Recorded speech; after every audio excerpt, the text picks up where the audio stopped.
Hi, Ryan.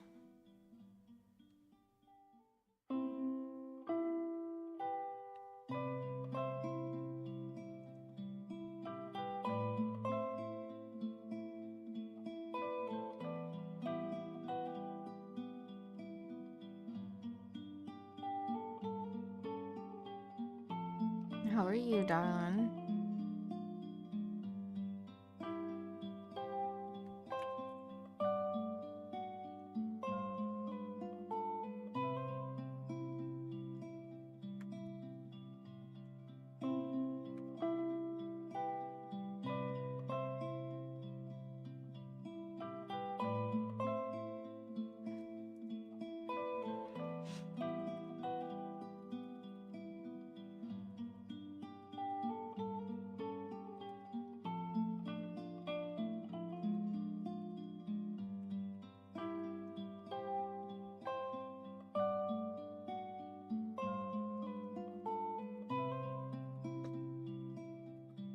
Good and sort of my corn.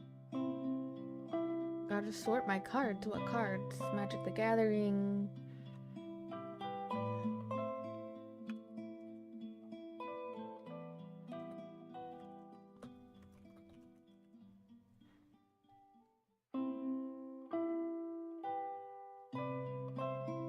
Pokemon.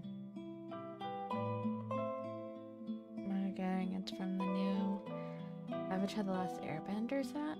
Oh, I didn't know that existed. I know they do collabs every once in a while, but I didn't know they existed.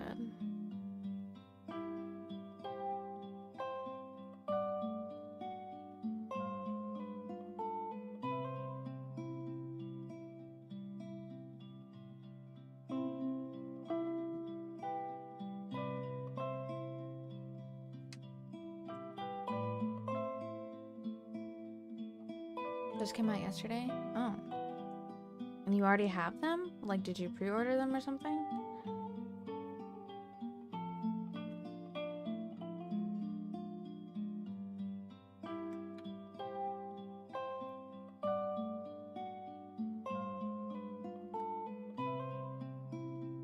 No, I bought them at Walmart. Ew, Walmart.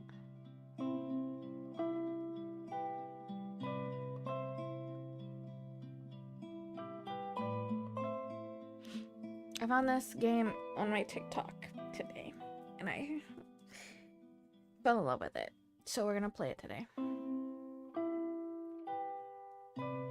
As soon as my go live things all get sorted out. No, not ew, Walmart. Yes, ew, Walmart.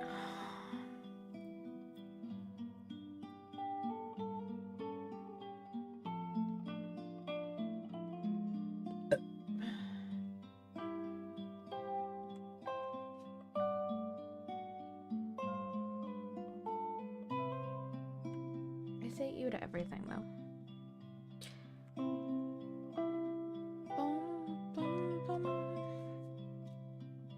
I did play this game real quick yesterday to test it out.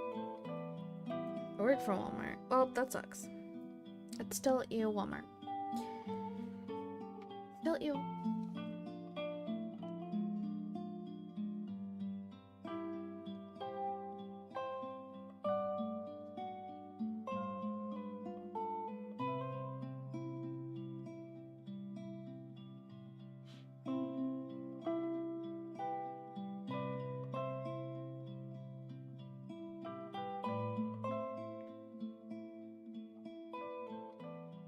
Oh, hello.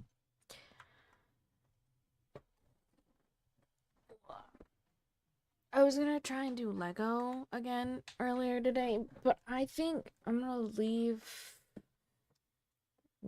I think I'm gonna do Lego videos in short forms, like on TikTok and stuff like that.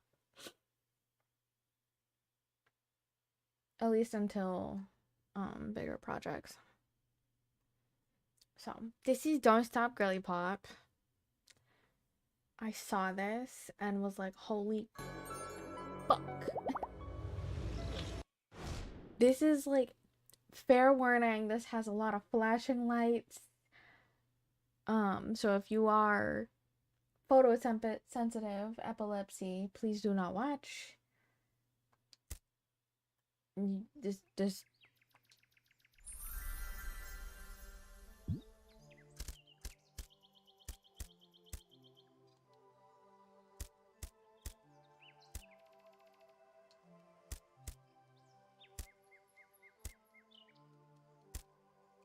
Why isn't it letting me?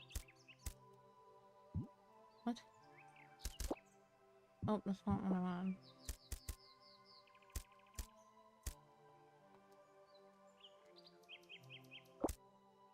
It's making me use my mouse.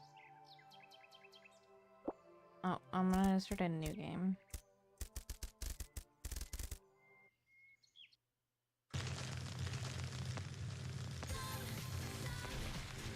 Okay. Well, I guess I have to continue. Oh, not even... Okay.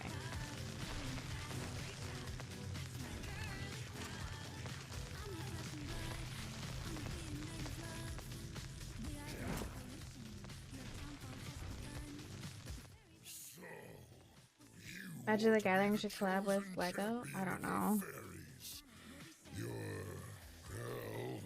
Alright, I'm gonna skip this. I've already been through this.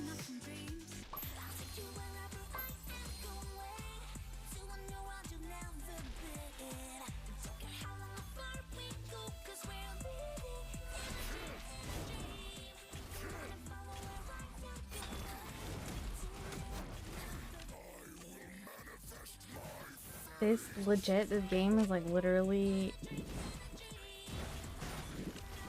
a crack game. And the songs are gonna get stuck in your head, probably.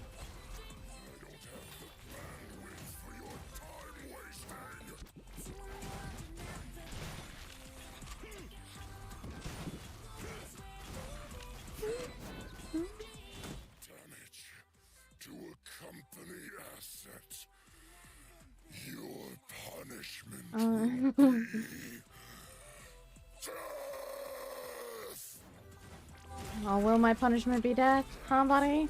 Huh, buddy? You sure about that? Uh-huh. Oh. Did I just die? Predictable. They all fall in the end.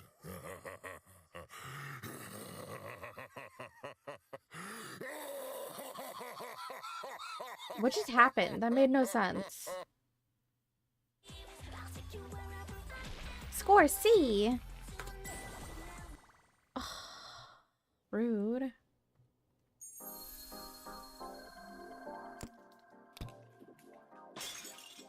Okay.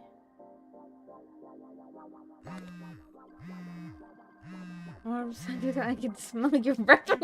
You're back? Ryan, oh my god. I'm reconnecting to the network now. Ember, it's been 5 years. The invasion. What happened? Are the fairies okay? We need to get a move on and figure out what is happening. All the suit systems are in critical I'm so condition. confused because It's that gonna boss take me a while battle to made rebuild no their sense. functionality. Like, Remember, how did he Ember, defeat us? We just were don't doing just stop fine. moving, and we might make it out of here in one piece.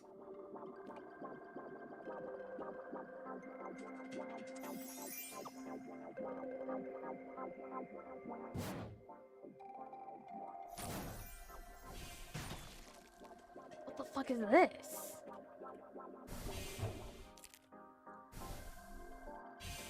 Oh.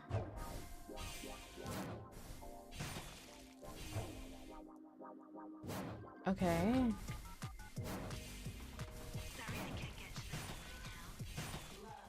Do I have to... Okay. This game is like on crack.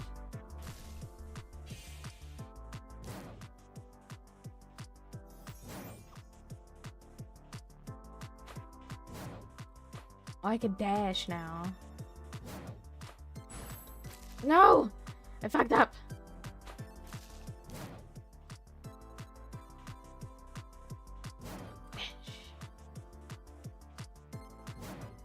Dash. No! That makes no sense. Why isn't it letting me? Maybe I have to jump?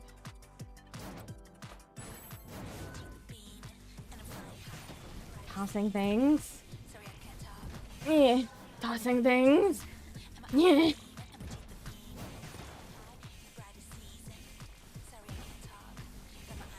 God, it's so hard to focus.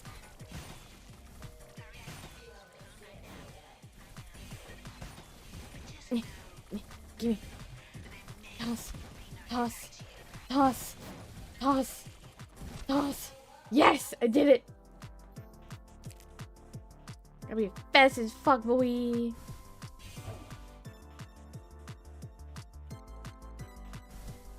There's a door here. What? No. Aha. What's in here? What's this? What? Code green! Code green! Ember is down! Say again, soldier. Ember is down! Oh. Confirming. Ember is down. Confirmed, HQ. That's correct. Are we hearing what happened? We need to pull our people back. Are you sure? We can't win this alone, HQ. This I'm the voice only one acting's left a from little- Pink Squad. So what? We just concede the oasis? We're not conceding anything, HQ. We need to live to fight another day. We need to pull our people back. Are you sure? I'm not sure of anything right now, HQ. Why can't I? Give the order. Copy that, Commander. This is a message to all soldiers on the confusion. front line. We need you all to pull back now. Retreat to home base and await further orders. I'm so confused. What am I supposed to do here? Okay. It's...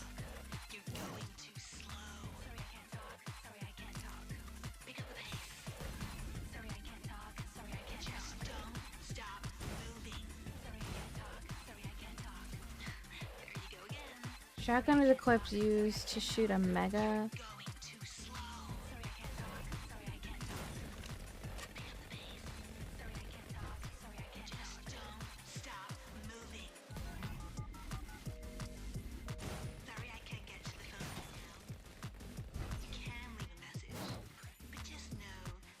Okay.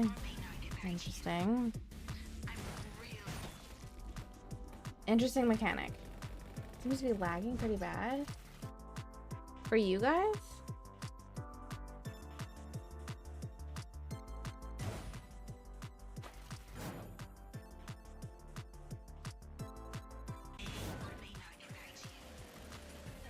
At certain parts it lags. Oh, interesting. I don't know if that's on my fault or it's not showing on my end that it's fucking up.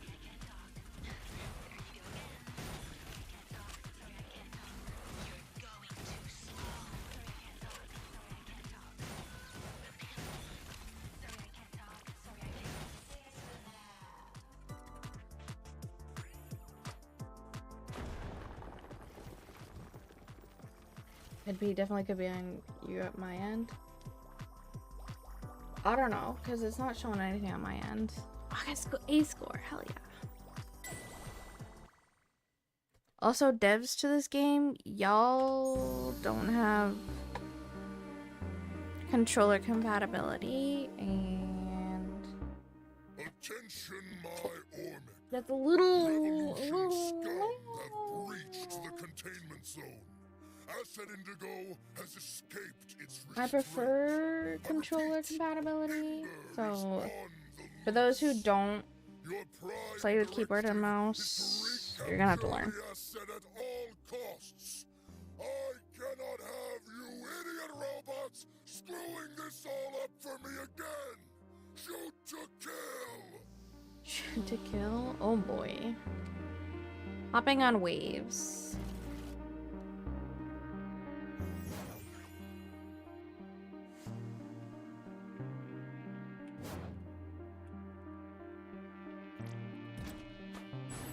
Oh, what? Okay.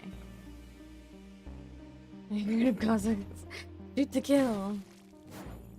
I mean... What the fuck? What is hitting me?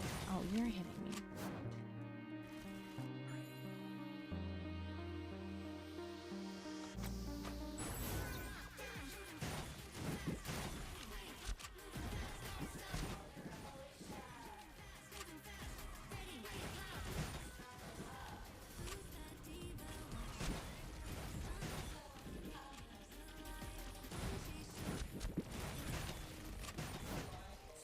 There we go.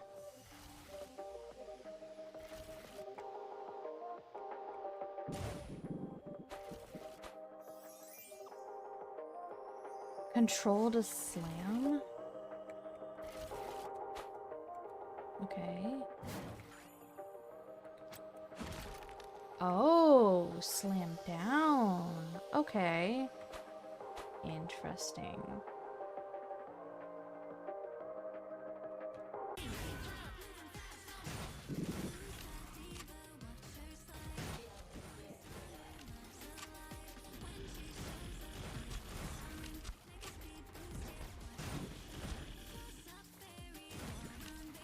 Eh, eh, eh.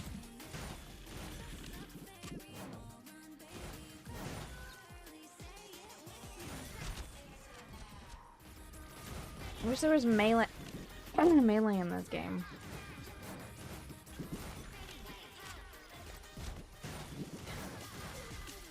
If I had some melee, it would be lovely.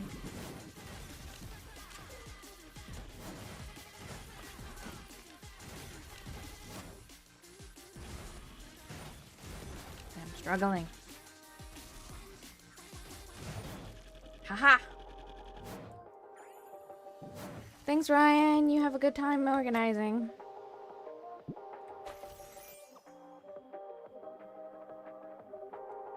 For my slam. Okay, I scanned the blueprints of this place, Amber. The only way out is through a railway service door. You might have to outrun a train. You remember how to wave hop, right? I don't know how to wave hop. What do you mean? Do you remember how to wave hop? I don't know how to wave hop.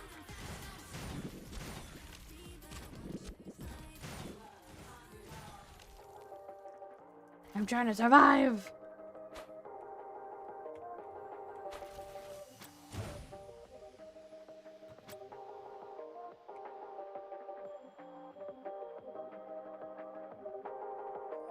Control space. Space, hold on. Okay, hold on. Control space shift. Control space shift. That's a little awkward with the hand positions.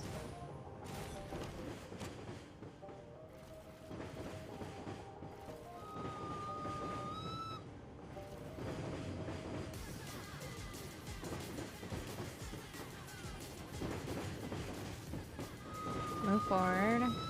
Control space shift. Control space shift. Oh my god. This is... Okay. Control space shift. Control space shift. Control space shift. This is such awkward hand movement.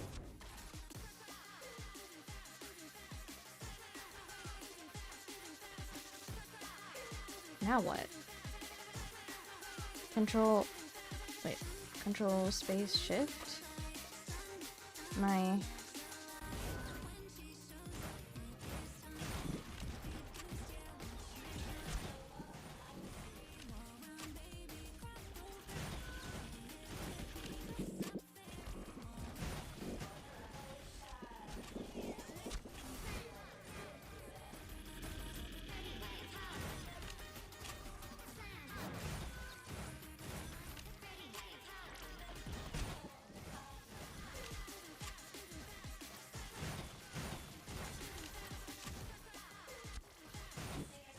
Fuck.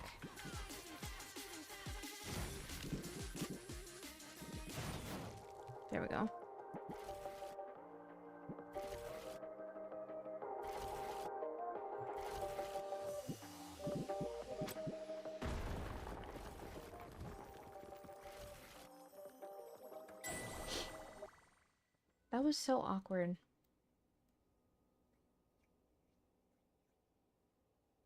Hold that. Control space shift. Control space shift. Control space shift. I have to.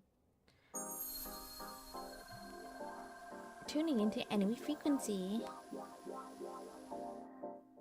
You stupid robots, do your job! I cannot have a revolution liability actively zipping around, screwing up the integrity of our well-oiled and highly profitable mining operation.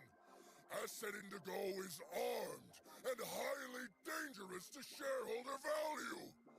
Capture the asset now! So is it a metaphor for going against capitalism?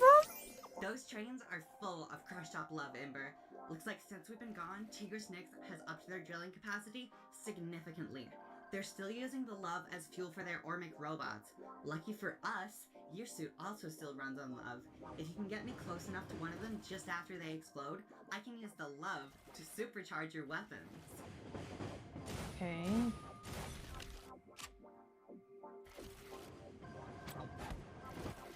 Nope.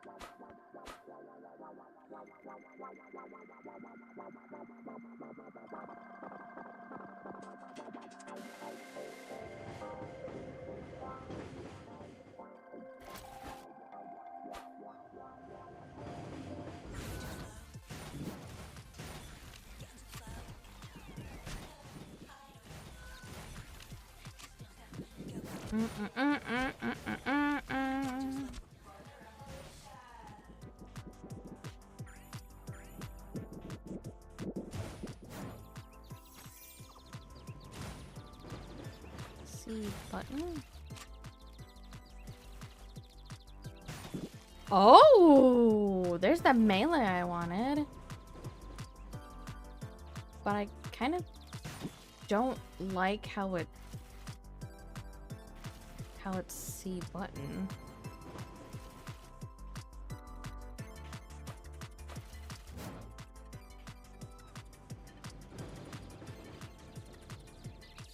Remember, your sword cuts deeper than bullets. That means more love and an extra speed boost to boot.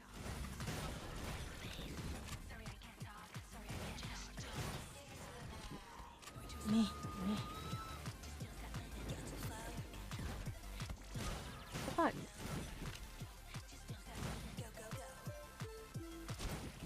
I'm trying to go for melee. Why isn't it working?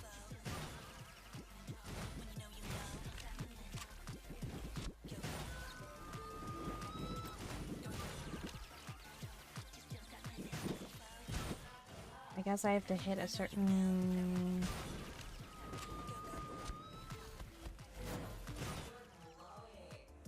I don't know.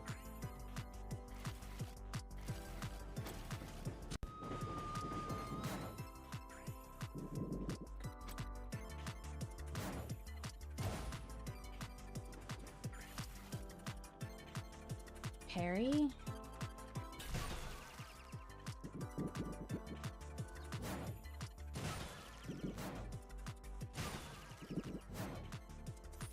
What is this gun?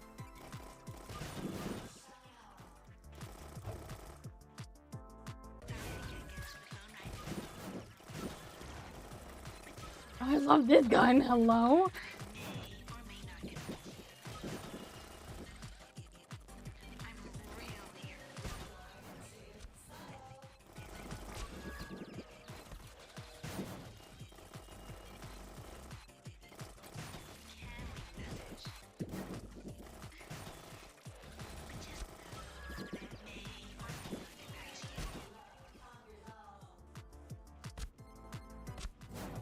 What the fuck is hitting me?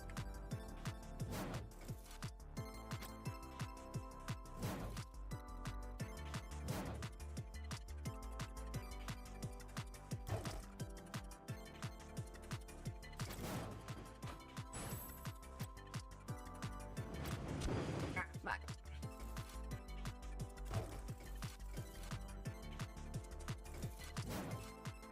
Wait, what?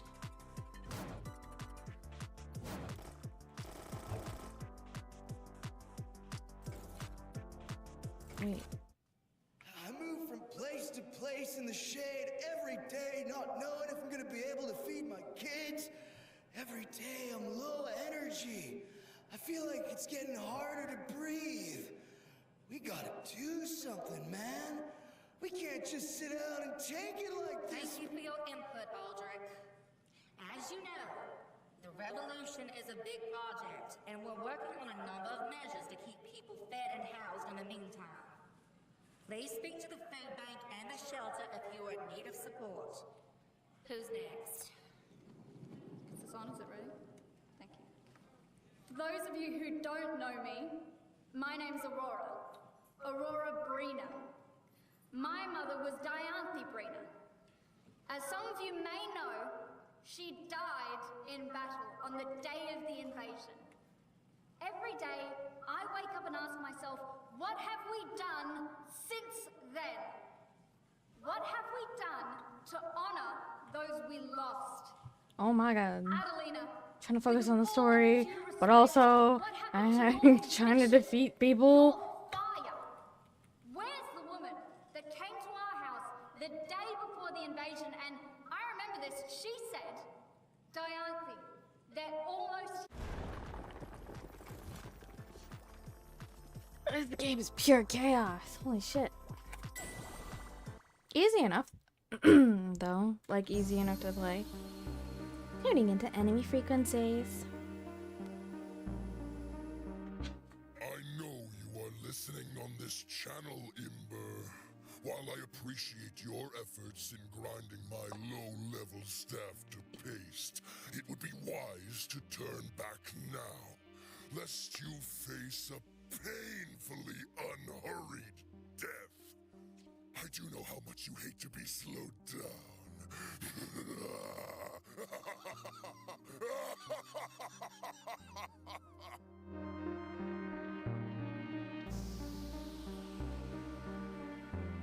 I think if I remember correctly.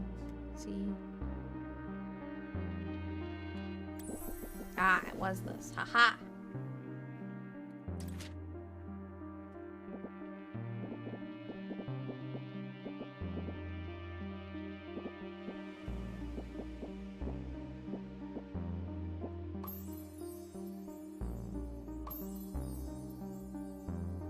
Okay, they're all purple. Interesting. Alright. Sorry, you can decorate your guns how you want them.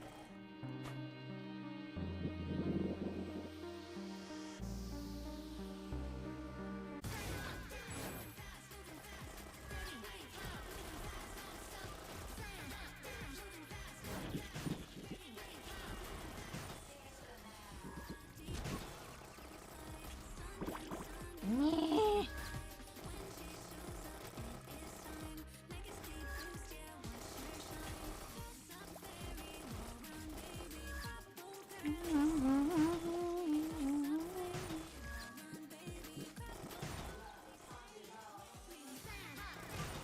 I wish the music was slightly louder.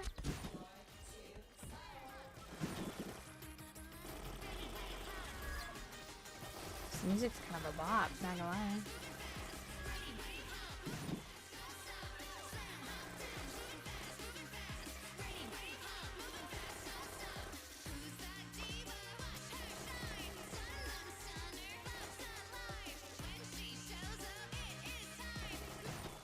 There we go.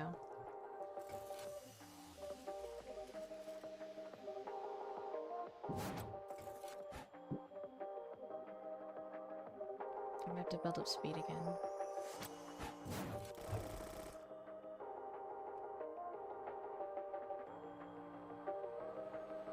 I'm going the wrong way.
Shit, I think I can move this one.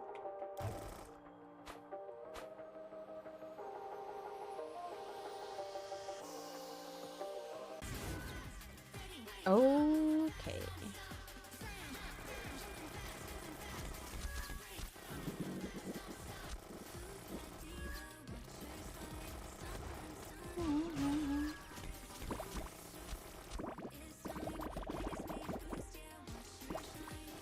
What is this?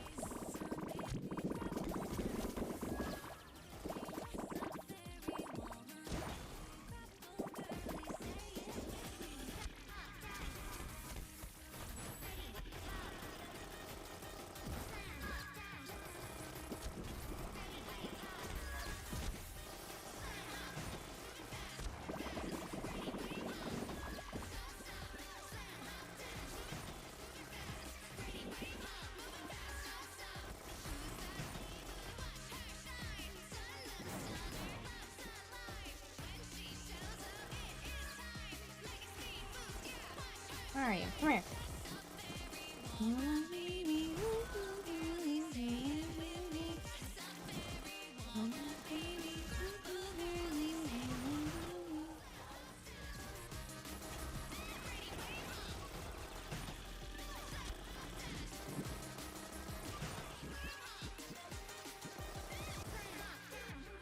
No. Damn.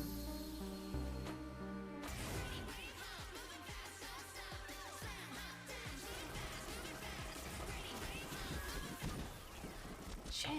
Come on.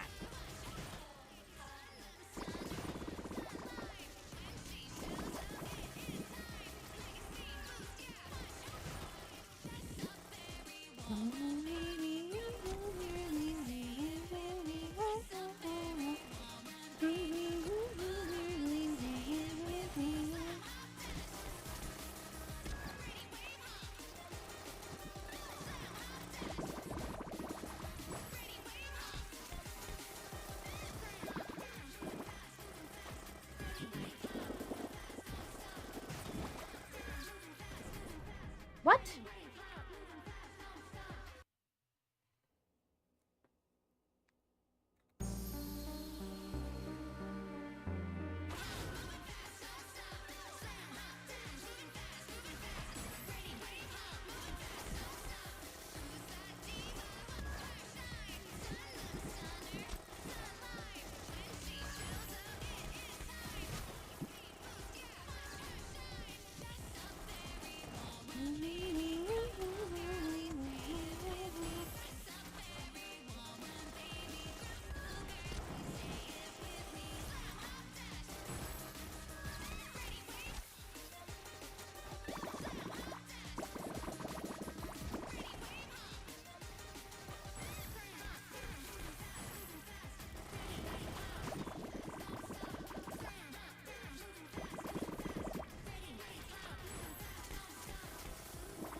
What am I stuck on? What the fuck?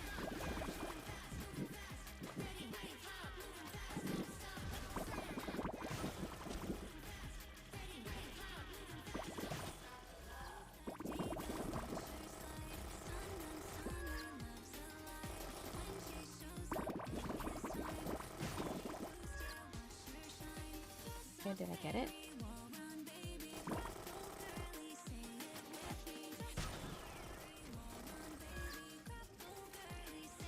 No, I did not.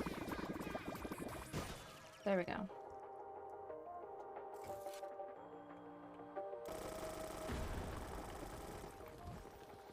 Meh. Meh!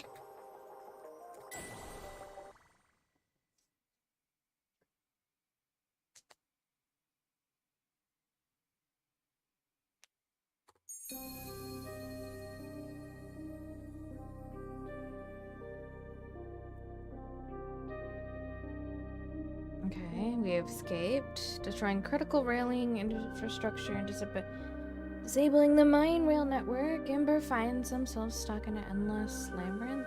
Oh boy.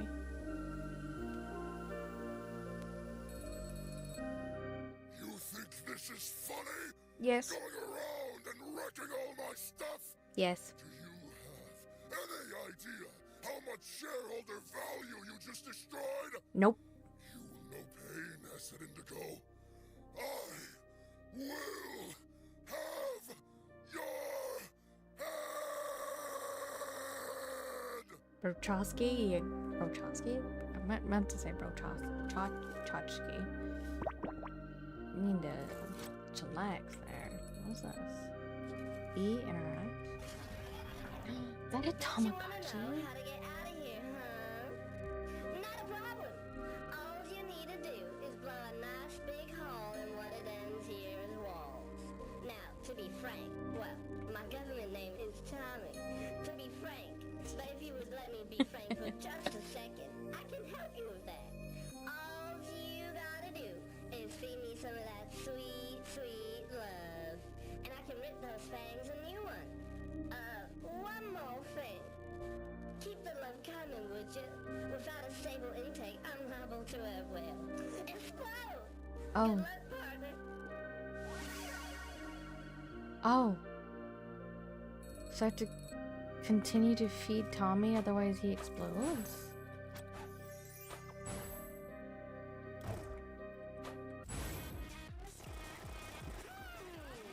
That one had some kick to it.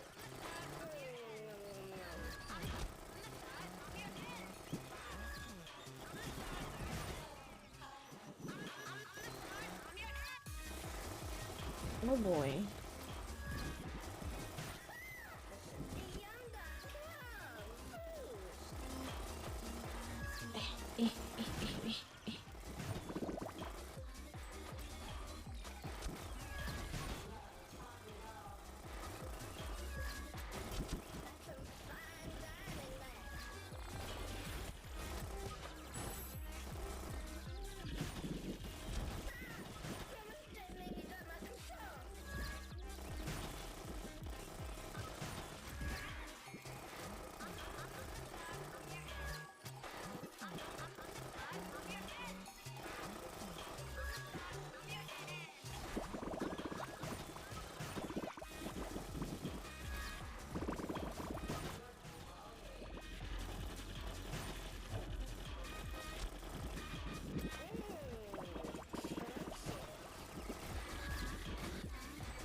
Oh god. I'm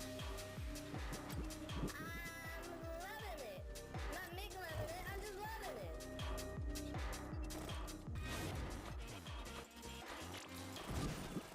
Keep it going. Don't stop, girly pop. Don't stop, girly pop, yeah! Oh my god.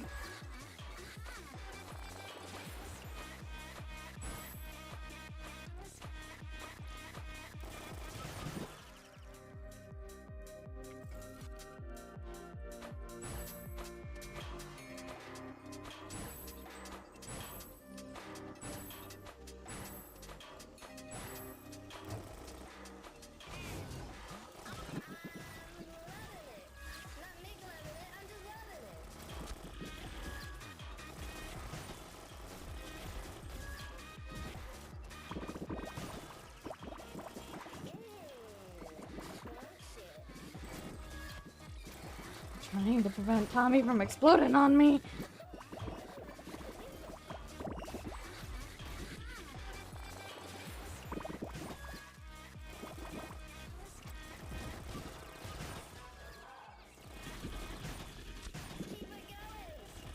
I'm trying my best.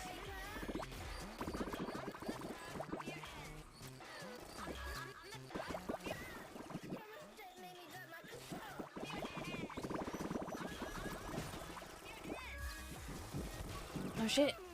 Jesus Christ.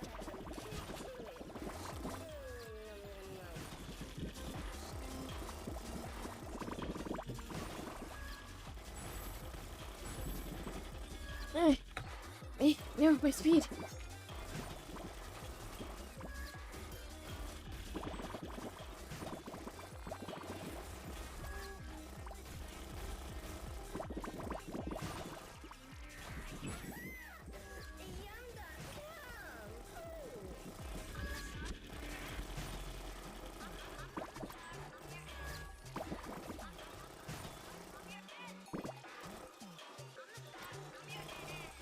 Come on, come on, come on. So focused.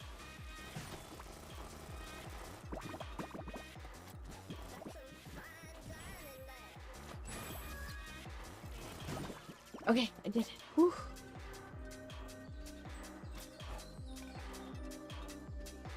Okay.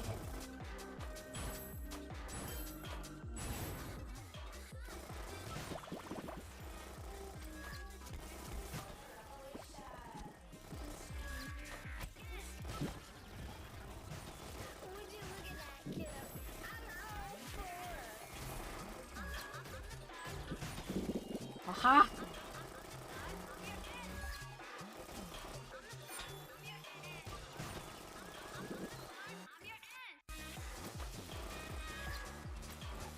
Nah.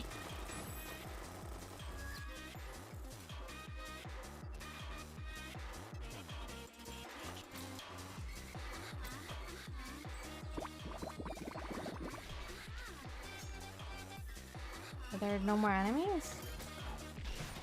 What is... Oh, there it is.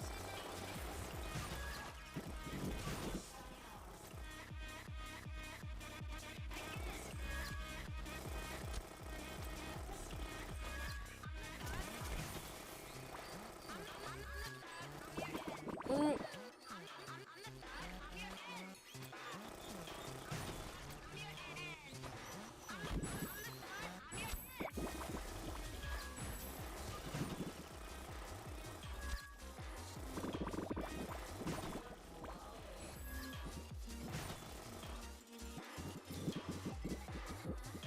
Give me as much love as I can. Who else is here? What am I missing?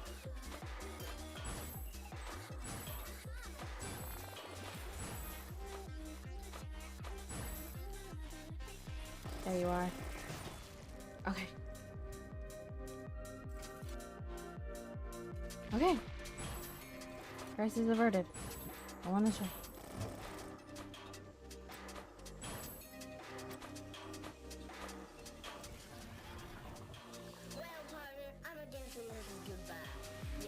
Oh, bye, Tommy.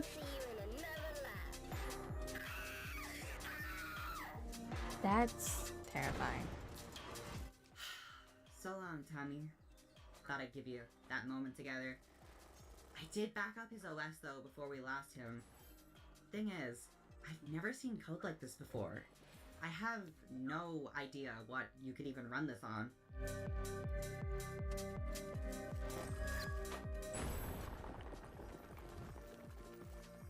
What? S plus S? Oh. My time was an F. Oh well.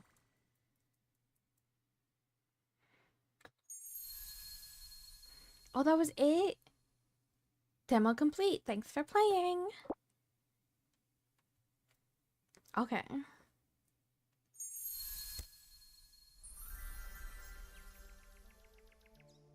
The story was kind of meh.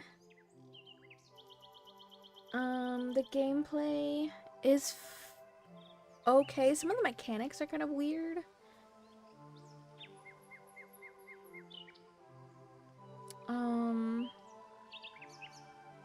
But yeah, that was a good 45 minutes.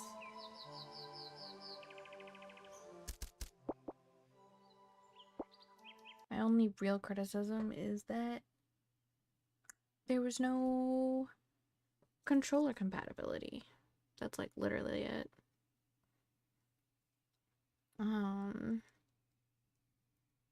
More customization would be fun, would be nice. And I don't want patterns. Like I understand, like, when it comes to customization, there's like only patterns. I really wish we could just have plain color rather than patterns. That's another thing. But other than that, it was cute, quick game. Good 50 minutes. Let's go.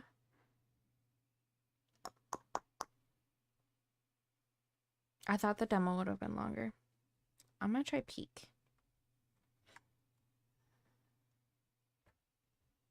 Just a minute.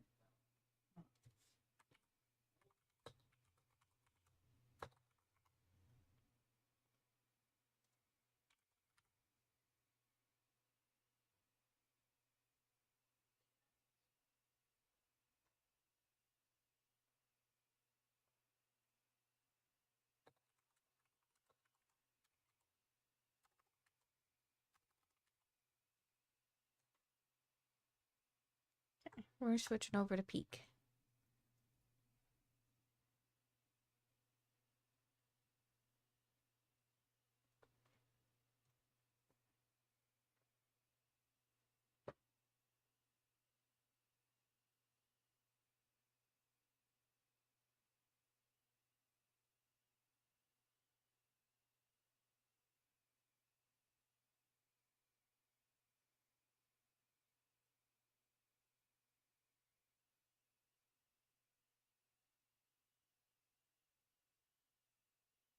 If it'll load.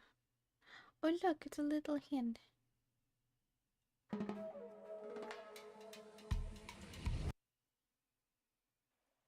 Meow. This game uses voice chat. Oh. Corsair.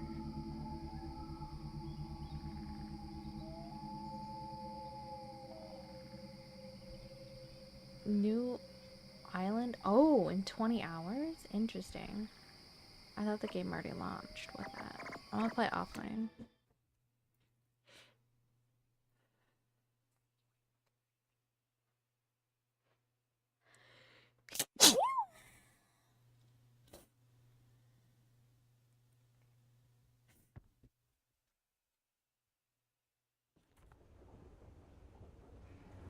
Ooh, a passport. Ooh, the sensitivity's a little... Settings.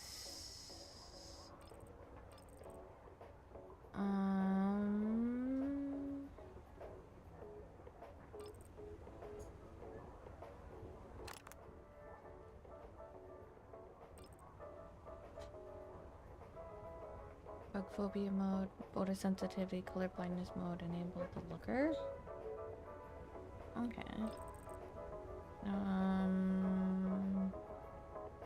Mouse sensitivity needs to look a little higher.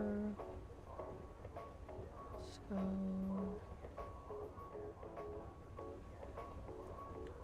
3.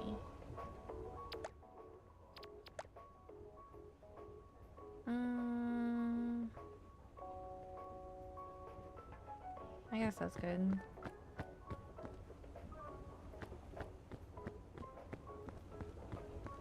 Let's see our little guy.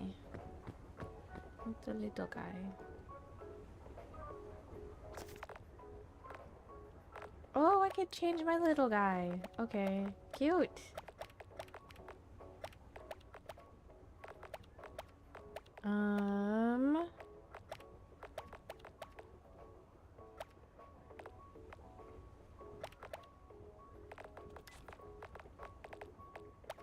Sleepy. Oh, I like that one.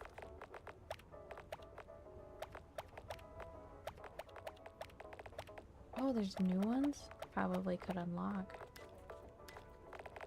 Maybe I can unlock those?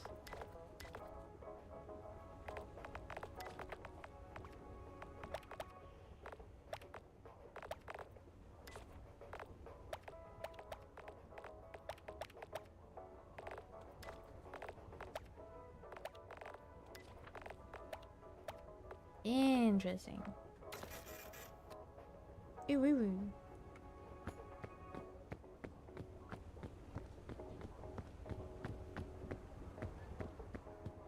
Wait, what's in here? What?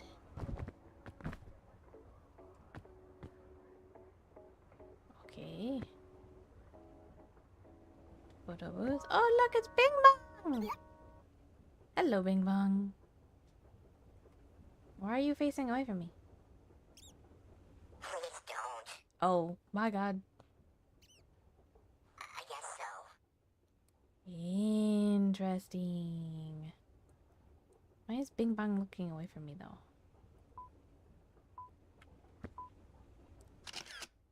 Please don't. Oh, it's a photo booth. I think that. Definitely not. He's like, I got Bing Bong. It's so funny. I got Bing Bong. Oh, you can play chess? Oh, that's so fun. Oh, you could do stuff in the lobby.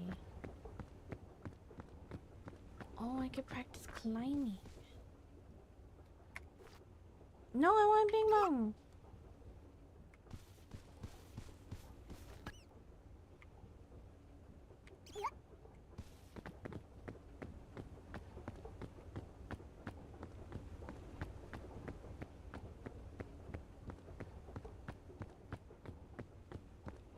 Okay.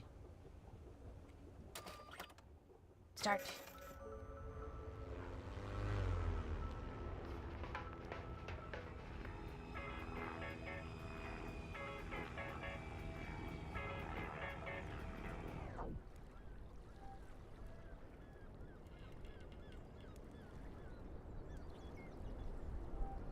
Woo. Okay. Binoculars, lantern, a flare, compass. What's in here? Hello? Whoa, okay. I'm on the shore.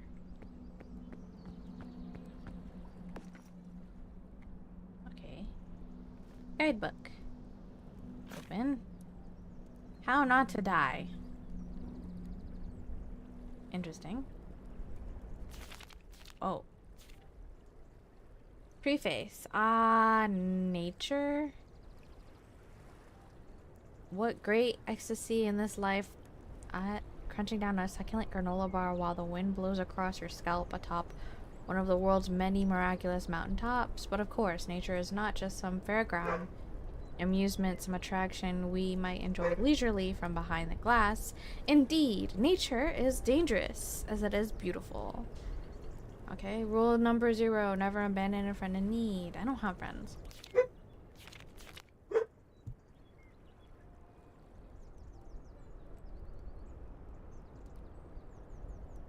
Okay, walk around, look around, shift to sprint, jump, hold empty-handed is grab wall, space in air, shift while climbing lunge, empty-handed crouch. Interesting. Lifespan, sailor low. Stay hungry. Actually, don't overpack. Ping location. Okay. Interesting. Drop. Ooh, what is that? What? Oh. Oh. Oh.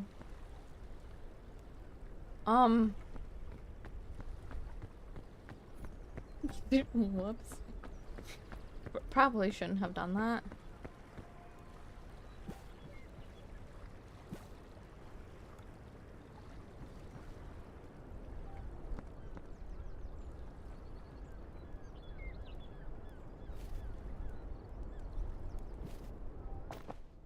Okay, where's the backpack? Flying disc. Oh, bing bong! Bing bong, little man. Hi!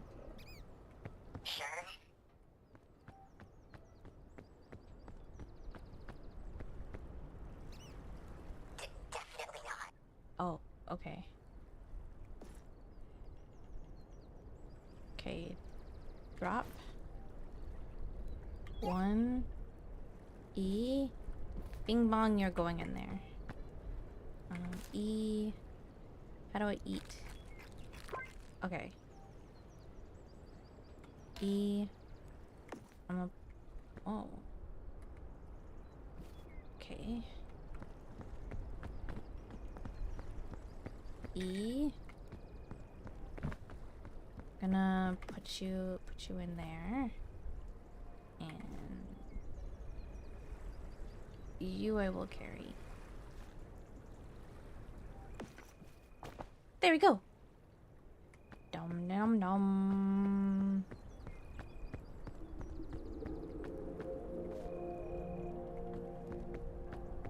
I now have a shell friend.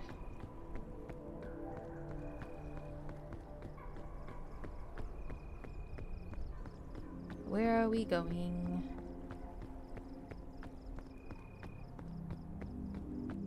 Oh, my little peckish. Oh, what's that over there? Hello. You are a rescue claw? Ooh, fancy.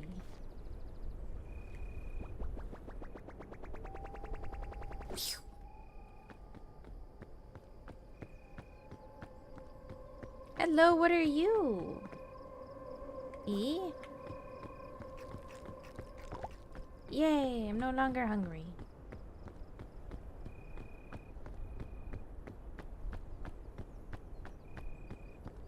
Where are we going? I don't know. Avoiding you, because I know you're poisonous. Do do do do do do do do do do do do do do do.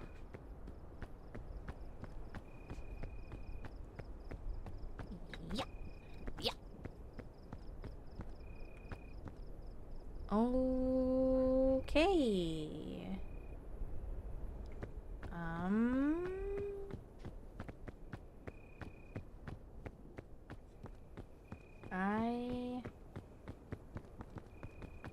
I gotta figure this out. I think I'm gonna go over here. Ooh, what's this? What's this? Hello! What are you? What's in here? Oh, granola bar. Lovely. We're going to eat you. And a sports drink.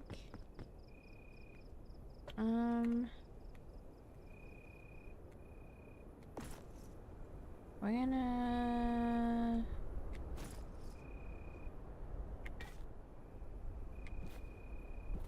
put you there. Put you on. Oh, there's another one up there. Eh. Eh. Eh. Lime. Hello. Oh, there's more. Another rescue claw machine. A balloon. What does it do?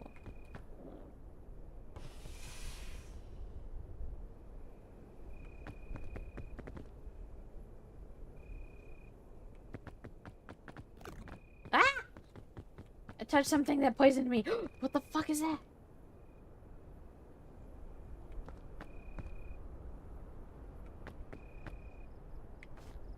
I don't... Okay.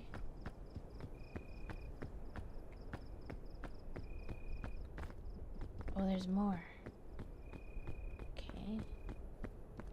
Carefully.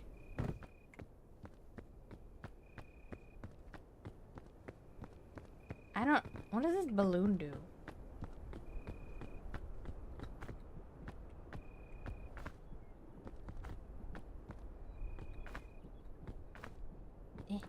Eh.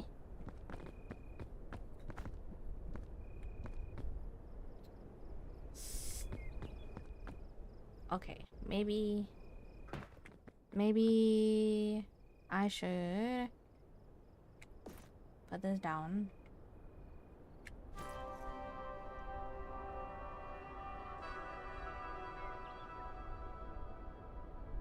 What was that noise? E.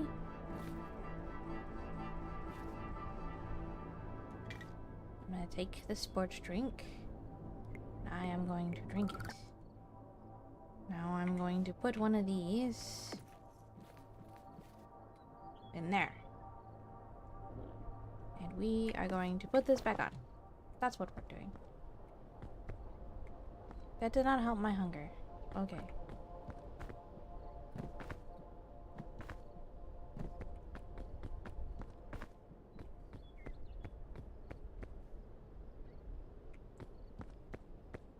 Whee! My computer is not handling this well, so let's turn down the graphics.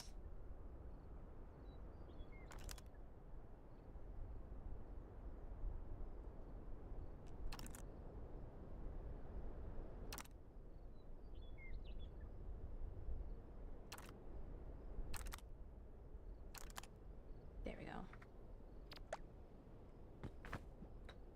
No! How did I get up here the first time?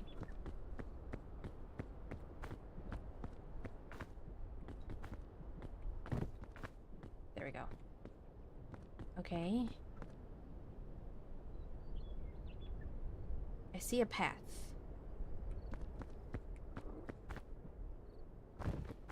Can I... No? I'm getting hungry, so what if I... There we go.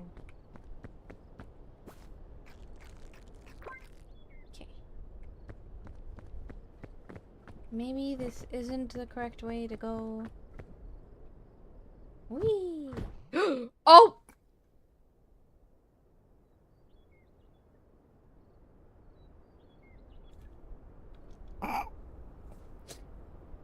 Oops.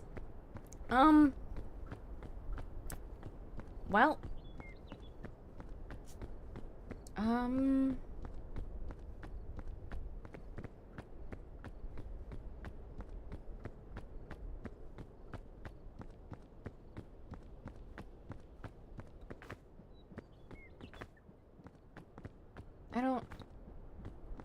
I had to figure out a way to, like...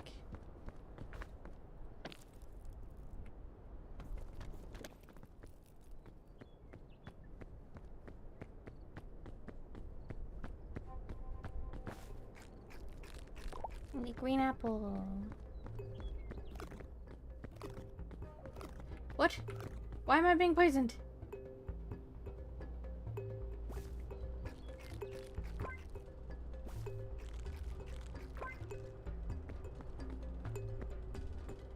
I can't see.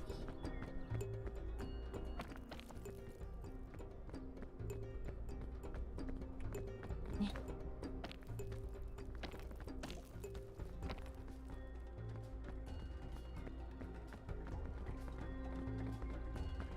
I can't see. I don't know what's going on. Maybe I'm not supposed to go this way.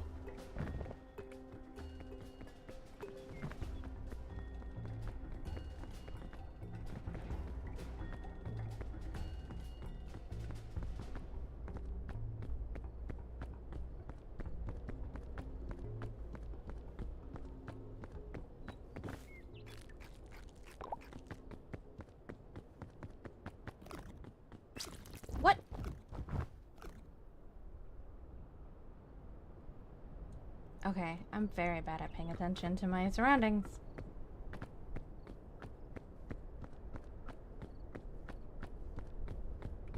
I am not very good at this game at all. Oh my god.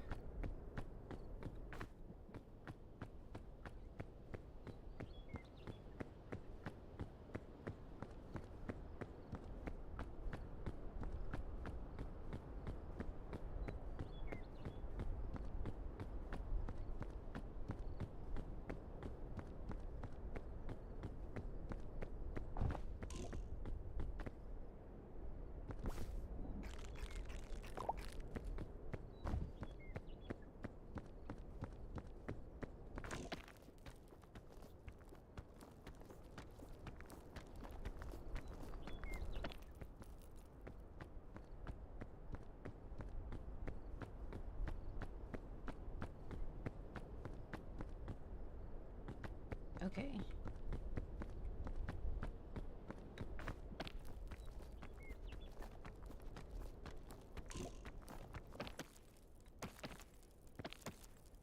Oh no. That didn't help. Okay, so maybe... Okay. I have an idea. Have an idea. Okay.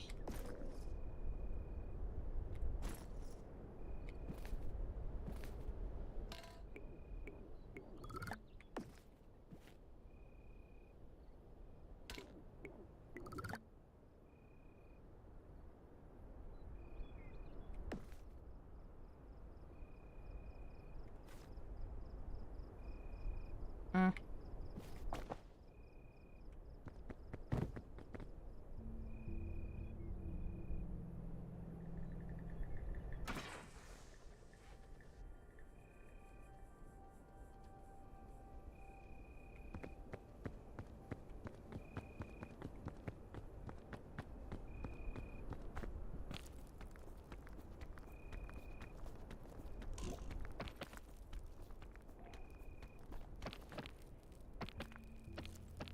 Nope.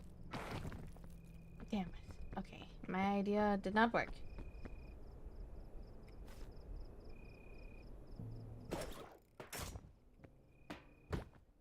Mm. Okay.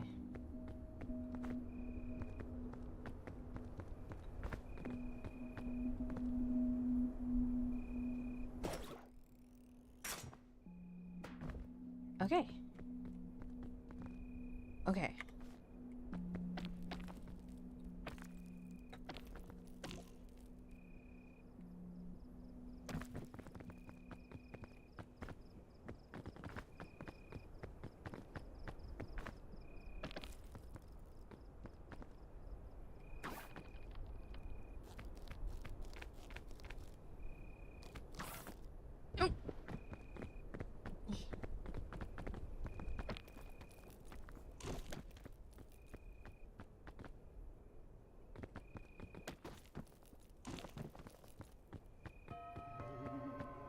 The fog rises! What? There's a okay, well...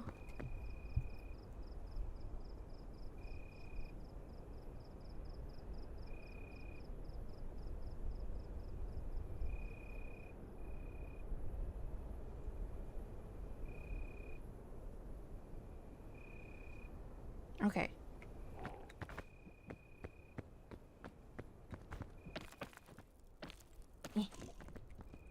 Eh.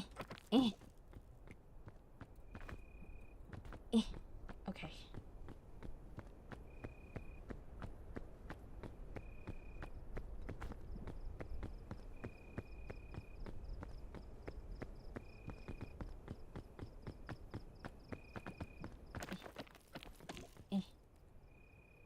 No. Shit.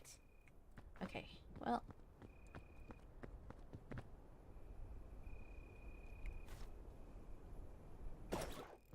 Whee!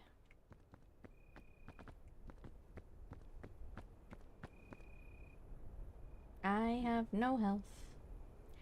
I have no health.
My dog is just...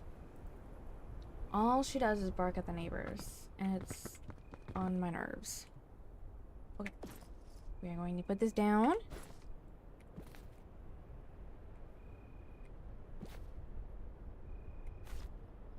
Okay, and then we're gonna put that back on.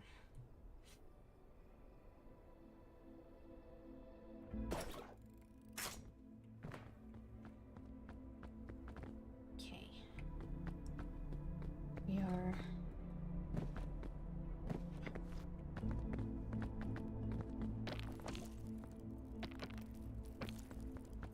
I'm getting hungry and hungrier.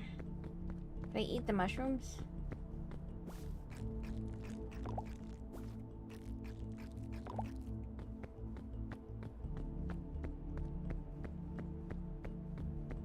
I need to find something for my health.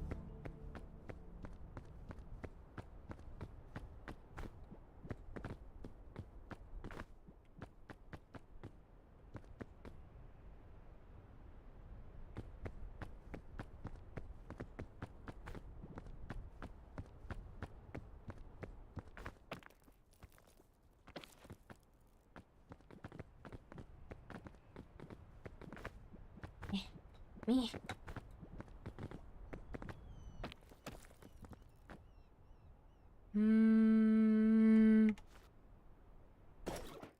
Whee.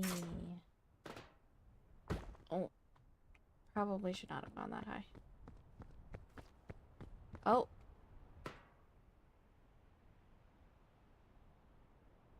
Well. Wow. I did not get very high. Oh my god. Joke's on me.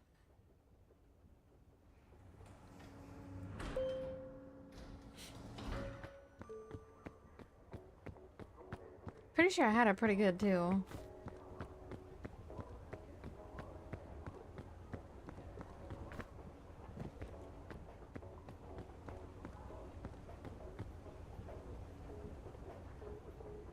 Dooby doo wah, dooby doo. Dooby doo wah, wah doo wah.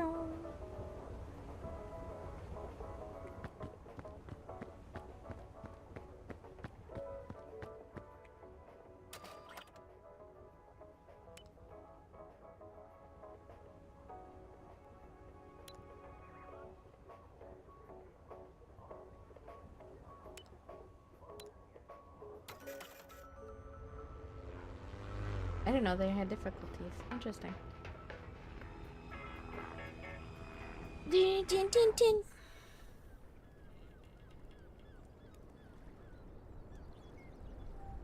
Oh no.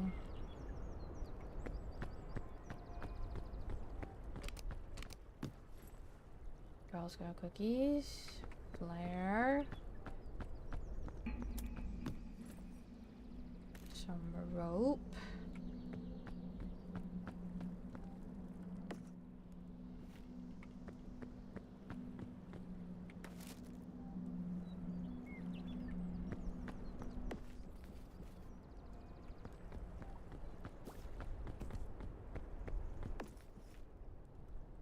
Bing Bong. We're taking Bing Bong with us. I insist. Hello, Bing Bong. No? Okay. Well, you're still coming with me.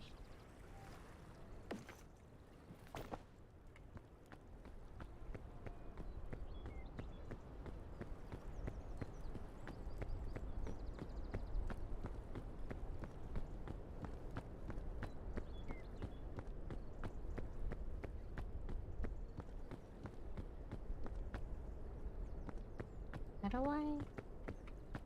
Meh.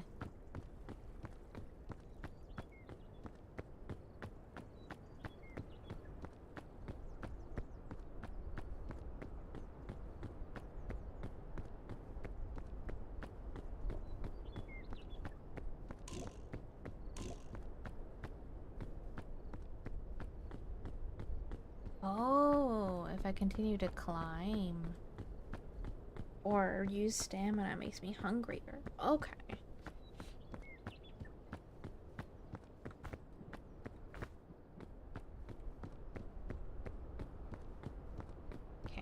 Let's try this again.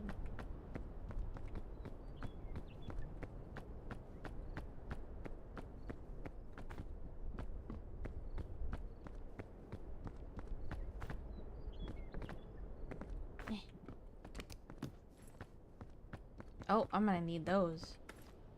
Yes. Oh, what's this? Don't know what it is, but I'm going to put it in my backpack.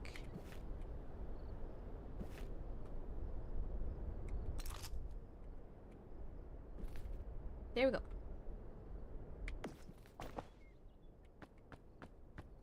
Oh, there's some suitcases up there.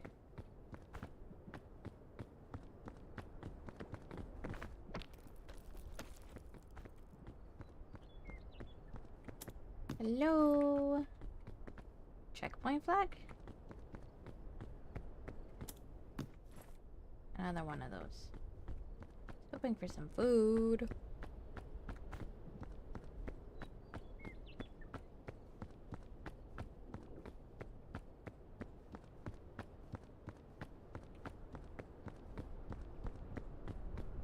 Apples! Pick. Eat. Pick. Eat. Pick. Eat. Ooh. Oh, okay. I wonder... Do I have enough stamina for this?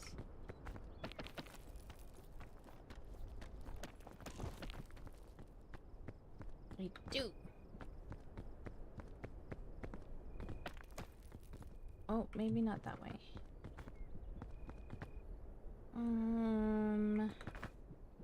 Maybe if I go this way?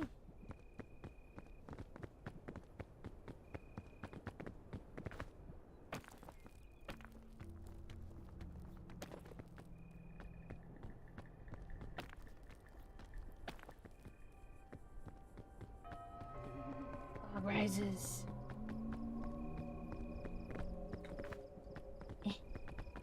Come on. Hello? Here we go. Climb. Here we go. Apples! Grab. Eat! What the fuck? What did I touch that was poisonous? What?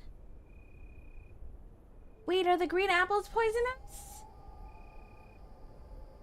Is that what poisoned me? That actually makes me genuinely upset because I love green apples. Green apples aren't poisonous. They're yummy. Rude.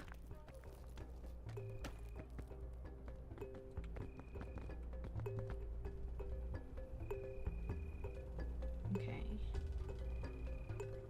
Oh, yellow. There's yellow ones over here. Ooh, they give extra stamina.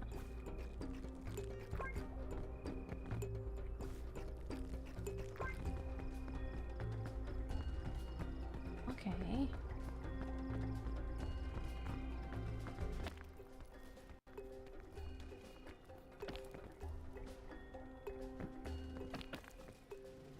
What the heck?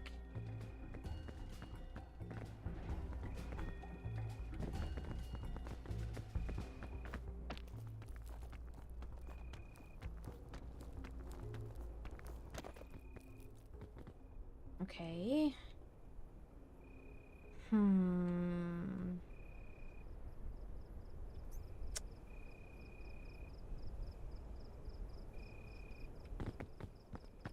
I don't wanna...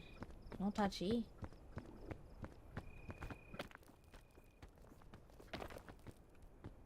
Okay. Ooh, there's some red apples over here. Apples. Yummy. Okay. Climb up here.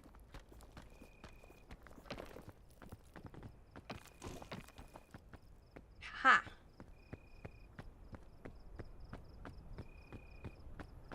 Do do do do do.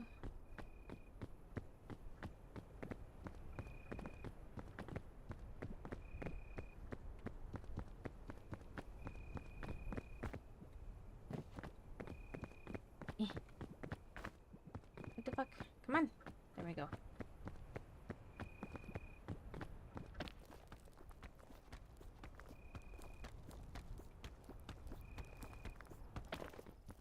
Ha!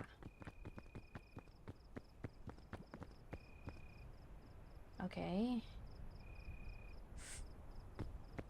Maybe not that way. Maybe I can climb over here. Eh. Like this. Okay. What was that sound? Oh, there's a suitcase over there.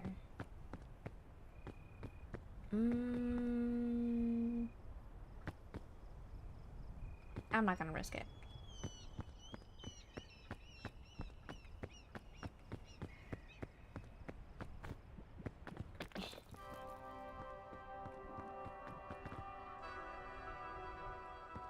I'm assuming that sound is the sound of a new day. And we've been climbing for quite a long time. Oh, there's a suitcase over here. Hello, what are you? What you got there, bud? Ooh, a trail mix. And a sports drink. Yeah. Got some extra stamina. And my tum-tum not hungry anymore.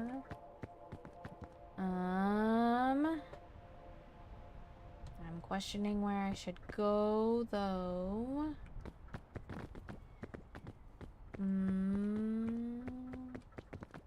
That seems really steep. I don't want to risk it over there. So maybe I should go over this way. Go over that way.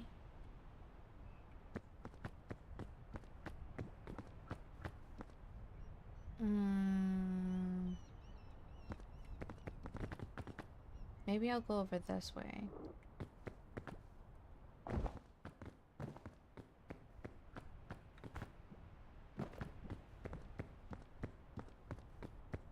There we go. Green apples. Deadly. Poisonous. Climb. I think that...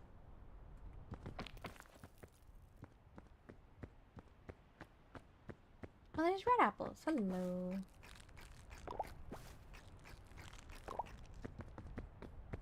Okay. There we go. I'm gonna jump over here. There we go. Okay. Not much we could do.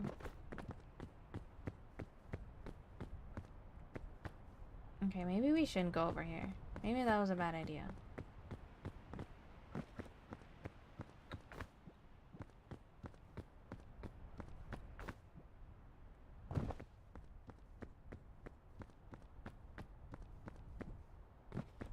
Seems a little foggy over there, so... Oh, we could go over there to find that suitcase. There's a suitcase over there. Let's go. Yep. And yep.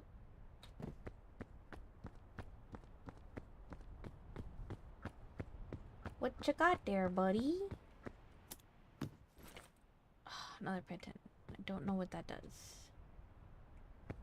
But this is a bridge. You have drugs. Why do you have drugs?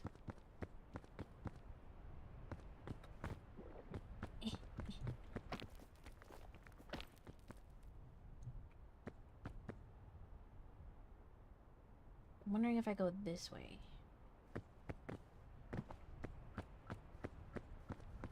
Dooba-doo. Dooba-doop-doo. Dooba-doo. Okay, the friendly dealer outside told me to take some and ran away. I ran away after, so... You sound like you're in the game Schedule 1.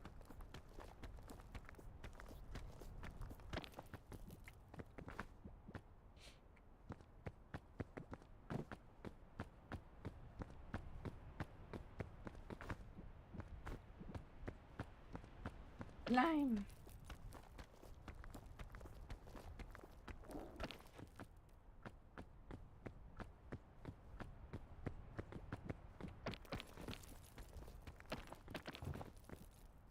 I didn't say I was doing them, I just acquired them. Oh, well, you better sell them.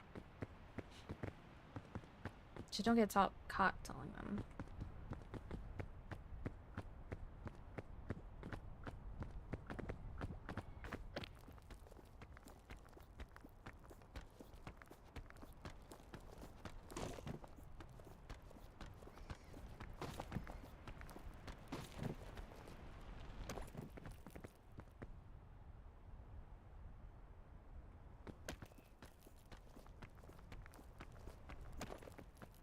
I need food. Do I have any food in my backpack? I do have food in my backpack. Okay. Going to put it down. There we go.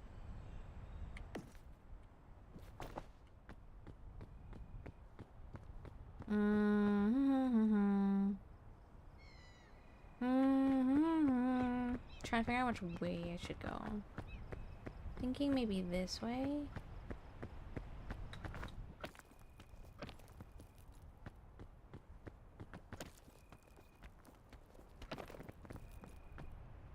Ooh, what the fuck? Maybe not this way.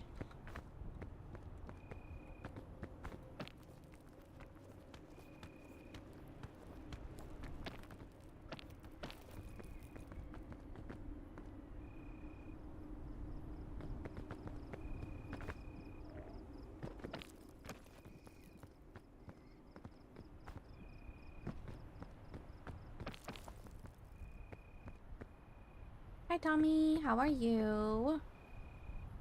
Welcome on in. Trying to... I want to go that way, but I have not enough stamina for that. So we're gonna go this way. That's good. Glad you're doing well. What brings you in here? I'll waddle my way over here.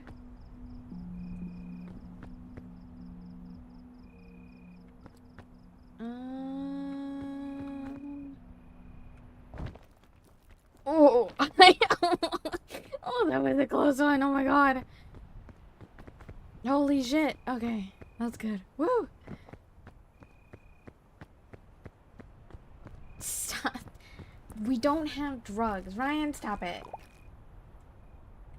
Don't accost the new person. It's like 3 different... What? What? Why am I... Hello? What is... Was the mushrooms poison? Oh no. Am I gonna die? Can I bandage this? I don't think I can bandage this. I'm not threatening them. I didn't say anything about threatening.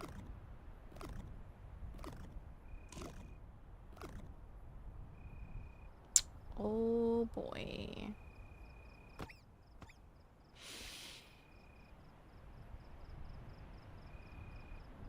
Oh, look at that. Okay, cool. Great.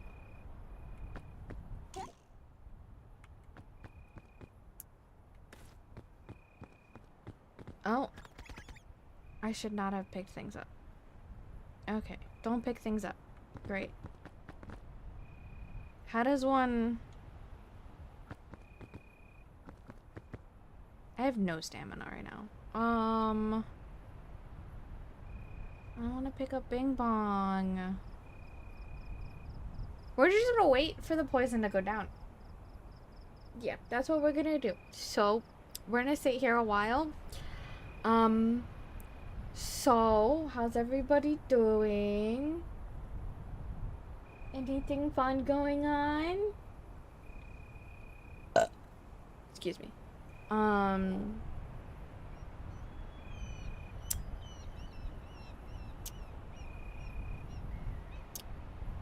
Still sorting cards. That's good. That's good. Are you having fun doing that? I don't want to lose Bing Bong. Vibing. That's good. I'm keeping Bing Bong. I am determined to keep Bing Bong with me for the rest of my life. Also this. I don't... That is a steep fucking fall. I don't think I can get over to the suitcases over there. Not as much fun as I am at watching you. Watching me struggle? Because I fucking poisoned myself? To high heaven? I literally cannot move. Because if I try to go over to the suitcases, I'm going to have to fall. And that is a one treacherous motherfucking fall. And I can't really climb right now because I don't have any fucking stamina. I did this to myself. I didn't know the mushrooms were poison. I didn't know the mushrooms were poison. Guys. Guys, help. The mushrooms were poisoned. No, I literally can only wait for the poison to go down. I have, like, nothing.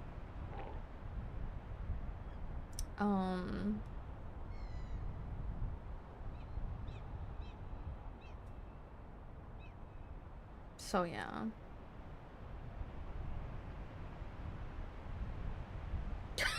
So, yeah. How long does it take for the poison to go down? I don't fucking know. I'm new at this game. This is literally my first time playing it.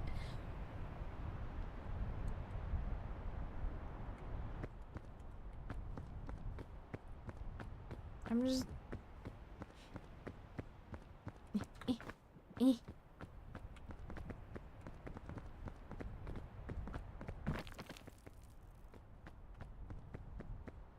Oh shoot, that's my bad. This is my first time watching someone play. I watch so many other people play it, but like I have it on the second monitor, so I'm not paying attention to what they're doing. So I should have paid attention. Oh, now I'm stuck. I don't know. What's this? Will this make me medical root? I got rid of all the poison and my hunger. How lovely. Okay. I did not... Climbing up here was not a good idea. Because I don't...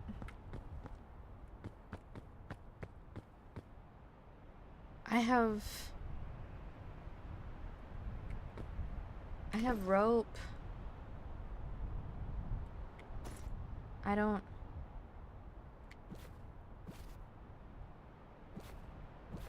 know what this does. What does this do?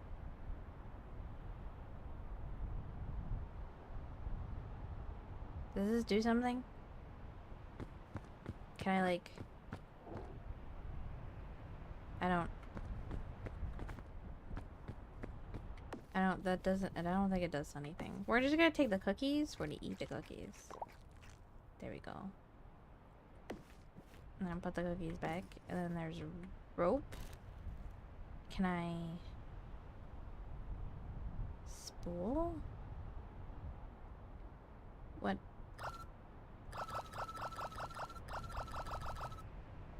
I don't know.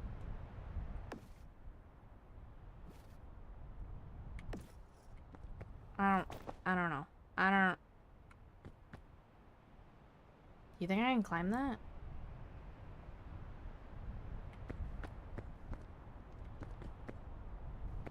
I'm kinda We're gonna try to go back down. Because this is not the way. Do you know the way? I do not know the way. Because this is not the way.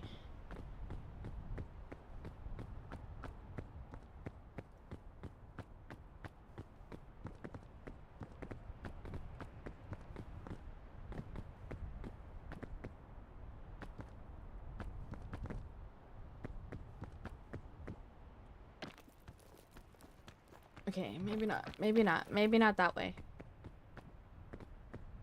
I'm scared of going that way.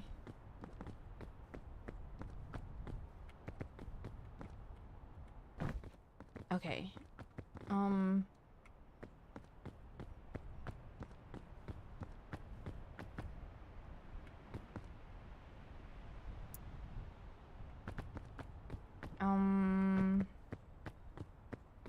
don't know where to go.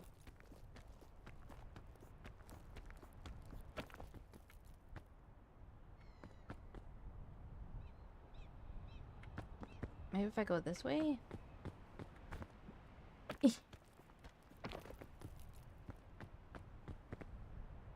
I'm gonna try to go this way. Come on. Hello? Is this the way? Is this the way?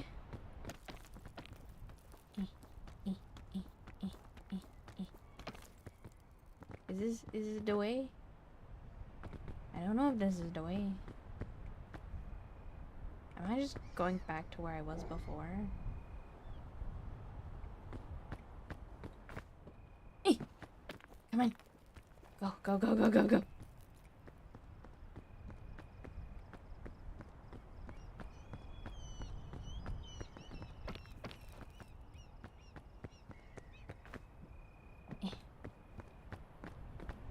I don't... Amy.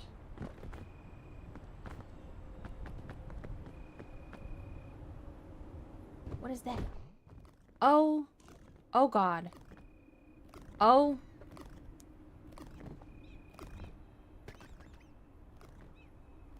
Oh my God.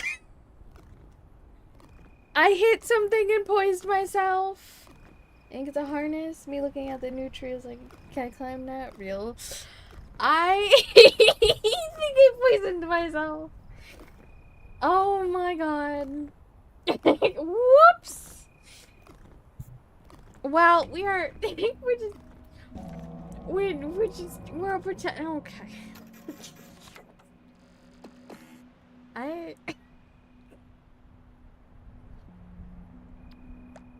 Well.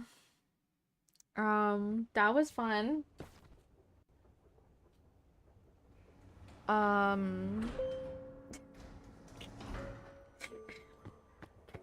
So we're gonna ignore that happened.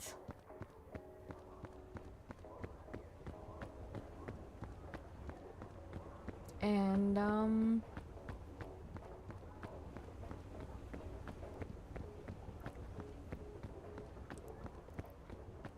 yeah. We're just gonna... We're gonna start with Tenderfoot. We're gonna start with Tenderfoot. Because obviously, I'm not good at this game. And need a lot more practice. Cosmic's Claws was a good bun this year. Can I have a Steam Deck? No.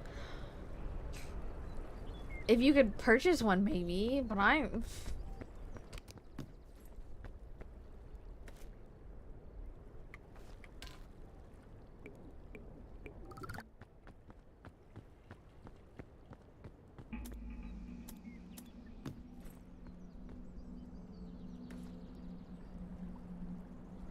Fortified milk? Okay. I think I'm gonna skip the... I kinda wanna skip the backpack, but I want Bing Bong. Fuck it.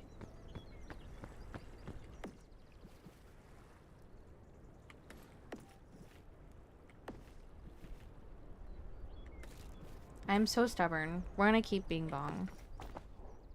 Bing Bong. Bing Bong. Bing Bong, will I win this time? Definitely not. Oh. Wow, okay. Bing Bong has no confidence in me, guys. Why don't you have confidence in me, Bing Bong? Is it because I'm pretty? Nuh-uh. Oh. Okay. Well, I don't think Bing Bong likes me. Do you even like me, Bing Bong? Don't do it. Don't do what? Don't ask you that question? Yeah, definitely. Oh, okay. Don't ask you that question. Does that mean you think I'm ugly? I'm not comfortable answering that. Okay. Jesus fucking Christ. Bing Bong thinks I'm ugly, guys. Bing Bong thinks I'm ugly. Bing Bong, this is so mean. Why are you mean to me? He may not have the confidence. Should Ryan have the confidence in me? Yeah, definitely. Oh, okay. Ryan, Bing Bong says that you should have confidence in me. That's great. That's wonderful. Real.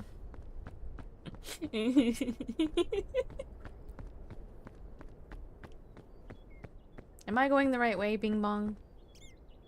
Please don't. Oh. Okay, so we're not going this way.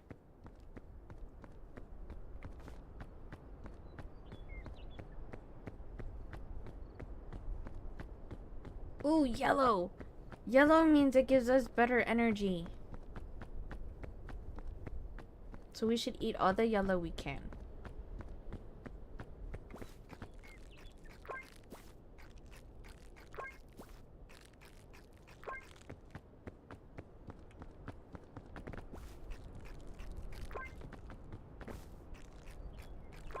Yes.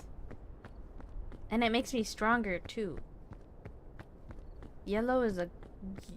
I feel like yellow is a little... fucking... OP. Okay, we're going this way because Bing Bong told us to.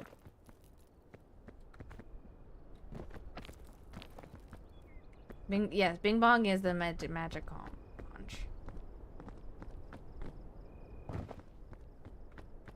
Actually, I don't think we should go this far this way.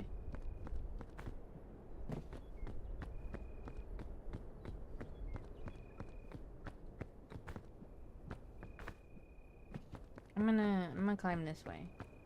Since I have so much energy. Yep.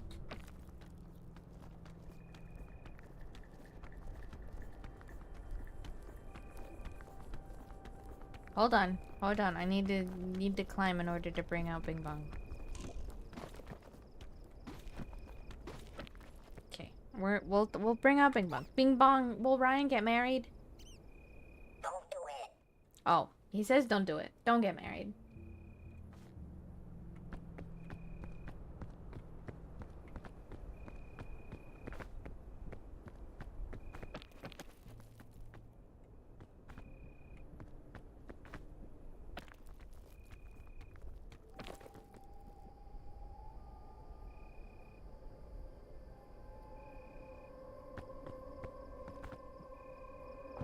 I think I see more yellow over there.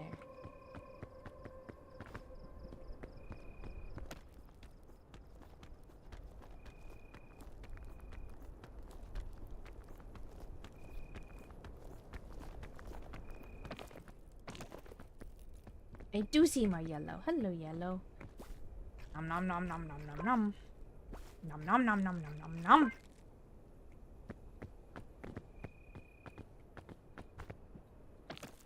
Ooh, look at the moon. The moon is pretty. Hello, moon. Oh, why are we climbing up this rock?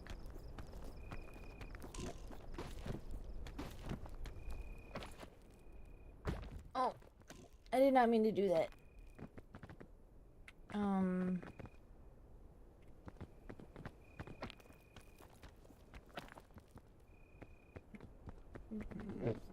Bing bong. Bing bong, am I pretty? Oh. See, I told you guys. I told you he doesn't think I'm pretty.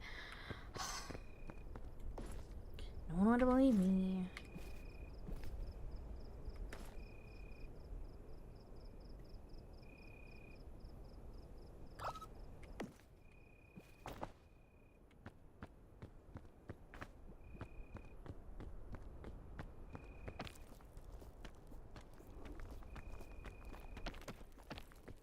Rip. Yeah, Bing Bong doesn't think I'm pretty.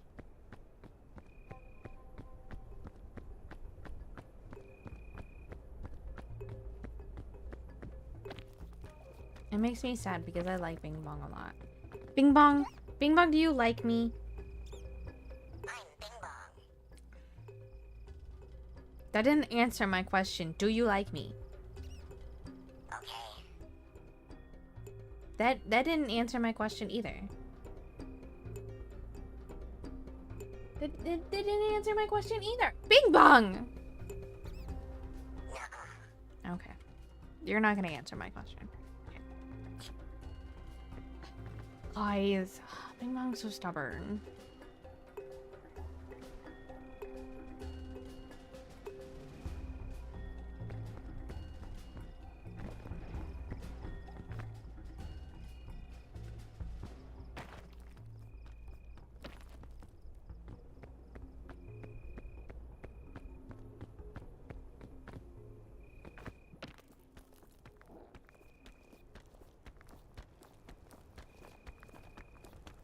I don't know if I'll be able to make this.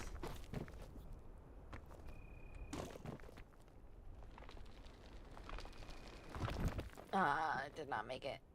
I didn't make it! Okay. I'm gonna climb this way.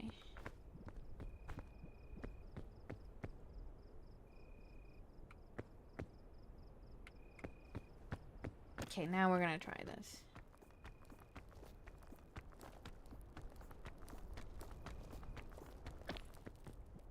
Okay. Oh, climbing up here was not a good idea. Climbing up here was not a good idea. Oh no, guys. Climbing up here was not a good idea. I don't...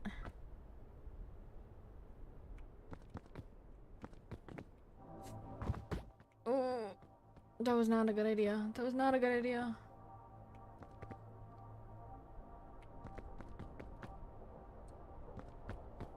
Okay, well, we're gonna go this way. And we're gonna... There we go. Nom nom nom. Was there only one? Okay, there was only one.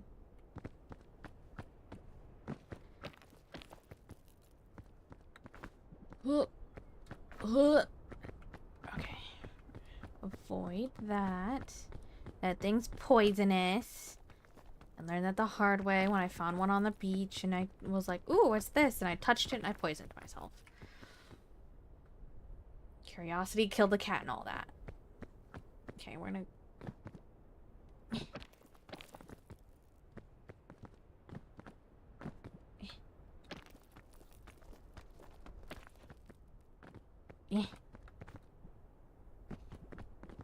Meh. Meh, meh, meh, meh. Ooh, what's over here? Okay, poison thingy. That thing's poisonous too. Okay, so we're not gonna touch that. But we're gonna climb over here. Well, there's an apple. Apple. Apple. I know it says berry, but to me it's an apple, and I can't stop thinking of it as not an apple. Need the apple. Okay. Oh, there's more. Hello. They don't really do anything. Okay. We're just gonna keep that there to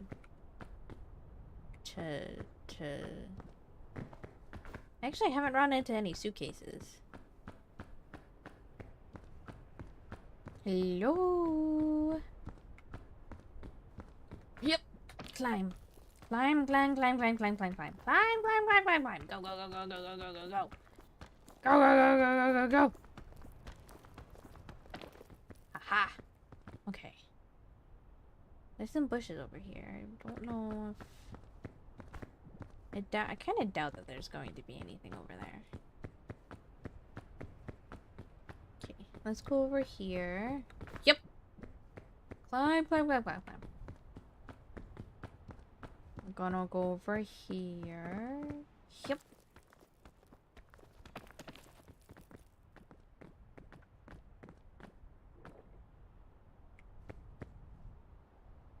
I kind of like that you can see your little feetsies.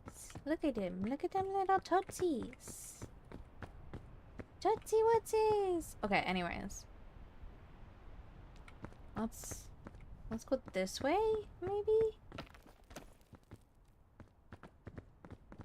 Nope. Jump. There's a suitcase! Hello, friend! Friend! Friend! What do you have inside you? Friend. Bandages! There we go. All fixed. I'm all better, guys. Okay.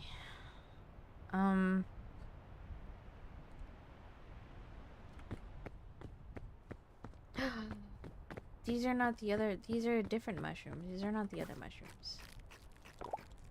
Yeah. See? They're the good mushrooms. They don't hurt me. Climb.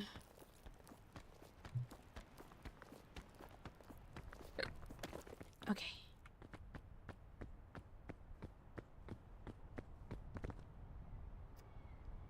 This is getting me nowhere. Okay. Ouch.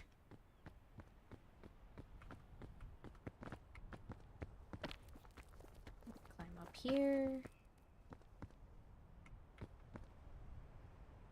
I wonder if...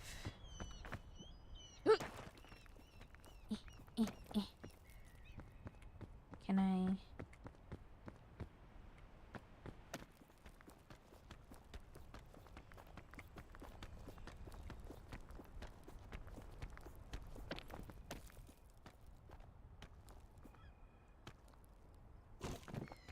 No, no, no, no, no. Oh, I'm gonna die.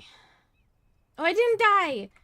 I made it. I'm alive. Oh, there's a suitcase over here. Hello, suitcase. I'm in a lot of pain. Please say you have some bandages. Ouch. Ooh, a rope cannon. Okay. Okay, a rope cannon. Heck yeah. Can I...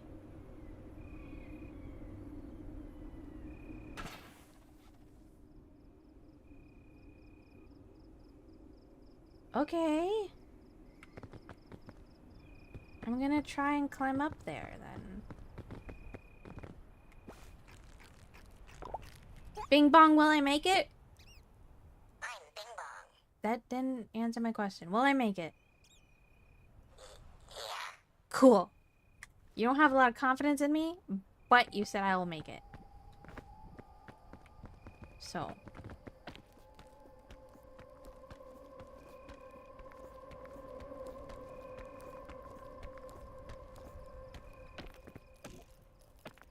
No! Damn it. Damn. Okay, maybe if I go this way.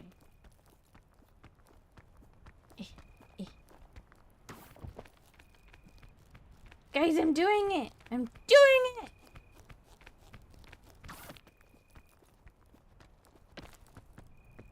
Ah, haha! Guys! Guys, did you see that? Did you see that, guys? Did you see it? I'm a real climber! And there's a suitcase up here. Look at that! Bandages! Yeah, it healed me a bunch. There's also another one over here. Look at this, guys. Guys, look. Big luggage. Give me that. That's fine. I don't know what that does, so I'm gonna leave that there. I don't want to carry something useless.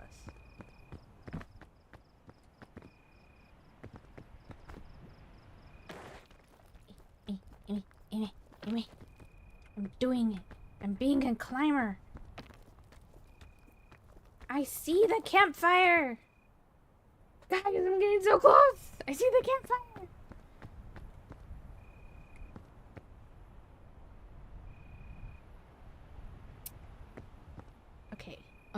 Okay. I'm doing it.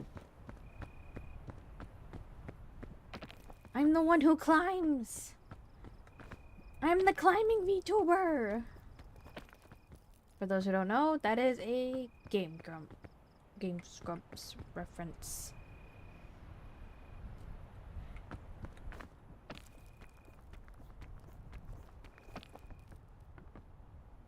Have the Game Grumps ever played Peak? I don't think so.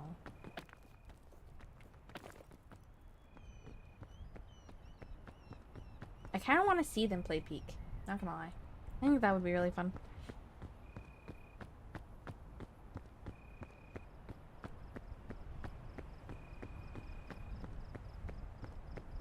Guys, look, I'm doing it. I'm doing it.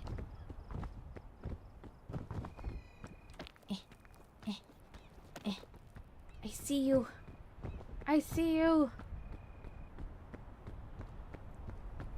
I did it.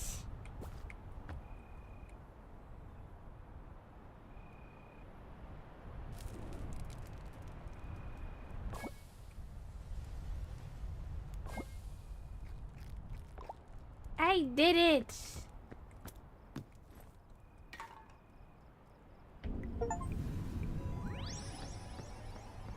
Whee.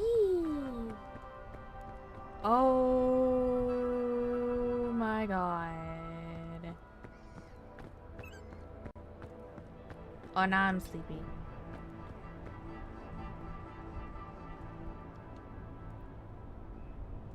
How do I get rid of the sleepiness? Oh, it goes away.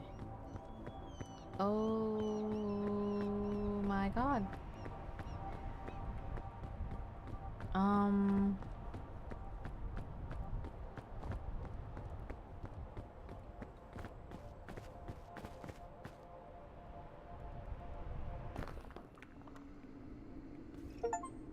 I have a cure-all. Cool. Okay, so this is going in my backpack.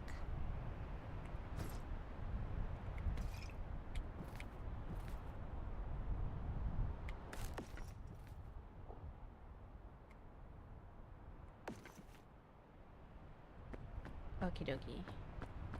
You are poisonous. I learned that the hard way.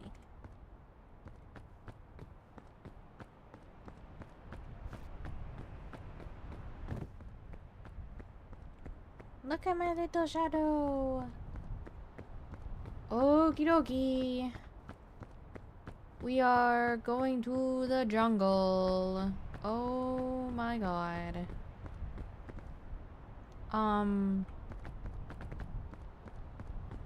Wait, how do I get down there that won't hurt me? Okay, we go this way. Okay, we go down without getting hurt.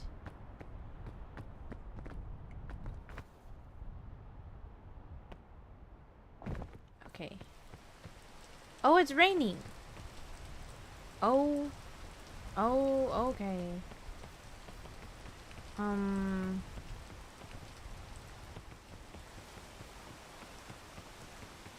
I am...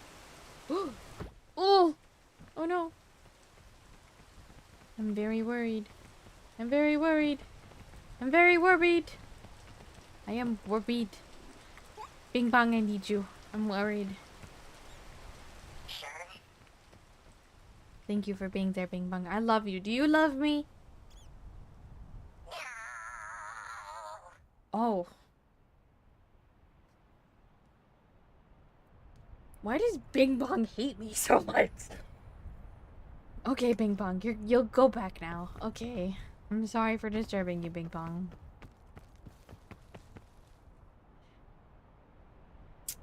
I don't...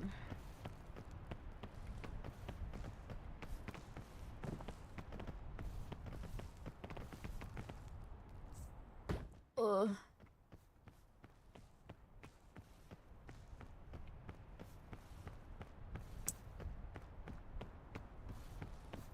Eat an apple.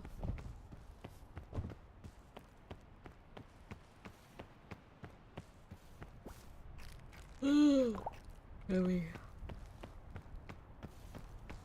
Okay. There's actually a suitcase over here, so I kind of want to go grab it. So I'm kind of gonna yoink.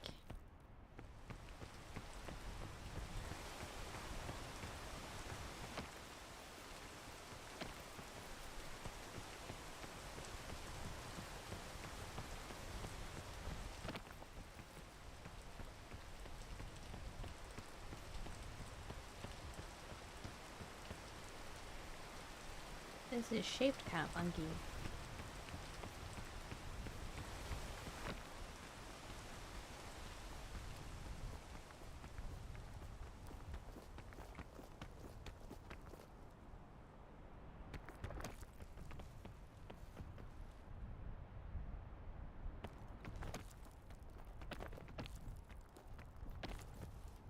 Yeah, there we go. We're going on a trip in our favorite rocket ship, to and to.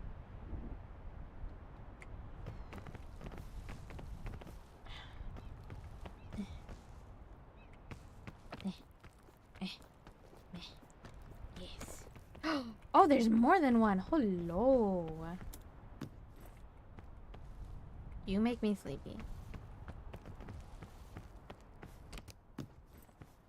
Bandages. Milk. Oh.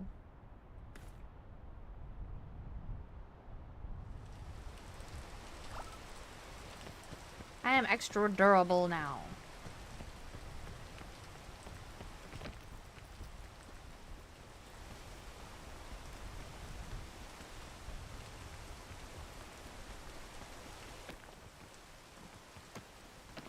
Wait, hold on. Let me replenish.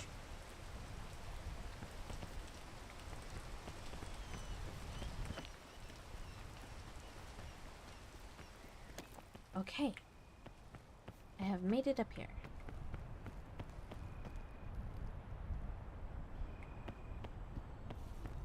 Dooby dooby doo wah dooby dooby doo wah. Hello, another friend. What do you have? Open. A sports drink. Gimme. A rope cannon!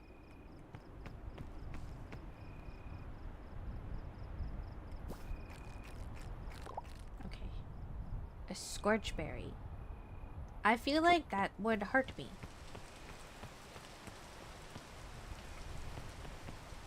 Is that... Did I do that all for nothing?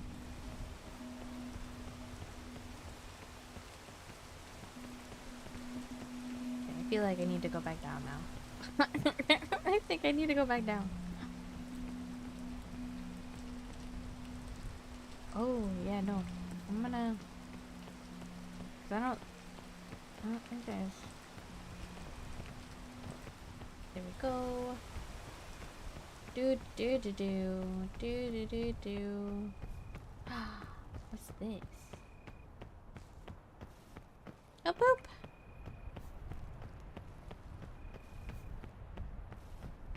Oh, can I grab that? I can grab it. Okay.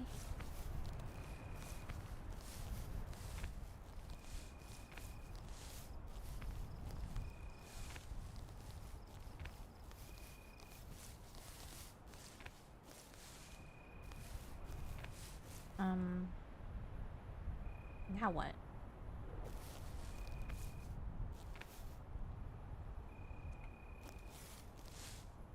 I think I made a mistake. I think I have made a mistake. I think I need to go back.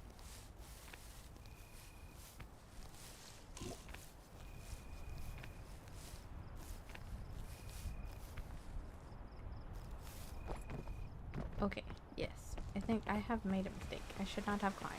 That's fine.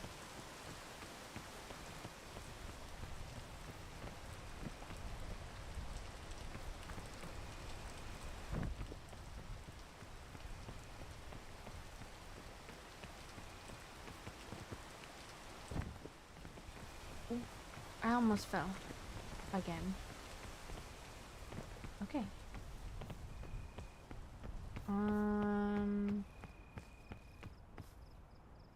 I don't need to go that way. That way looks like it will hurt.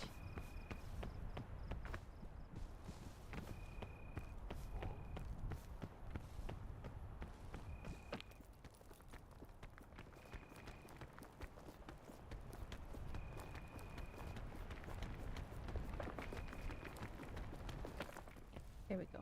Now I am down. I am on the floor.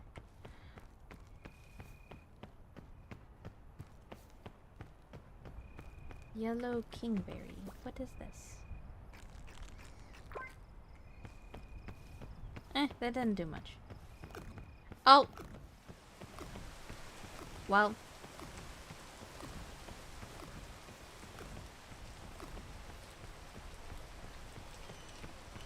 Don't eat the kingberry. Got it.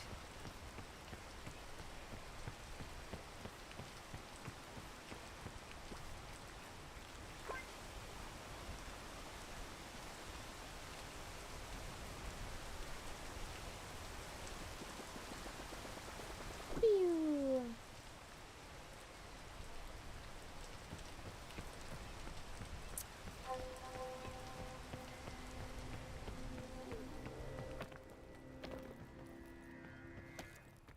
Okay. Yeah, I'm a little poisoned, but that's okay. I still have plenty of stamina.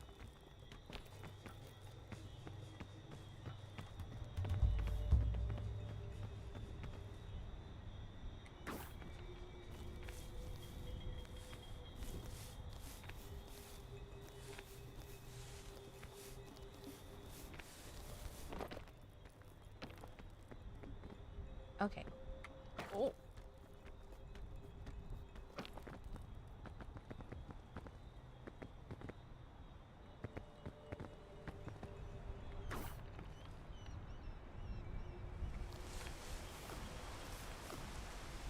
Ooh.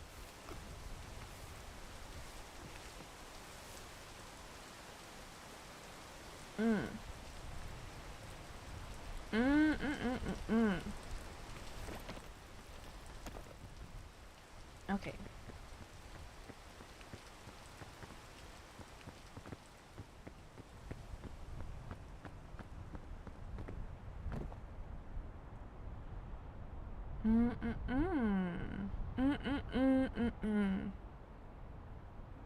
I wanted to go on that vine, but that vine goes through something poisonous.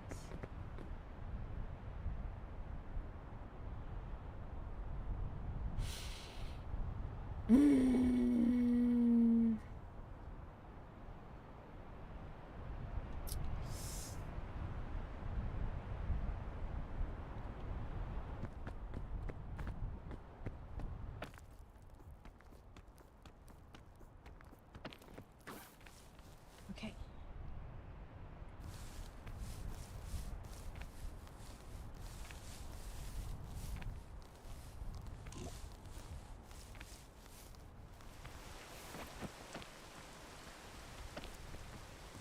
Okay.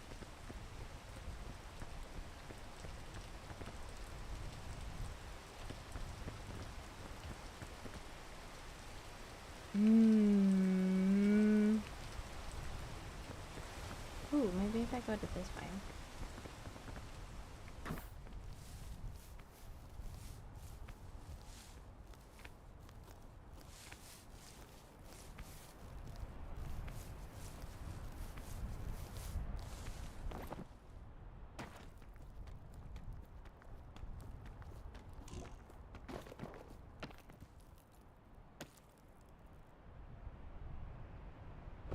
I'm going to die. Yep. Goodbye, world. What? How did I not die? What? That was... Okay. That was a miracle. Okay. What is that? Oh. Oh. Oh. Oh.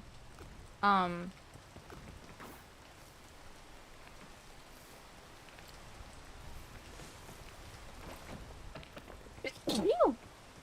That was not a good thing. Those are poisonous.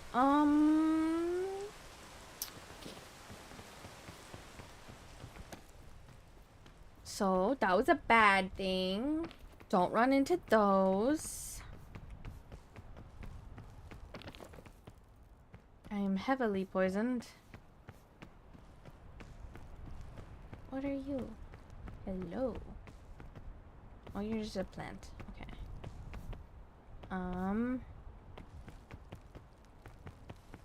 I don't... Oh, there's some red ones over here. Some red berries. Hello, red berries.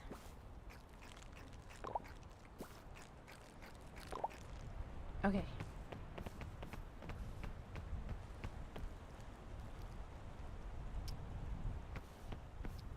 Okay. We are still heavily poisoned.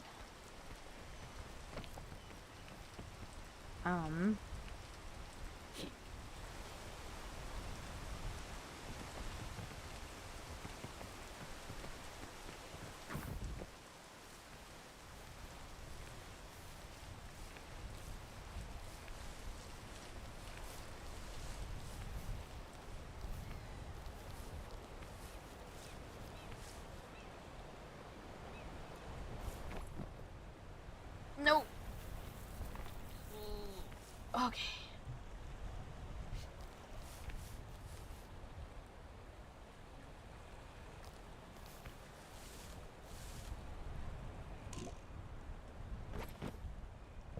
Okay. Okay.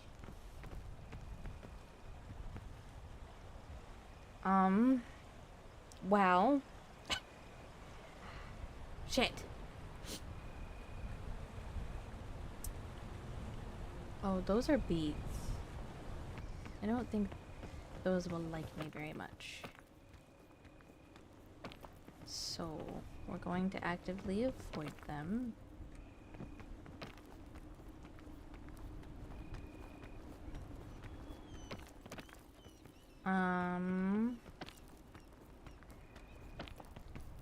Okay.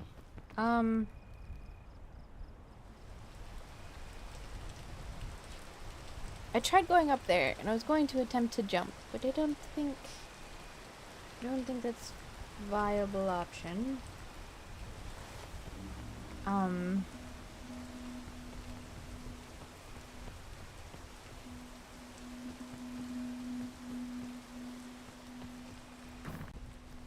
This goes somewhere.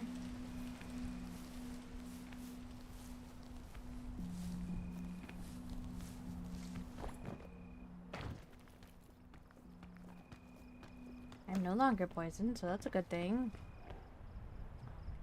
I don't...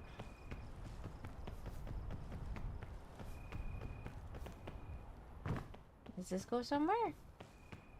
Hello? Hello, mysterious cave. Do you go somewhere? I'm very curious.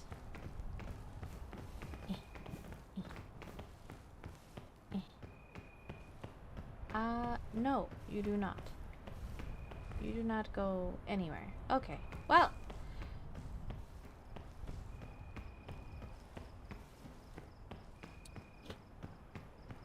We're gonna go this way.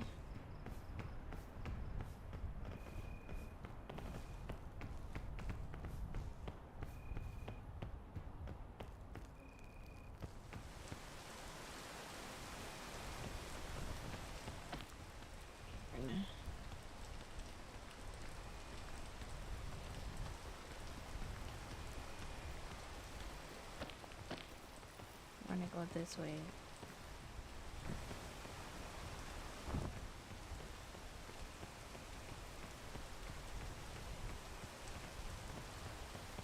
I don't know. Those are poisonous. I don't know how to do this.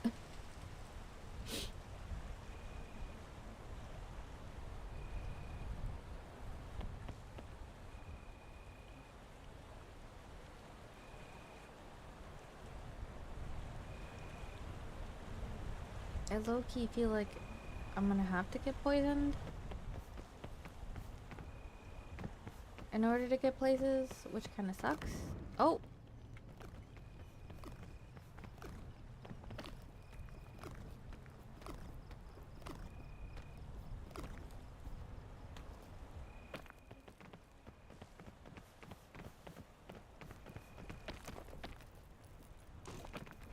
Okay.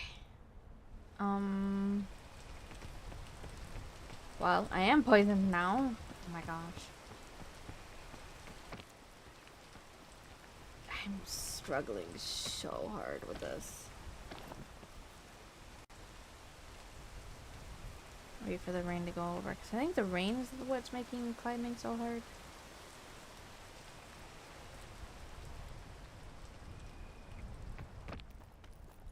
Yeah. I don't...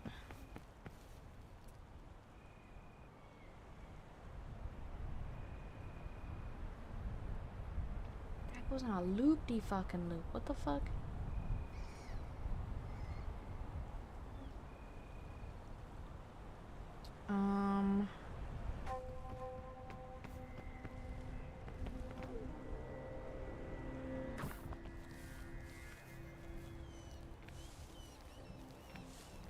Oh no, I should go back.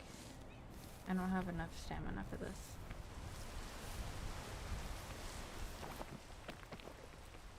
Yeah, I don't have enough stamina for that.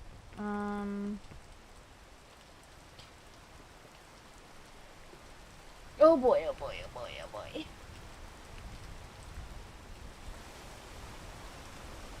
Bing bong.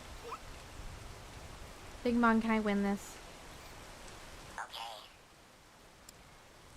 That does not inspire a lot of confidence, Bing bong. Bing bong, why don't you have more confidence in me? I'm Bing Bong. Yeah, okay. Wow. I'm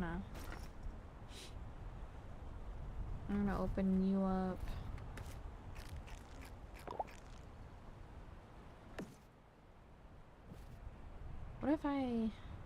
What if I attempt the milk? Attempt the milk and climb on something?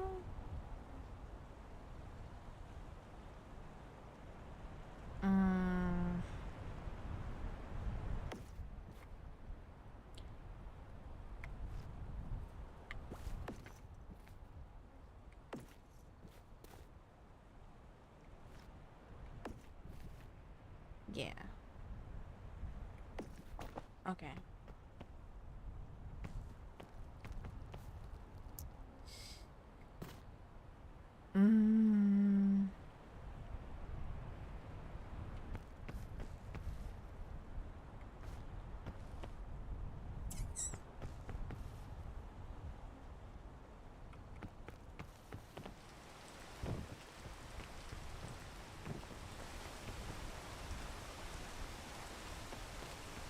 I don't...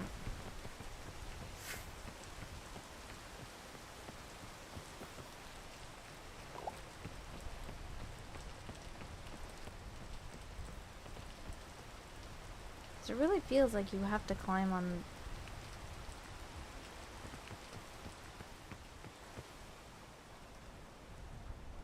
these poisonous shit. I don't...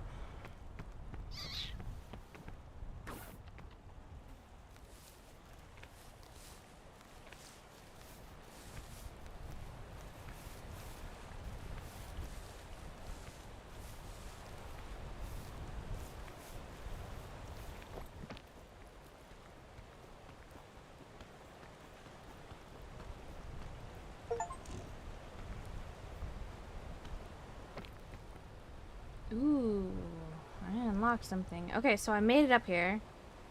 That's great. That's lovely.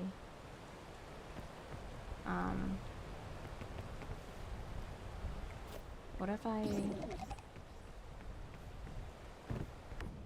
Oh! Nope. Goodbye, world. Wait, what? Oh my god, with the shield on, I am... Okay. Okay, I protected myself from my mistake. Hell yeah. Okay. I'm not going back up there, but okay.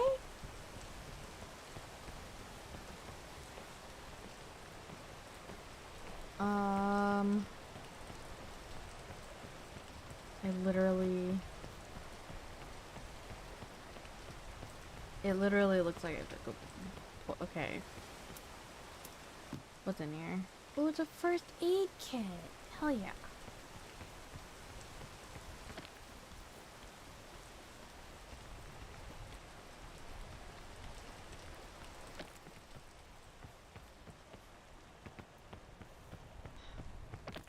Do I really have to? I guess I do.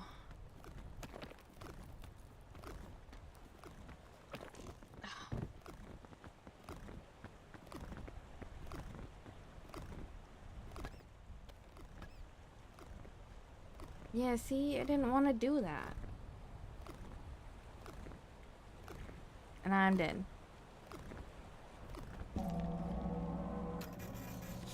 I don't know how to beat that one. I got a new hat though. I got 2 new hats. 3 new hats. Look at me, I got 3 new hats.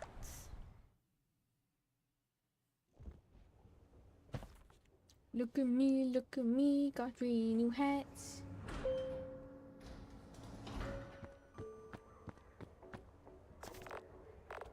Alright. I'm putting on the witchy hat. Oh my god, there's so many hats.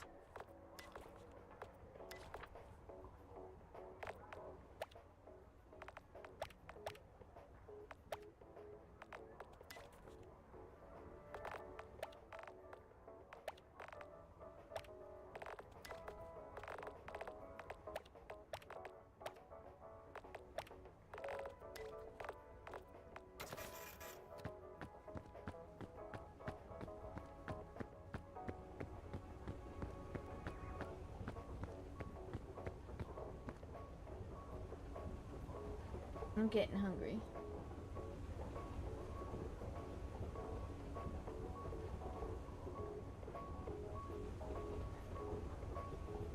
Can we hear this music?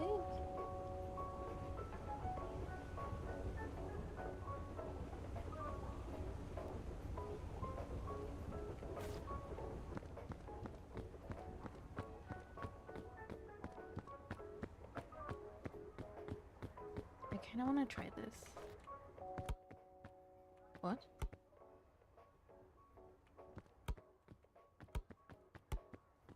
Oh, so you don't... Okay, cool.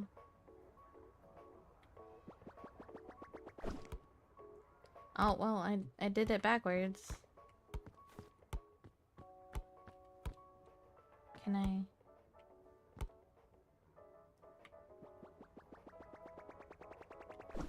Nope.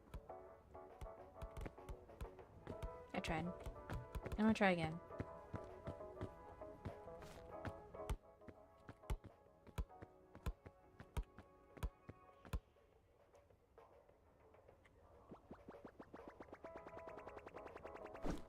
Nope. Okay, I suck at basketball. This equates to my real life skills. I suck at basketball. Okay, I think I'm gonna leave this game.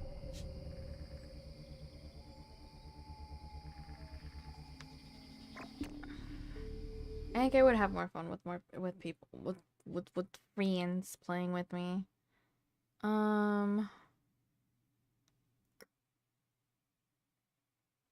Let's play some Powerwash Sim.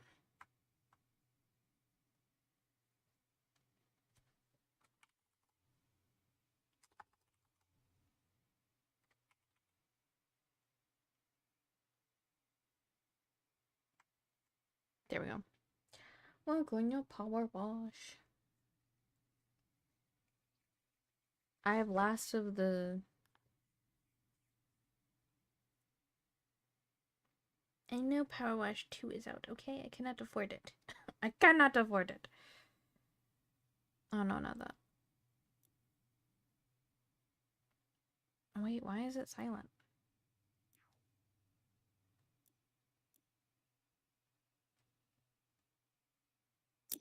Okay, there we go. Bonus jobs. Where were we?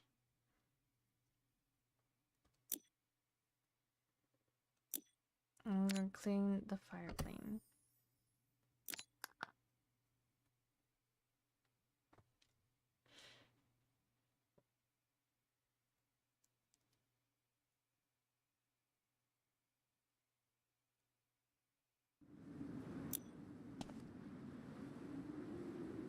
Oh, I should put some music on.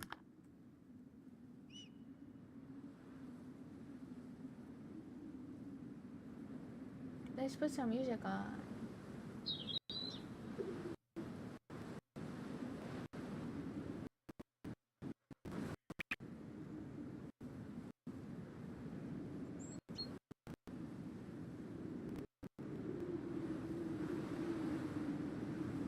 Actually, not music. Of course, that was We're gonna continue to watch this.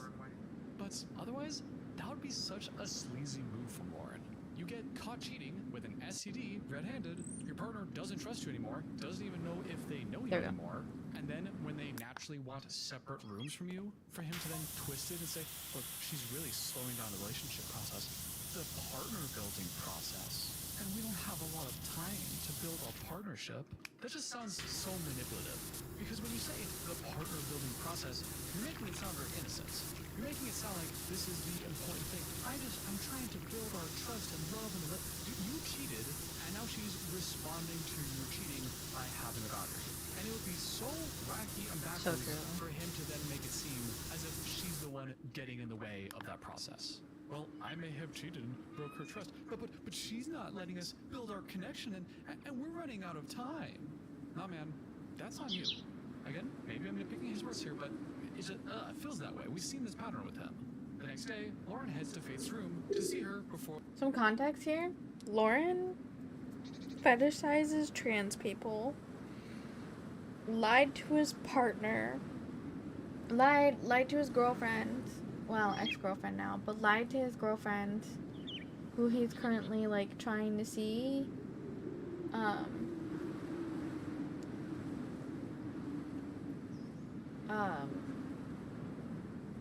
wow, that looks wonky. Anyways, Loren lied to his partner, his girlfriend, about, like, everything. Lied, cheated,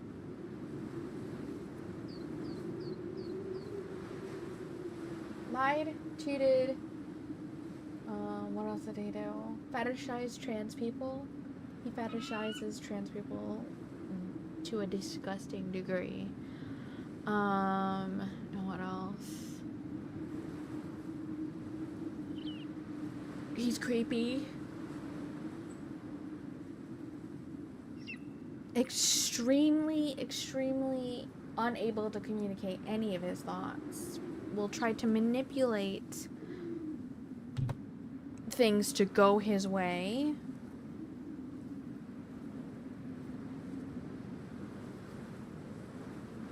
He's awful. Loren's awful.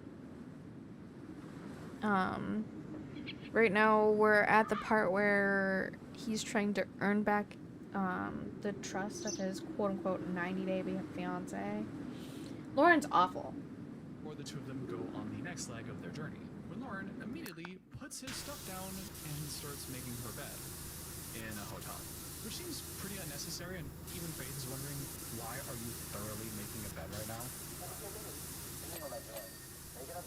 And you remember earlier in the video when I said we'd see excessive flattery and performative chivalry to win Faith's heart back? Well,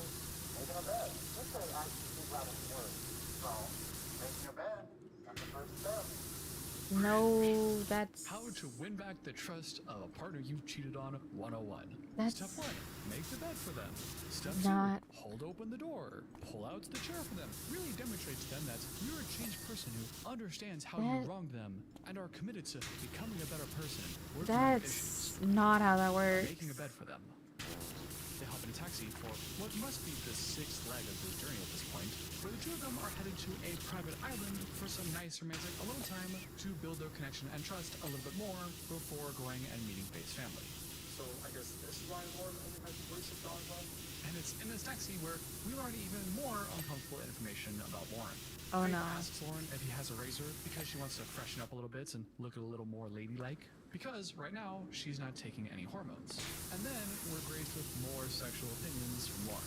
He tells us that he can't always tell whether his trans partner is on hormones, but I prefer my sex partners have female penises. It can happen when you take hormones. what do I say to this? It's interesting that he's talking so matter-of-factly, as if there's no questioning in this that Oh my penis, god, and that's so that it's obviously disgusting. only a female penis if it's on hormones. Listen, we all know I like my female penises, but it's only a female penis if it's on hormones. Oh my god. When I transition into a female penis, it will affect the physical aspect of the relationship. If Faith's penis hasn't transitioned yet, so now the organ itself, that can transition. The and its fuck is that transition logic? Separate from the rest of the person? Now, if he was referring to like bottom surgery where the genitalia itself actually changes, then I could see him describing that as a transition. But as it stands, that sounds needlessly gatekeepy to me. When he talked about his preferences in the beginning, of watching a trans woman that still has a penis, I assumed that he preferred a woman with feminine energy and presented feminine, but with the male body part. I find femininity attractive, not necessarily gender, with or without a penis. But with a penis, which I thought was oddly specific, but okay, we'll go with that. But now, even though Faith identifies as a woman and has feminine energy, because she's not on hormones, then her penis is his penis? What? To begin with, I don't know why Loren has to assign some kind of gender, masculine, feminine energy to the genitalia at all.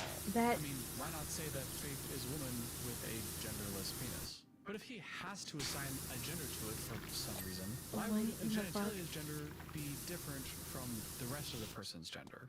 If the owner of the penis is feminine, then would not the penis be feminine too? Doesn't it sound like he's drawing an arbitrary line where he can consider the rest of her a woman and what he likes? But then, when it comes to the penis, then he gets all, the hormones, and it's not girly enough. What is that Also, I have to logic? wonder, if she takes hormones today, then is it immediately a female penis? That- Does she take it today and wake up tomorrow and it's female now? Like, when does this happen? I also think this is one of those topics that is going to have a slew of different opinions. Is he gatekeeping here? Is he invalidating her gender and her transition process? Is this more evidence of him being a chaser or just doing this all for a kink? No, this is more. Why make This is penis gender distinction at all? very much Seems chaser like a vibes. splitting hairs to me when you consider the entire person. Is there a chance that this could be coming from some kind of fear of being gay then? Where he likes penis but he needs it to be on hormones for him to consider it to not be gay or something? The only possible explanation I can think of from his perspective that doesn't make him look like an asshole, I remember him mentioning earlier in the season that when someone takes hormones, the smell can be different. Maybe there's different pheromones associated, and maybe it's still the male genitalia, but it's the more feminine hormones that he just prefers. I don't know. smells a little bit different because of usually hormones or like the way that they take care of it. But he's still saying that he wants a Okay. female penis, and that Faith doesn't have that. And says this. It will affect the physical aspect of the relationship, but if she's going to take hormones, then we can fix that really quick. Motherfucker. So this is a problem? That makes no Let's sense. put ourselves in Faith's shoes. You identify as trans, it's really hard to find any romantic relationships and don't fetishize you. It's hard to be taken seriously as a genuine romantic partner. And then the guy who says he's super open-minded and loves you just for how you are, accepts you and was looking for someone just like you in fact, then goes up to tell you that I like your genitalia, but I don't think your penis has transitioned enough for me to like it, and it's kind of getting in the way That of may- physical life. that- So I I'm- kind of have this immediate I'm- problem about okay. yourself that makes me uncomfortable. So, if you're willing, I'd love to get you on hormones to fundamentally change who you are and your body chemistry so I can personally be more physically attracted to it. Oh, oh my god. Oh my god.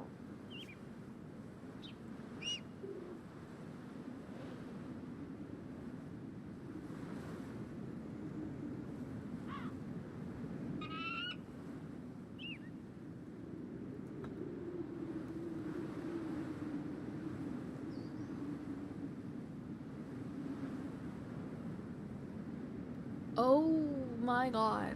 What in the fuck? Okay. Okay.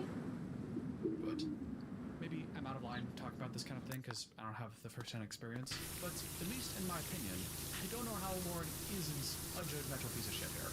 Makes me feel very gross hearing about this, but maybe I'm wrong. If you have any experience or if you have your own take, then please let me know in the comments below. I will be very interested to see the different array of thoughts here. But I mean, out of all the things. I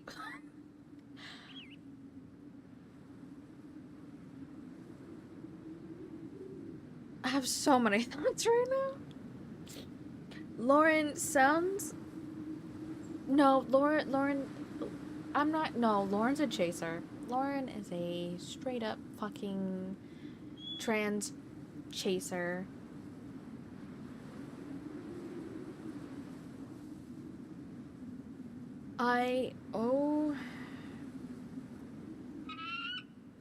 Oh my god. Oh!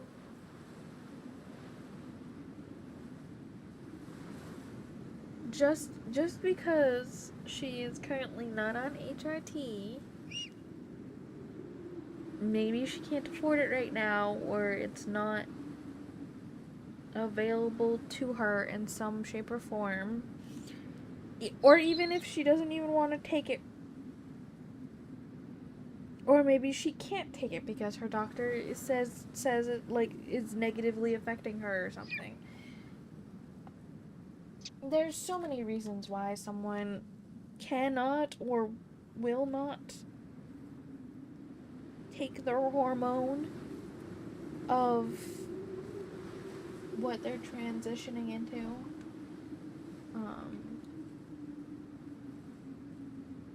So I think it's unfair to say someone is not trans just because they're not medically, you know, transitioning. So I don't think that makes her any less of a woman.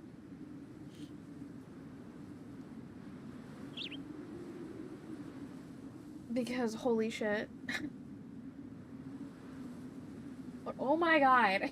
This man, if I saw this man IRL, I'm not gonna finish that statement, but holy shit. To worry about, that's not something I really care about at this moment. Well, I guess throw away everything I just said then. Yeah, it's all fine. The two of them get back to talking about Faith's hometown and her family and her life goals. Faith mentions that she's always wanted to work hard enough and buy a good house for her family. Loren then asks Faith how much money this ideal house would cost, and for some reason, he already knows the answer to that question. How much would the house cost that you're talking about? 100,000 pesos? I think it's 1,000 pesos. How much is that? Faith is like, how did you know how much money it would cost? And Loren says, well, I've done all my research in case I move here and live with you. Where, in Leyte or in Manila? I don't care. Wherever you are. Would you want that? Right? Get some money, buy your family a house, live in Leyte with your family? What are you doing here, Loren? Loren tells us in a one-on-one that he knows in American standards, he's completely broke, but believes that if he works hard enough, he can save up $2,000, buy Faith's family their dream house, and make all of Faith's dreams come true. If I work my butt off and try really hard, I can eventually save up $50,000 to... Okay, then start working hard, Loren. Here is, how, in case you forgot, he only had $46 to his name when he came to the Philippines. He did say he had one more paycheck coming in, but I can't imagine it being that much. And from then on, he has no way of making money. He said before that he was just going to magically be a digital nomad and make above minimum wage in US dollars while living in the Philippines by answering phones. So that's obviously not going to work out. And if he's going to eventually get a job in the Philippines to pay, then what makes him think that he would earn enough for a dream house when all the native Filipino people doing the exact same job can't afford it? So I don't know what he's going off here, how he's gonna have all this money. Personally, I'm willing to just wave this off as more of Loren's delusions about finances and how easy life will be in the Philippines. But I also have to wonder, why is he saying all this right now? Is this really what you want to do? Has this been your plan all along? Or is he being emotionally manipulative and trying to mess with her feelings in order for Faith to trust him more and take him back? After the taxi, they then get on the boat to the private island, which what is this, like 7 feel hours? like When, while they're on the boat, Loren gets really up close and personal with Faith and asks Faith if I feel like Loren is being more of ignorant of the world. Like, if we give him benefit of the doubt, I feel like Loren is kind of how do I explain this? It kind of ignorant, idealistic, you know, things of that nature where it's like, ooh, woo, this should be good, you know,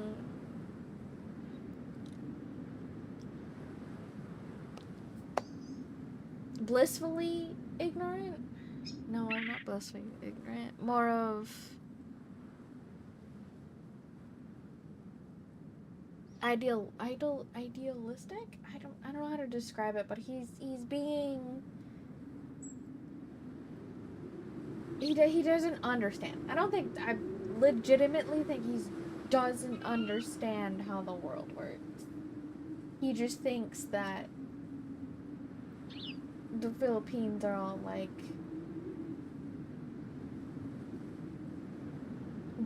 goes based off of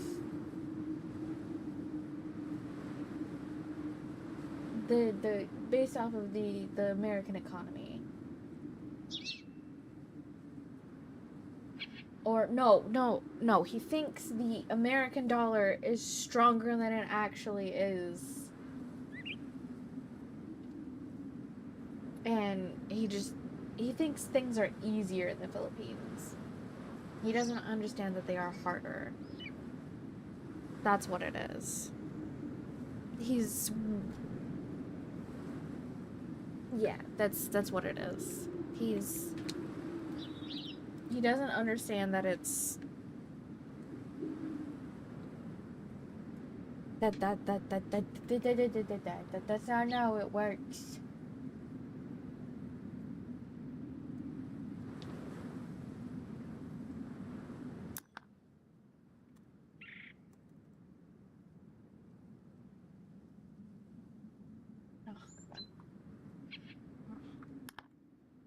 Boop. if he can kiss her on the cheek. Can I kiss you on the cheek? Kiss me, but not on the lips, yeah? Like this, on the lips, on the ear, on the neck. Which, I guess, good for him for asking for consent. But the two of them are friends right now, not boyfriend-girlfriend, so Faith is not okay with that. Reminds him that they're just friends, tells him to behave, and then tells us in a one-on-one that she knows that Loren has no money. She knows that this $2,000 promise and trying to help her out with the house might not be realistic for him, and therefore wisely worries that this whole house buying business from Loren might be another example of Loren trying to weasel his way in and may just be telling Faith whatever she wants to hear. So, like, why is just things I want to do? And the episode ends with Faith reminding us a very important lesson about trust in relationships. You have to, anyway, it's the person I'm loving. I really have to open my heart. After covering 90 Days controversial and extremely troubling Loren on this channel the past few weeks, it's time to finally spill all the tea that's come out on Loren since the show aired. We're talking an ex-wife, 2 kids, and child support allegations, his upcoming fist fight with Adnan, and a slew of incredibly odd and disturbing comments he's made online. But before we dive headfirst into Loren's real-life drama, I wanted to just briefly catch you all up on the single scene that Faith and Loren had last episode. consider this an appetizer before the main course. So, let's get into it. The episode starts with Faith and Loren having finally arrived at their private island destination to enjoy a day in the water and spend some quality time together before they go and meet Faith's family. They get out of the water, Faith goes to put some lotion on, but Loren interrupts and offers to put on her sunscreen for her. Right? I do things for you all day, every day, forever. Which, maybe for anyone else, I wouldn't think twice about that comment. But knowing Loren's MO and knowing that he's in this place right now with Faith where he's trying to win back Faith's trust, just kind of looks like another example of him trying to make the hotel bed for her, hoping that brute force chivalry will somehow convince Faith to forgive him. And then we get to learn a bit of Faith's backstory. I know in relationships people are like, it's about the little things. And it is. It is. It is about the little things when you're not making up for cheating, when you're not making up for lying, when you are making up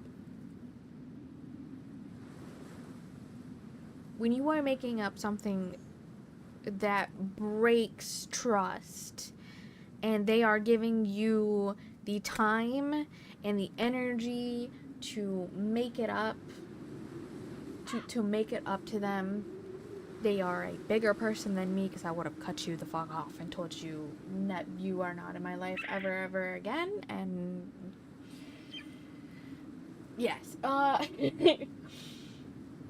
but you cannot be doing little tiny things to try to make up for something big. You should be doing not grand, huge gestures like buying a car, buying a house, while giving all these promises and stuff like that. You should be... God, I would recommend maybe therapy. Like, legitimately taking it serious, going to therapy kind of thing. Maybe... Oh, I don't know...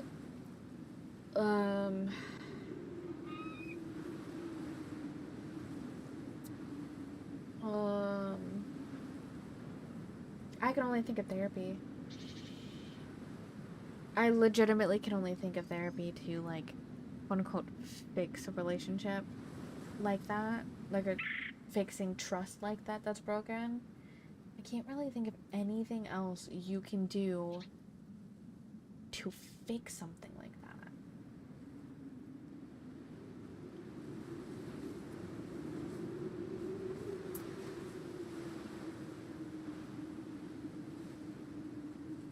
Maybe... I don't want to say give access to your phone. Like, give access to your phone to your partner. Give your partners access to your phone. That's what I mean. Because, like, I feel like you're entitled to some privacy. Maybe give your partner access to the social media you've cheated on them with? Maybe? Question mark? I don't know. It mostly depends on the couple and stuff like that, but like, holy shit. That's insane. I don't...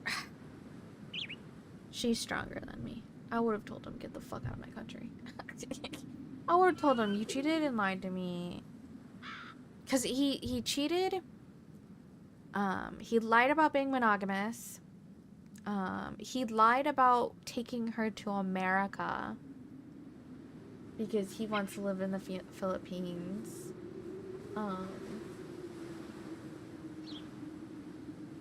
He lied about the money he had.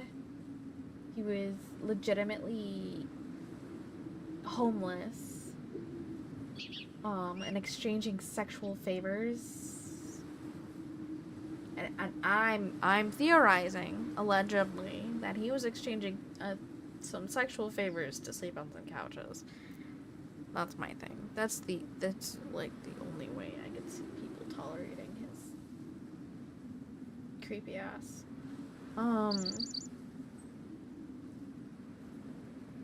So I don't know. I don't know, girlfriend. I hope. God, we are not even halfway through this video. I hope to fuck that you don't fall for this man. That you get rid of this man. Because this is her first serious boyfriend she's ever had, which I get. But baby, you deserve so much fucking better. So much better. Get rid of him. Go find you a better man. We hear that she left home at the age of 13 to go to Manila and get a job, which was around the same time that her dad died of a heart attack.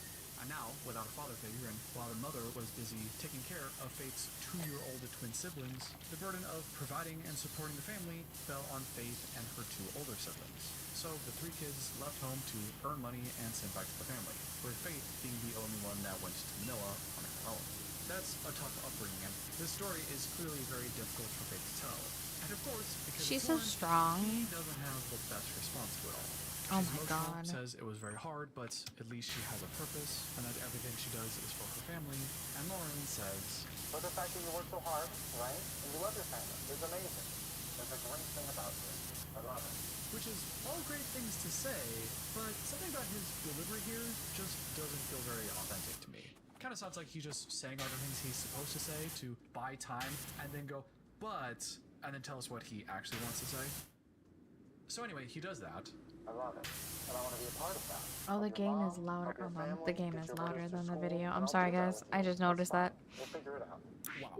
That is so emotionally manipulative. She just gives him this entire sob story of her life and life's motivations and how hard everything has been for her. She hopes her family is proud of her and everything she does is for them. And Loren hears all that and goes, yeah, we can do it together.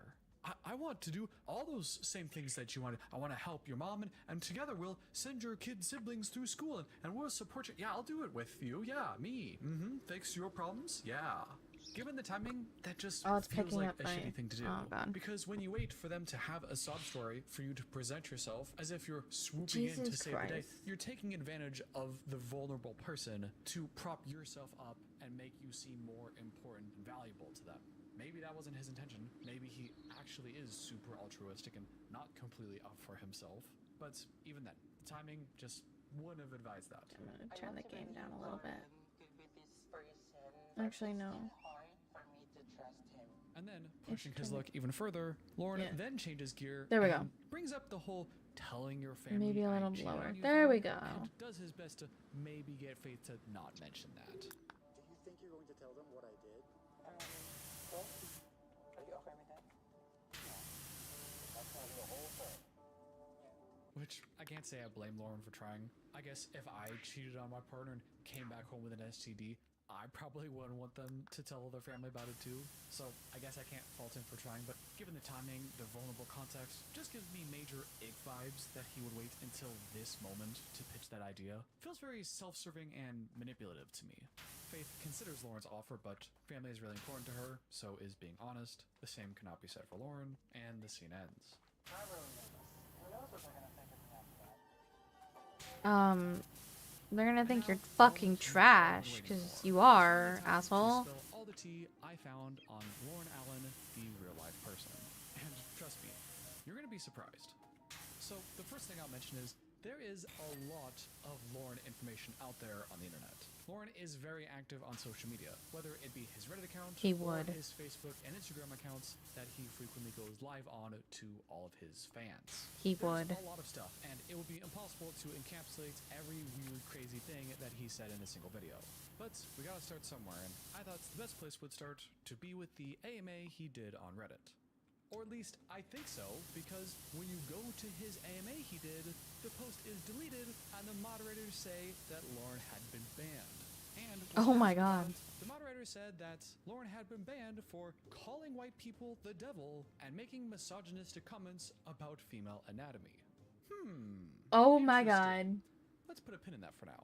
Holy While the shit. original post was deleted and several of Loren's comments, many of his original comments still remain. In fact, his account is still active, and you could go on his account and search through all of the comments that he's made on public. And because I'm making a video for you all, that's exactly what I did. Oh my Chapter 1, god. The ex-wife. The first thing you'll notice if you go through his profile or check out this AMA is that he talks a lot about how much he hates his ex-wife. My ex-wife is a classic. lazy, dirty glutton who steals from the government. My exes hate my kids and my ex-wife hates me. Says I'm bad. If I find a famee willing to adopt us, maybe I'll get custody from my succubus ex-wife. When called out for not wanting to get a higher paying job to support his kids, Loren defended himself by saying, "It's almost like you were there when she made a choice to get pregnant for money," insinuating that the then 16-year-old girl chose to get pregnant with Loren for a lifetime of free money. Okay, Please so tell me he hates his was ex-wife 16 and too. seems to blame her for a lot of his financial problems. So what's the deal with the ex-wife anyway? According to documents obtained from In Touch Weekly magazine, 90 Day Fiance star Loren Allen was previously married to and divorced from his first wife, Cheyenne Allen Hines. They say they were married in 2011 when Loren was 21 and Cheyenne was just 19, and got married just after the two of them had their first child, and just before they had their second. The two of them were married for 2 years until they filed for divorce in 2013, and the divorce became Wait, finalized pause. in 2015. Pause. By the way, I know many of us were Pause. Pause.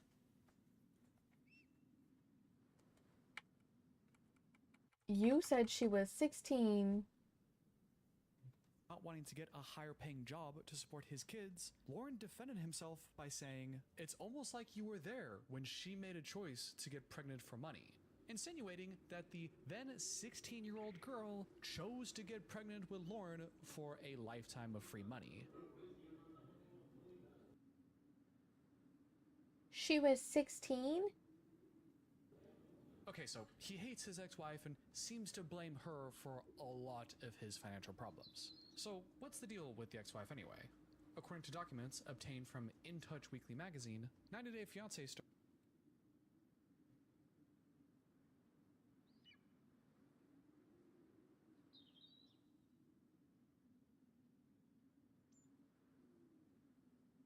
Okay, where does it say?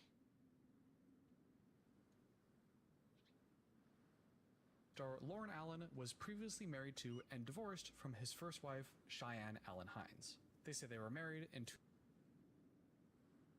When Loren was 21, the couple had already welcomed the first child, a daughter. So if she was 16, he was 18. Oh. Okay. Maybe Romeo and Juliet law can be like,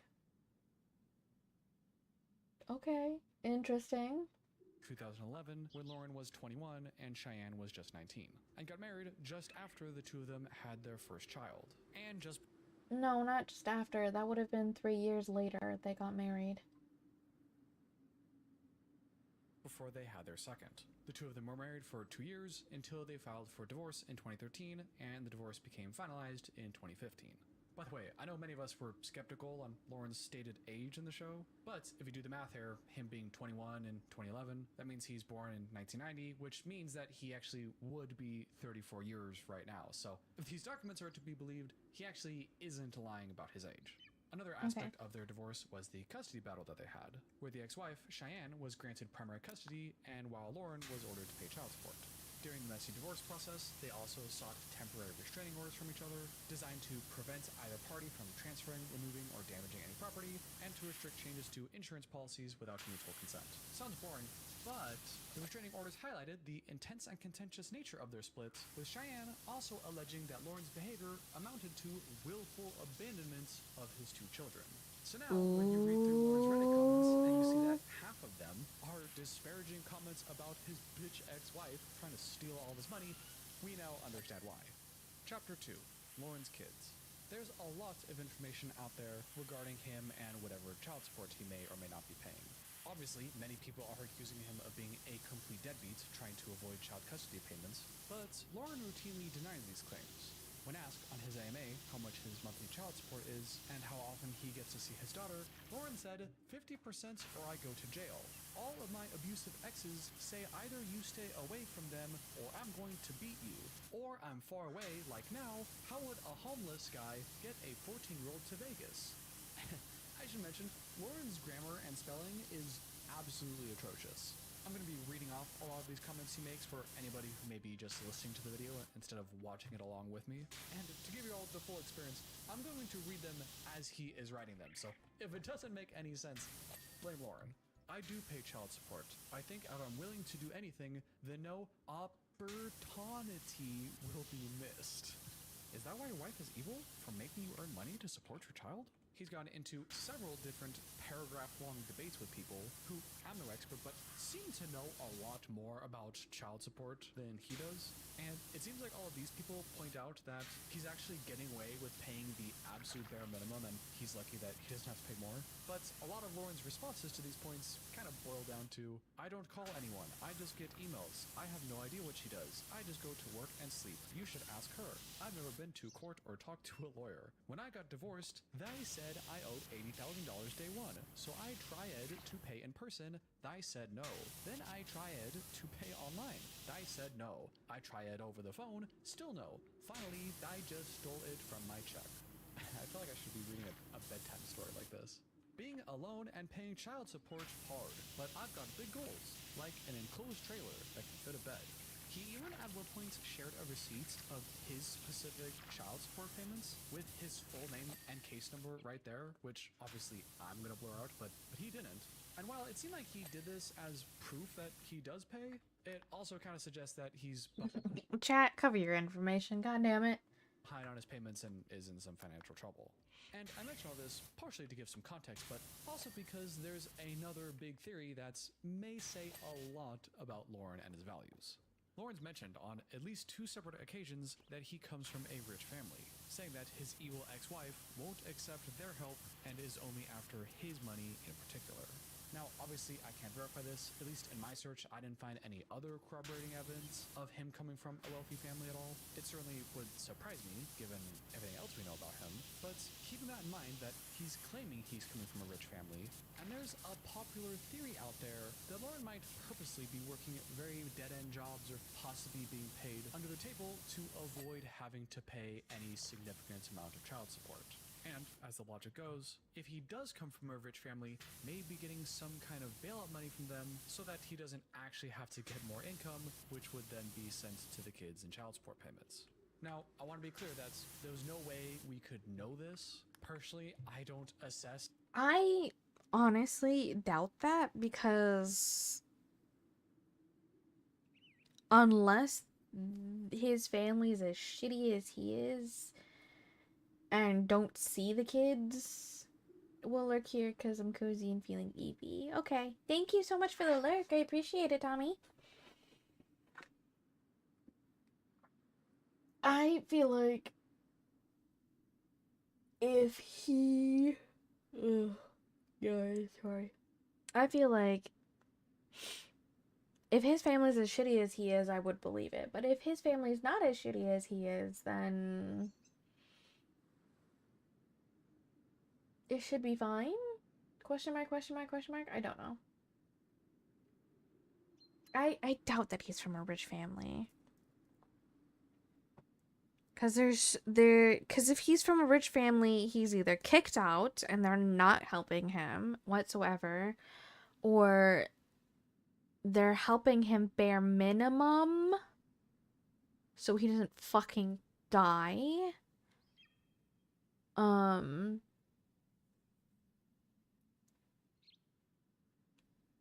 Or he's not from a rich family.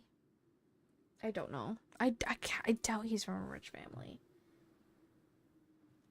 Him to be someone that is capable of getting higher paying jobs, but he has been noted multiple times from people that watch his Instagram lives that he could be interpreted as bragging about doing exactly that. On his Instagram lives, he brags about avoiding child support payments and is insinuating that he is living a homeless lifestyle strictly in order to evade having to pay. he is not interested in his kids at all.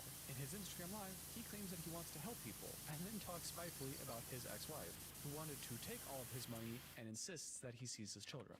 Again, for legal reasons, I have to say that I cannot verify that. I'm just reporting a theory that I read on celebsvulture.com. Chapter 3. Hating the West. Okay, so he hates his ex-wife. He thinks that she is entirely responsible for purposely siphoning off all of his money to spite him. He thinks she's evil and doesn't seem to have a lot of remorse around not wanting to support his kids more. That's at least the opinion I have after having read a lot of his statements. That's already bad enough, but turns out that he also hates America and white people.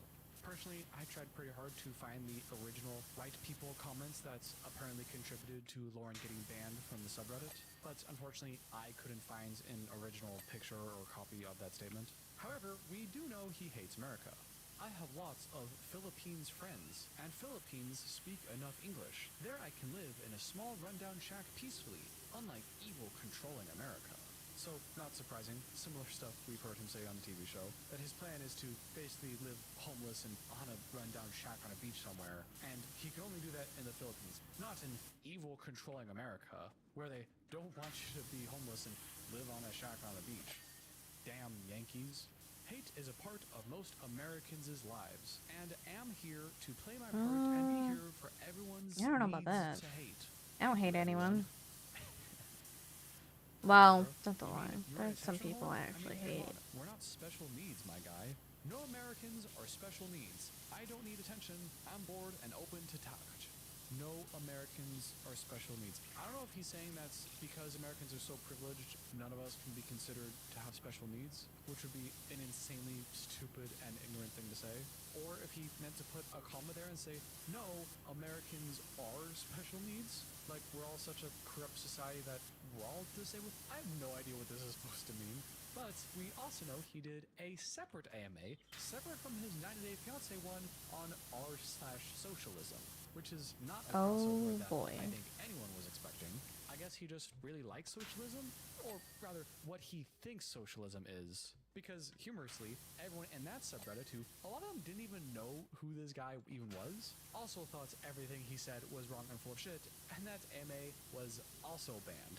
But, unfortunately, Loren's racial views may not be limited to just America and white people. Oh no. Because if you go to his Facebook page, Oh which no. normally I wouldn't check because that feels a little invasive, but he has linked to it and asked people to check it out multiple times. Anyway, if you check out his Facebook, we see this post where Loren is taking a shot at Adnan from Adnan and Tiger Lily this season. And he says, if Ali Bibi is a hero, Ali Bibi being, I think, an incredibly racist way to refer to Adnan. If he's a hero, but takes control of lives based on gender, space, then I must stand as an evildoer to keep women's rights? And then with a picture of Pennywise the Clown saying, vote evil Loren, vote to keep women's rights. There's another post from just 12 hours earlier where he calls Adnan a Bibi this time and insinuates the two of them will have a fight live on the internet, and again asks everyone to vote evil Bibi for 90-day hell monitor. Oh, so these are the Photoshop skills that he thinks will land him that digital nomad job. But then I found a third post from just a few hours before saying, breaking evil character. Ambumalimbim challenged me to a battle, claiming his owns Tiger Little Beef, so challenge accepted. Women's rights first. Hashtag women's rights. Hashtag freedom. Hashtag fight. Over a 144p quality Photoshop fight night poster with Adumi versus Bum 90-day women's rights battle. Ambumalimbim. Ambumalimbim. That's how he's referring to Adnan. And in this process, he has now characterized himself as the hero for women's rights. Along with the very casual racism. Before we get off of Facebook, I also wanted to point out this little side quest he's been on, where he face swaps himself with famous people and apparently feels the need to share every single one. We have Spider-Man, Robert Downey Jr., Johnny Depp, some other guy. 16 pictures in this album, by the way. More outrageous nonsense. A gallery of that guy from 90 Day. Him in the Can You See It Falling in the Air Tonight, whatever that song is. Hey, you should be impressed that at 28 or whatever I am that I even know that song. him as an independent filmmaker, not the murder guy. And I think I love this one the best, where he put his face on 5 different members of this boy band. By the way, this was all from October the 12th. All these examples came in a 1-day span. Right, okay, back on topic. Besides his Interesting, I incessant guess. main character syndrome, he might have a problem with Middle Easterns and likes to Oh, portray no. himself as a defender of women's rights, which is extra funny because if you remember, half of the reason he got banned off of Reddit in the first place is It was for making because him being misogynistic comments about female anatomy. I'm so curious on what he said. What's all that then? Chapter 4, Sexuality. Brief trigger warning if you don't want to hear about any sex weirdness, or if we're eating some cereal, then put the spoon down. All right, you ready for this one? Hormones control somewhat of your sweat smells like. Men are disgusting, and cis women vagina gets so gross, and you're always forcing them to shower. But trans doesn't have a rotting vagina. Rotting vagina. That's how he He's describes gay. that. He's Also, gay. gross because you always are He's forcing gay, but them he's to trying shower. so hard I not think to you seem just gay. were dating someone gross. He further elaborates, hormones control how your sweat It's a smells. combination of him Also, men and fetishizing men in general are trans women disgusting and gays. So I need a him female being sweat gay, but smell. And refusing there is a to be difference in seen as taste gay. when your mouth is all over their body. I should have had like a beer or something while I talk about this. I'm a bottom when I'm asked, or I can't get it up for my partner. I just don't like the smell most of the times. Sometimes I daydream of a freshly waxed vagina. I mean this in the nicest and most inoffensive way possible. You are an odd duck, my friend. He clarifies on several occasions that he's definitely not gay because he finds men absolutely repulsive, and says that it's been his dream ever since he was little to be with a trans person, and says it's appealing, but it has nothing to do with the sex. It's also a great way to protect myself from more child support. They're, obviously the wrong there, beautiful, and ladyboy is a bad word. Yeah, he said that ladyboy is offensive in America, which I had pointed out, but the producers forced him to use the term allegedly. Kind of a side point there. So, into trans women, great way to protect yourself from child support. That's the first stated reason he caved about why he likes trans women. No, I very much love vagina. I just don't like bacterial vaginosis. Is a vaginal infection that occurs when the balance of vaginal bacteria is disrupted. So, rotting or smelly vagina. It's funny that you can obviously tell which part of the sentence he copy-pasted, and then goes right back to spelling vagina with 2 eyes. Funny, considering you're literally the male embodiment of bacterial vaginosis. Also, lastly, if you were curious, his penis is doing good today. Okay, so have we had That's our fill on the wonderful. stuff? Because I have. And What that's the more or fuck? less wraps up most of what I wanted to talk about regarding the Reddit AMA. Although, he then started DMing people after the AMA was banned to continue his conversations. Oh, It's more or God. less the same stuff with him. Bad grammar, blaming America. He sent this person his entire terribly spelled resume for seemingly no reason. I won't be getting into these receipts, but just wanted to mention it. That's probably why he can't get a job, because he can't fucking spell. You know, I just realized I'm literally drinking tea as I'm spilling the tea today. I had no idea. After seeing everything so far, I have to ask, why? Why is he doing all this? Why go post all over Reddit and Facebook and go on these Instagram lives and seek all this attention? Why post your direct phone number on your Reddit accounts and frequently in the comments asking people to interact and call you? Why post where you work and your time schedule, I'm obviously not going to show any of this, in the comments to let everyone in the world know where you're going to be at all times? Why ask for all of this attention? Well, I think a lot of it is just him not being very smart and wanting attention. But besides that, he does have 2 clear grifts going. And the first is, of course, e-begging for donations on his GoFundMe. Help Loren Allen build an NDA LGBT safe haven. And for some reason, the art he chose looks at first like it's some kind of anime poster, but he must have gotten AI to make this or something, because if you actually look at the faces, they're horribly demented. Oh my and god, yeah, disturbing. that's The description reads, NDA. AI. Hello, I'm Loren Allen. I'm starting an LGBT community center in the Philippines and looking for help. Nothing is more important to me than helping others, but I have an evil ex-wife and fights just to make rent, but plan on finding a way to devote my life to charity. And Uh-huh. yeah, I don't know if disparaging your evil ex-wife in the description of your GoFundMe is really Theory time! The reason why he's doing this is because he's trying to get a harem of trans women. Point blank period. Theory, allegedly. I don't know. Loren, you can't... Well, Loren, you're broke. You can't sue me. You're probably doing it like that. advisable to really maximize donations. But that's not the only example we have of Loren looking for a handout. Because yes, he wants money and he wants donations, but you know what he also wants? Loren wants to be just like Big Ed and get on all the TLC shows. I need fan support to get on more shows like Big Ed.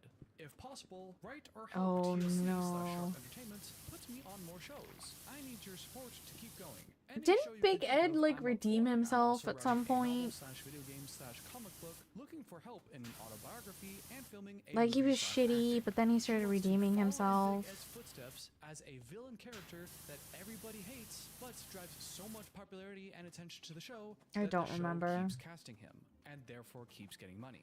He also mentions that it would be fun to do some kind of celebrity boxing match, or maybe get paid to be locked in a haunted house for charity, or take a bullet or a boxing wrestling match with someone who could destroy me. So you don't even want to be in a celebrity boxing match, you just want to get pounded by a dude bigger than... Wow, that was bad wording. I meant that figuratively. Chapter 6. Loren's anti-hero complex. So, what have we learned about Loren in these first 5 chapters? Well, he seems to hold a lot of hatred towards his ex-wife and seems to blame her for his financial problems, despises the American economic system, especially child support, allegedly, though I never found proof of it, hates white This people, sounds like and another also version of prejudices Onision. towards Middle Easterns as well, thinks a lot of vaginas are disgusting and likes to refer to them as rotting, and also thinks men are repulsive. Pretty villainous behavior, right? Well, what makes that even crazier is Loren seems to think that he's actually the good guy in all this. He believes his kids will one day be old enough to stand against the wicked ex-wife and raise to the calling of their dad who fights for justice. He hopes his daughter will team up with him to fight for justice and peace on Earth, which for 0.01 seconds, I forgot that Loren said that, and I thought, oh, that's kind of cute. But then, obviously, you remember it's Loren and then get depressed again. He says he's a hero for women's rights against the evil aluminum bim whatever it was. And he even said in one of those DMs I mentioned earlier that he's only choosing to be the bad guy and really just wants to help the world. He even seems to brag about how much of a subordinate he is, saying, I live my life as a subordinate to those around me. My ex-wife just abused that feature, which is pretty pathetic. I don't know who needs to hear this, but just because you have some personal issue that makes you have to be subordinate to other people doesn't automatically make you a more moral person. In my experience, the vast majority of the time that someone talks like that, they really just have their own issues and is not a sign that they care or have more empathy than other people. But regardless, Loren clearly It's has more a of hero they're tough complex and online, sees but himself not as in an real angel. life. And this is where it gets really interesting to me. Because, although he sees himself as an angel, he also sees all the hate he's getting online. And it seems like he tries to rationalize all that disdain towards him by saying that he's just pretending to be the villain on purpose. I'd much rather be an evil, disgusting villain, because if I'm evil, then that means someone else isn't, right? As if to say that because he's the villain, then everyone else gets to be a hero, and he's such a saint that he's gonna take that burden for everyone else. Loren, if you just own up to being a complete ass and work on yourself, nobody would hate you. Doubling down is not the way to go. To that, Loren says, I need to be hated, LOL. I don't mind because everyone knows me in person, knows the truth. I don't work on myself. I don't really want a life like that. Loren. I don't want a life Loren. where I have to work on myself and be a better person. And like we saw in that DM from earlier, I am choosing to be the bad guy, but I really do just want to help the world.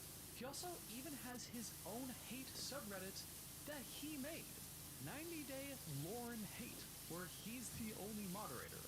He seems to view himself as some sort of misunderstood anti-hero, someone willing to do all the terrible things. My man, you are not Deadpool. What the fuck? Greater good is, I suppose, whatever this LGBT charity thing in the Philippines that he can't run because his bitch ex-wife. kind of funny that he's so focused on the greater good that he just happens to forget that he has 2 actual children that he could be focusing on financially supporting instead. Regardless, that's the image he seems to be portraying of himself. And as delusional as that clearly is, I think Loren actually believes that. Chapter 7. So, who is Loren? Loren has said explicitly that he's trying to play a villain role, as if to make us question the authenticity of the Loren character that we see on the show. But personally, after seeing all this stuff online, I don't think that's true. I think that Loren went into the show being his normal, everyday, delusional, absurd, creepy self, thinking, as he does now, that he's actually a great guy. And then, when the internet hates on him and calls him a villain, only then does he reframe himself as a martyr all along. And although he's taken ownership of the villain title, I think he's just being himself, and honest and candid, and it just so happens to be that that's a creepy weirdo. He's absurd, arrogant, selfish, obviously completely delusional, and likely has a room temperature IQ. And even if his plan all along was to just go on a show and make some money, I still can't help but think, when I watch the scenes with Loren in the TV show, that that's Loren. That doesn't feel to me like a character, and it doesn't... Wait, hold on. What if... Oh my god, this makes... Maybe, I think he hates his ex-wife even more after the show, because if they paid him to be on the show, he would have to, like, pay up half his check for it. He probably didn't think that, oh my god, what if he's, like, has so much hatred for his ex-wife is because he was expecting to get the full paycheck of the show, but instead he only got half of it, and was like, what happened to the other half? And bada bing, bada boom, his ex-wife got it.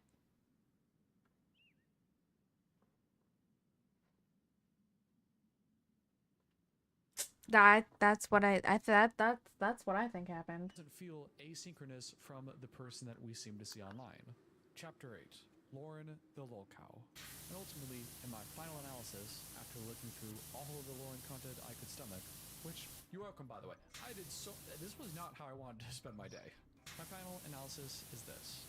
Loren has said in so many words that he would like to follow in Big Ed's footsteps. Be a controversial, hated character that is so good at stirring up drama and attention that the show just has to keep casting him. But, unfortunately, I don't think Loren could ever be that. I think his fate looks a lot more similar to someone like Daniel Larson, an infamous internet lolcow. For those of you who don't know what a lolcow is a person that can be milked for lulz. People who... Oh my god, Daniel Larson's such a tragic case. Oh, so much worse than Chris Chan, because Daniel Larson actually ended up in jail. Oh my god, I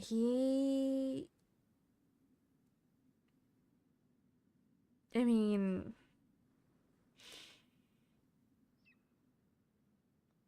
not to infantilize him, because I feel like he knows most of what he's doing, but he's so gullible. Like, I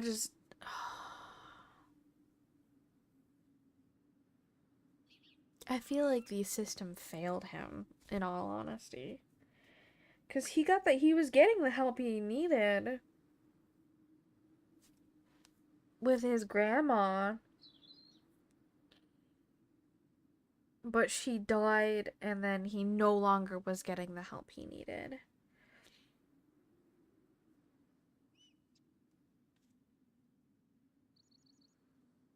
And I say this because Bob was not the help he needed. Bob was a pushover and let Daniel do whatever he wanted, and this, that, and the other.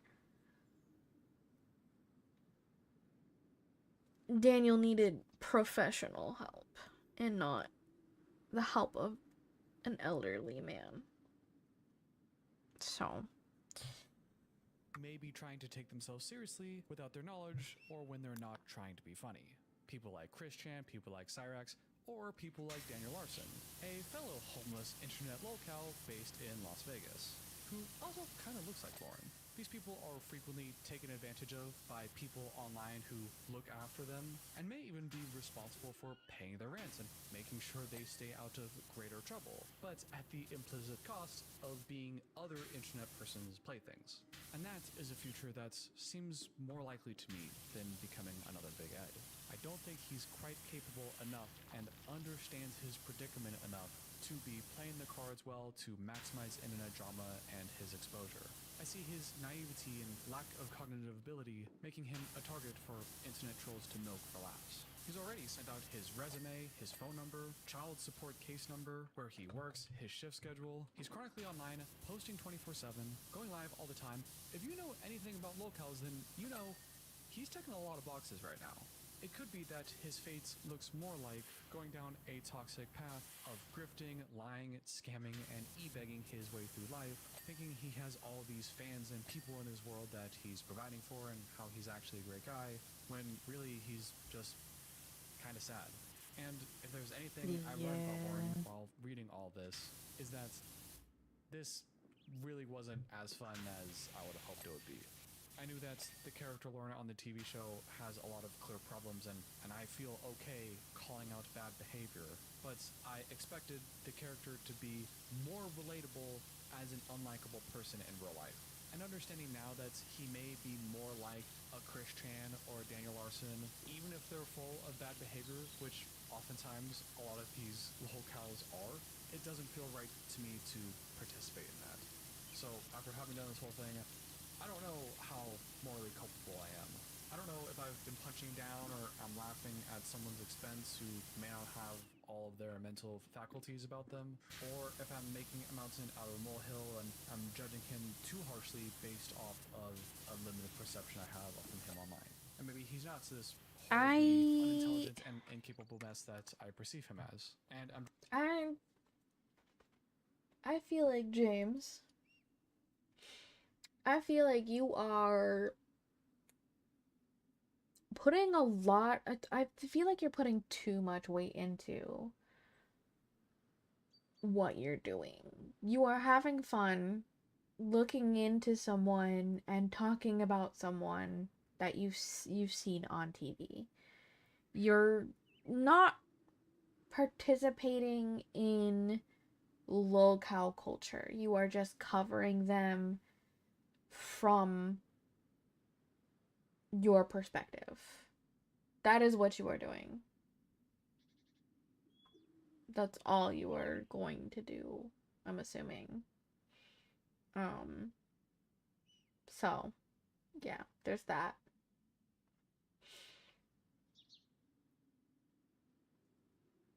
Because if you are... I get him saying that he feels like he's punching down because he doesn't feel like that Loren has all his faculties. But I think it's way different than Chris Chan and or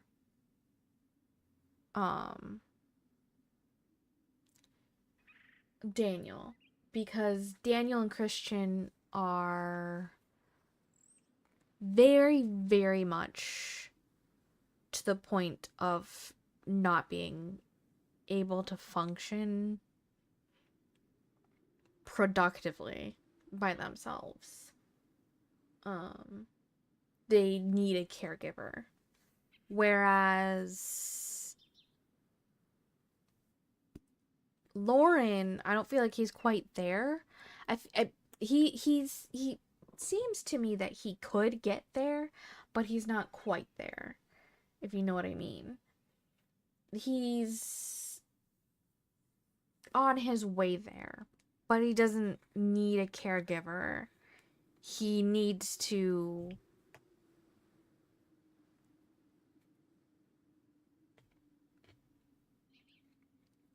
go to therapy. Not quite have a 24-hour caregiver. He needs therapy. That's what I think it is. You know? I feel like he needs therapy. Some guidance. Whereas Chris Chan and Daniel Larson need 24-hour care. Need to stay off the internet.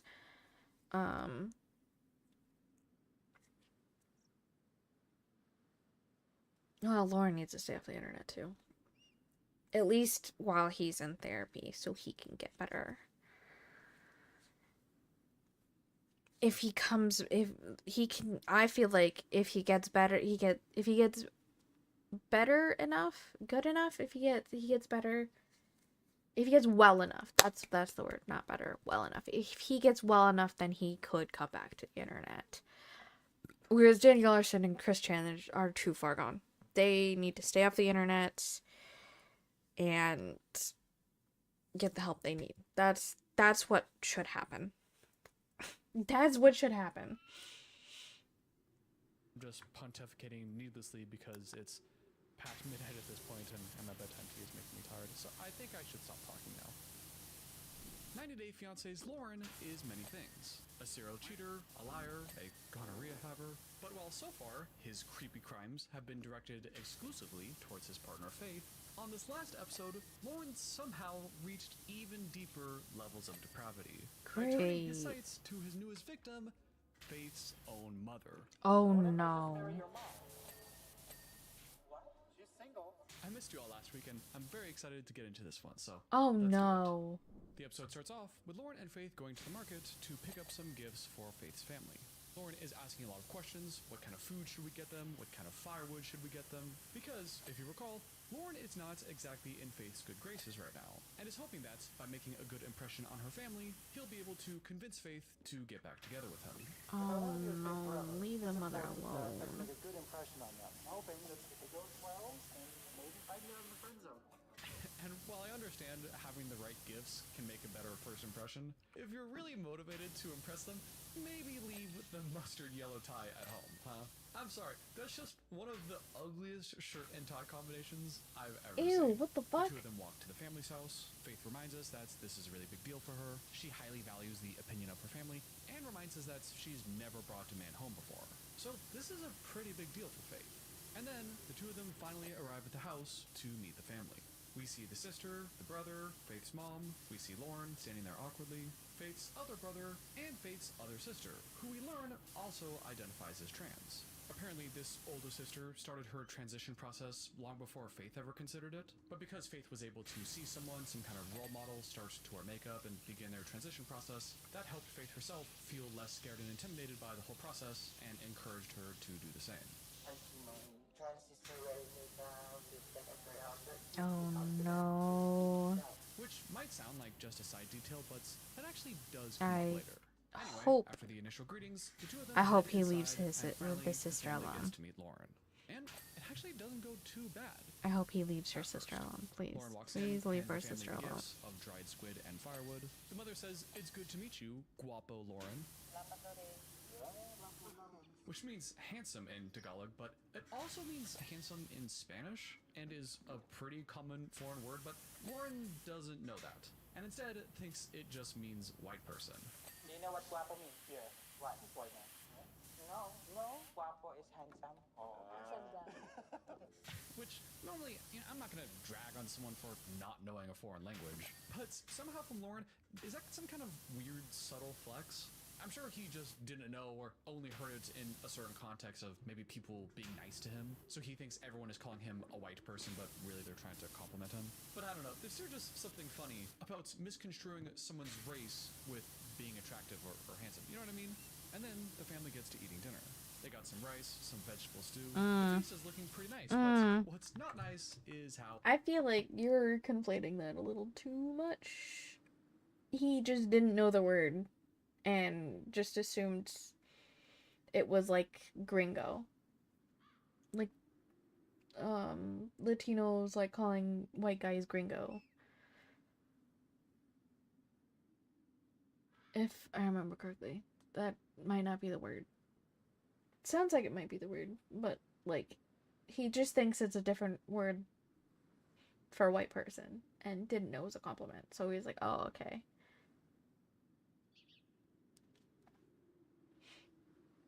That's what I think. I just think he's stupid and didn't know the word. Oh, Loren eats it, holding the plate up to his face and shoveling it into his mouth.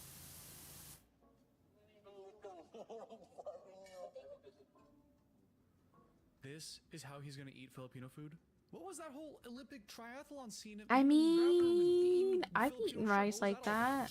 You're gonna make a shrimp But salad like, out of someone's bathroom when there's to only a use their little bit and I secret can't deposit, scoop it and you're not up. even gonna learn how to not eat like an animal. Loren tells us in a one-on-one that he wasn't a huge fan of the veggie stew. Says that he would have made it a little differently, and just thinks there's something a little Filipino-y missing from the dish. Oh my god.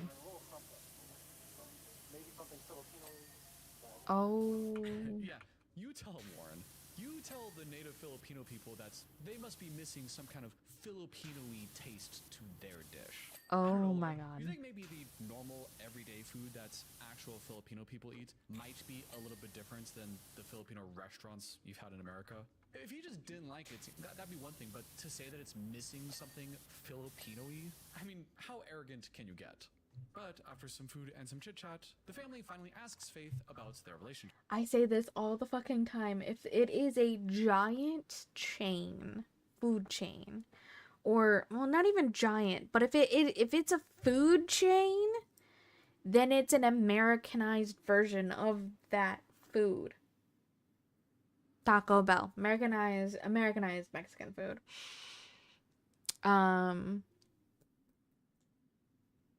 Panda Express, Americanized Chinese food. God, what else?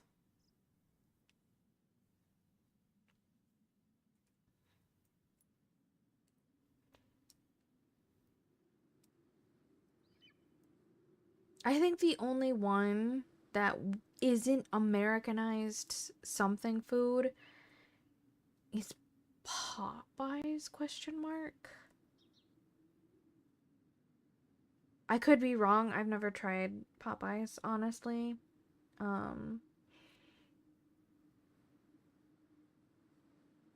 Well, actually, now that I think about it, I was gonna say it's not Americanized Louisiana food.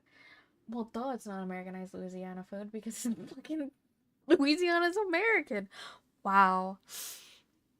Wow. You know, I take it back. Every giant fast food chain, any big fast food chain is literally Americanized. Starbucks? Americanized Italian coffee.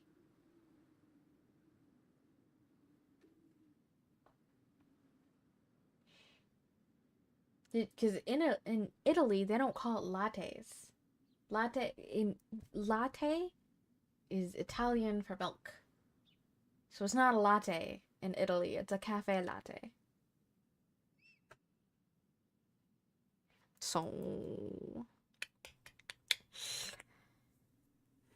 and a macchiato? Macchiato? No, it's not an upside down latte. In Italy, a macchiato is 2 espresso shots with some foam on top. That's a real macchiato. A Starbucks macchiato is an upside down latte. Upside down vanilla latte with caramel on top. Legitimately, the only caramel is the caramel drizzle. Other than that, it's vanilla. So, y'all are just getting ripped off. Boycott Starbucks. Relationship status. And Faith tells them that the two of them are just friends.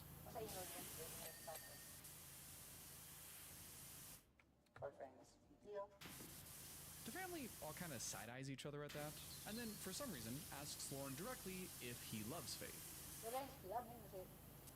Loren says yes, of course I love her, and the family, still with some skepticism, ask him, hey, you know she's trans, right? You know she wasn't born a girl, and she's like, has a penis? You get all that? Loren says, yeah, I get all that. And then tells the family that, in fact, he only likes trans women.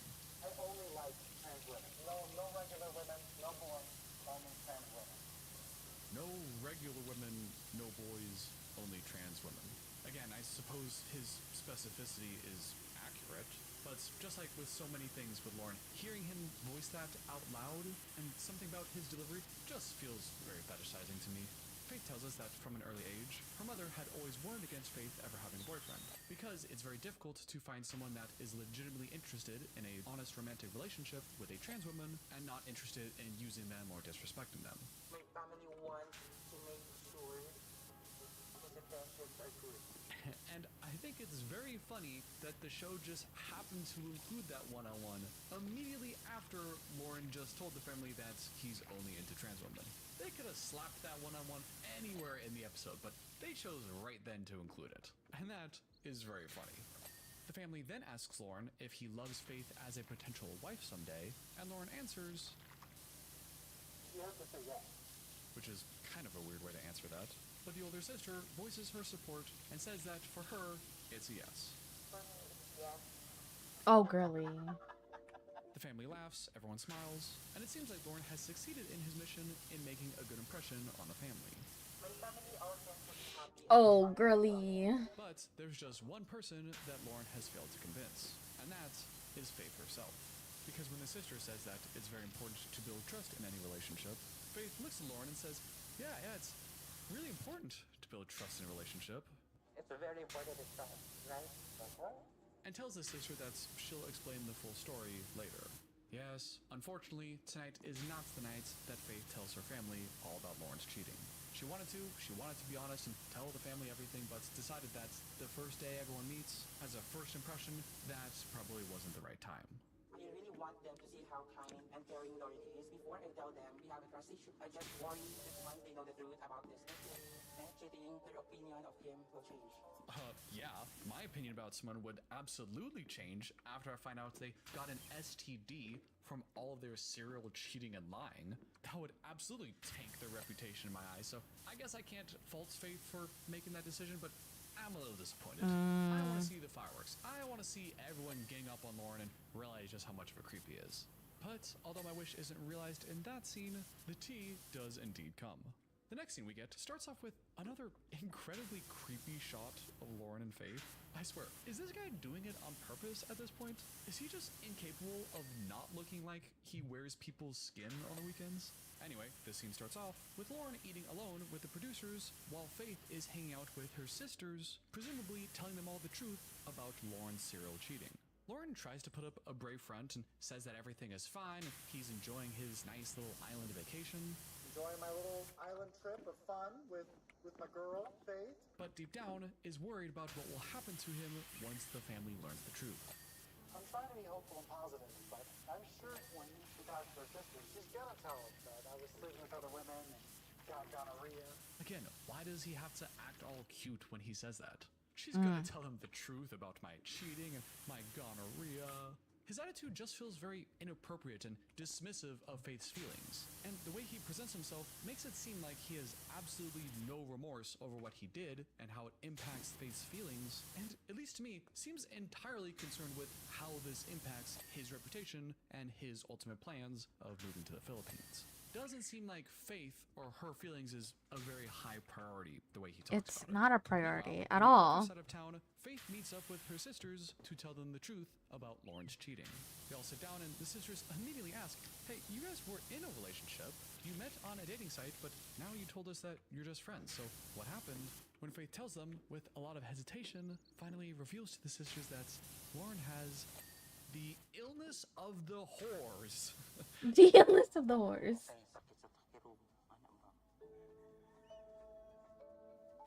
Goddamn, Faith, she don't pull any punches. She tells the sisters that Loren got this STD by sleeping around with other people. She tells them that Loren said it was okay that he was sleeping with other girls in their relationship, which sounds ridiculous, but is true. Loren did try to say that he didn't do anything wrong in their committed relationship, and because of the cheating, her trust was broken, and the two of them are now just friends. The older sister, the trans one, which does become relevant, asks Faith what she plans on doing.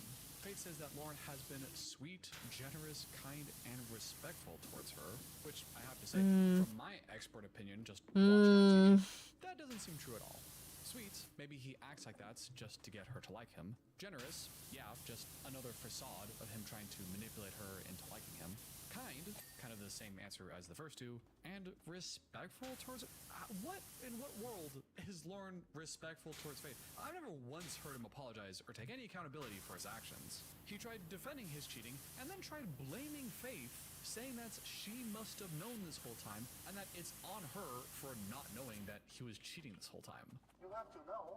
You have to have known they were having sex the whole time. He never took accountability and at every step of the way just threw Faith's feelings aside to defend himself, make him look good, and put on this fake, stupid, chivalrous persona just to win her over. Not very respectful of her feelings at all, in my opinion. But, okay, this is TV, that's what Faith is saying. And after hearing all that, the older trans sister tells Faith that if she were in that position, she would take Loren back. What? The younger, non-trans sister says that she would need some more time to think about it, but the older sister basically shushes her and says, well, yeah, you don't get it because you're not gay. You don't get it because you're not trans, and as a trans woman, this sister explains just how hard it is to find a guy at all. She says nobody ever takes her seriously. No. Baby, you need better. Do not do. Oh my god. Oh my god. I get it that there are troubles in finding people as a trans person.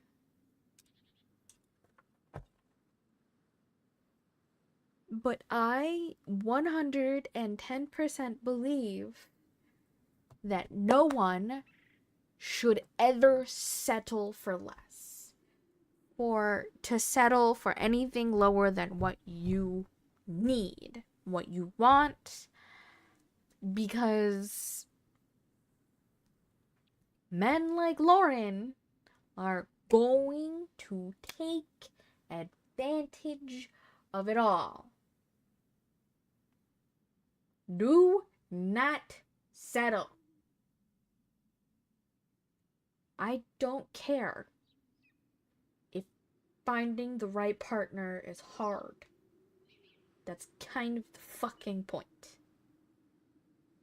Do not settle. Ever.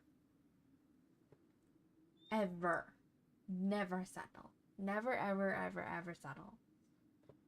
You deserve better, you need better, and your life will be so much more fulfilling if you had better. Do not settle. He must be super into you.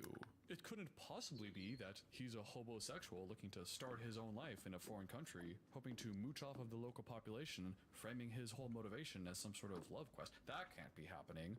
And the sister clarifies that, of course, she would also have second thoughts after learning about all the cheating, but ultimately, she would still accept him. And although I personally disagree entirely with the sister's judgment and rationale here, my heart does go out to the sister here. Because ultimately, I think the argument that she's making is she's desperate. It's incredibly hard to date anybody as a trans person, and you're stuck with such the bottom of the barrel kind of people sometimes that the fact that you can find somebody willing to commit to you at all and has any redeemable qualities, then you gotta go with it. Yeah, he might be a cheater, but that's the best we can do. And she even reminds Faith at the end of all this that, remember, we're not girls. But while I can understand the sister's motivation and where she's coming from here, it does seem like she's projecting some of her own desperation onto Faith and assumes Faith is in an equally desperate situation to hers. But luckily, Faith disagrees and reminds the sister that just because we're not women doesn't mean we don't deserve to be loved. And as the episode ends, Faith tells us in a one-on-one that she doesn't want to settle for a cheater just because she's trans. Good. Faith. I'm so proud of Faith. Oh my fucking god. I was worried there for a second that she was going to Yes, settle. we love it. Good job, Faith. Yes. Win for the team. Episode 13 starts the next day, with Faith and Loren getting some food to talk about their future plans together. And this is where things take a wild left turn. The two of them grab some grub, this time chicken intestine, which I haven't had, but kind of looks like Chinese barbecue squid, which I love. So seeing that, maybe it's gross, but it's getting me hungry. Tastes like Filipino goodness, and it's pretty good. Oh, well, thank God Loren thinks this food is Filipino enough. And Loren finally asks Faith how last night's meeting with her sister went. Faith tells Loren that's actually her sister quite likes Loren, but Faith herself is still worried about being heartbroken. What if you cheat on me again? You think Sleeping so? other girls. You must answer me straight. When Loren interrupts to reassure her by saying that he would never cheat on her again, and that whole Vegas thing was just a miscommunication. When I was in Vegas, I know we have a miscommunication on that one, big time. My God, Loren. We had a miscommunication about my serial cheating for months and months. You know how we miscommunicated when I texted you a picture of the girl that I was banging that night? And I said that she was just a friend that I was helping out? Remember I sent you the picture of the girl from Thailand? Yeah, we had a huge miscommunication when you didn't understand that I was cheating on you with her. Yeah, that whole getting gonorrhea thing and you not knowing, that was just, you really misunderstood me there. Yeah, fucking asshole. And then reassures Faith that everything would be totally different this time because the two of them are together? We have a miscommunication on that one, big time. Like, it would be different. Because I would have you forever. You're perfect. It would be different now because I I have don't believe you. him. So you didn't have her before? Oh, well, it's because you're perfect. What changed where she wasn't perfect before and now she is? And what, so if she's not perfect, then she's worthy to be cheated on? What exactly are you saying here, Loren? Because yes, I'm making fun of Loren right now, but a huge component of an apology and moving forward and forgiveness is being able to specify what you did wrong and how things will be different in the future. Well, sorry, it won't happen again. Why? Why won't it happen again? Have you done some kind of inner work where you understood the motivation and now you're working on changing that? What work have you done to convince me What that am I things will missing? be different now? And not only does Loren not have a satisfactory answer, the fact that his knee-jerk Oh, shit. reaction is to just go to love bombing really says a lot. Forever. You're perfect. Not too much. I know. You need to prove to me you're not perfect before you are not perfect. I'm here only for you, in the whole Philippines, out of the whole world. And I do love you so much. You know I'm serious. Yeah, that's his strategy for getting out of this one. Love Textbook bombing. love bombing. You're amazing. You're perfect. I'm here only for you in the whole world. I love you so much. I'm so committed to you. Okay, all that is a smokescreen and a distraction, Loren. What actually has changed that makes us believe you won't cheat again? Because you can talk ad nauseum about how perfect and amazing and sexy and all these love bombing words that people will say to distract from their bad actions. You can do that all day, but none of that addresses the core point of you did something wrong and something needs to change for me to trust you again. Anything you say that doesn't serve those points is just trash, useless distraction. But besides that, I also have an issue with how he's love bombing her, saying that he's only here for her, not anyone else in the Philippines or the world. Because when he says it like that, it sounds like he's saying the only reason he's in the Philippines at all is just for Faith and their relationship. He's wording it as if this is some kind of token of proof of his commitment to Faith. No, But we he's. know that But that's he's not lying. true. Yeah. Because yeah, although he'd like the whole Faith thing to work out, he has said on multiple occasions that his ulterior motive is he just wants to start his life over in the Philippines. He just wants to live here away from evil America and be broke and homeless in a cheaper economy that he has all these fetish ideas about. He's shared those plans with us many times, but as far as Faith is concerned, the only reason Loren is here is to test out their relationship. So for him to say now that he's only here for her and no one else, that's pretty dishonest. And unfortunately, it's the kind of loophole dishonesty where he's lying by omission, where unfortunately, I could totally imagine a world where Loren defends himself and doesn't see his dishonesty as him doing anything wrong. Well, you never asked if I was sleeping with anyone. No, you didn't ask if I was sleeping with people, but Well, you never asked if I wanted to move to the Philippines without you. God, this guy is so annoying. Anyway, after the love bombing, Loren then asks Faith directly, Nose antenna? after all this love bombing and all these games I've been playing, do you finally take me Side back wheel? to be your boyfriend? And Faith says, No. No. Say no. Say no. Say no. Say no. My what? For real? For real. Damn. Ah. Guess you can't win them all. And now that they've been back together in an official romantic relationship for 2 whole minutes, Loren starts talking about marriage. Looking for somebody who will do it forever. I have been thinking about how we're gonna make it work. Loren immediately starts spewing all these plans about how they're gonna get married and how they're gonna go fly to Thailand where same-sex marriage is legal, and how if you really love me, then we need to make a plan right now. So if we really want to be together forever, right? If you really love me enough to make it a plan.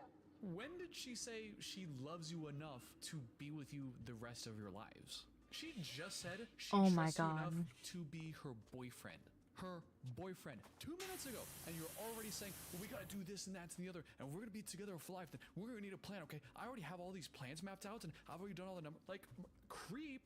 One of the ways we can do it is we go to Thailand. We get married because same-sex marriage is legal there. They don't care. They say it's good. Love is all that matters. We get the papers. We come back here. I can file for citizenship of Philippines. And they were actually married. Forever. But okay, he's got these plans, so he suggests that they go to Thailand, where same-sex marriage is legal, they get married there, they come back to the Philippines, and then he can apply for Filipino citizenship. That is plan number 1. The second plan is that Loren would marry another native Filipino person, this time a biological woman that the country would accept. But he knows that Faith wouldn't like him going out and marrying some random person, so the only logical candidates would be if Loren were to marry Faith's mom. What if I just marry your mom? What? Yeah, My mom? your mom.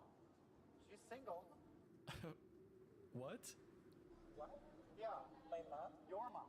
You want my mom? Bro. Not like, real marriage, but like marriage on paper, right? And I can still give money to your family, and then I'm really part of your family. So Loren just got back into Faith's good graces. She just accepted him 3 minutes ago to be boyfriend. Baby.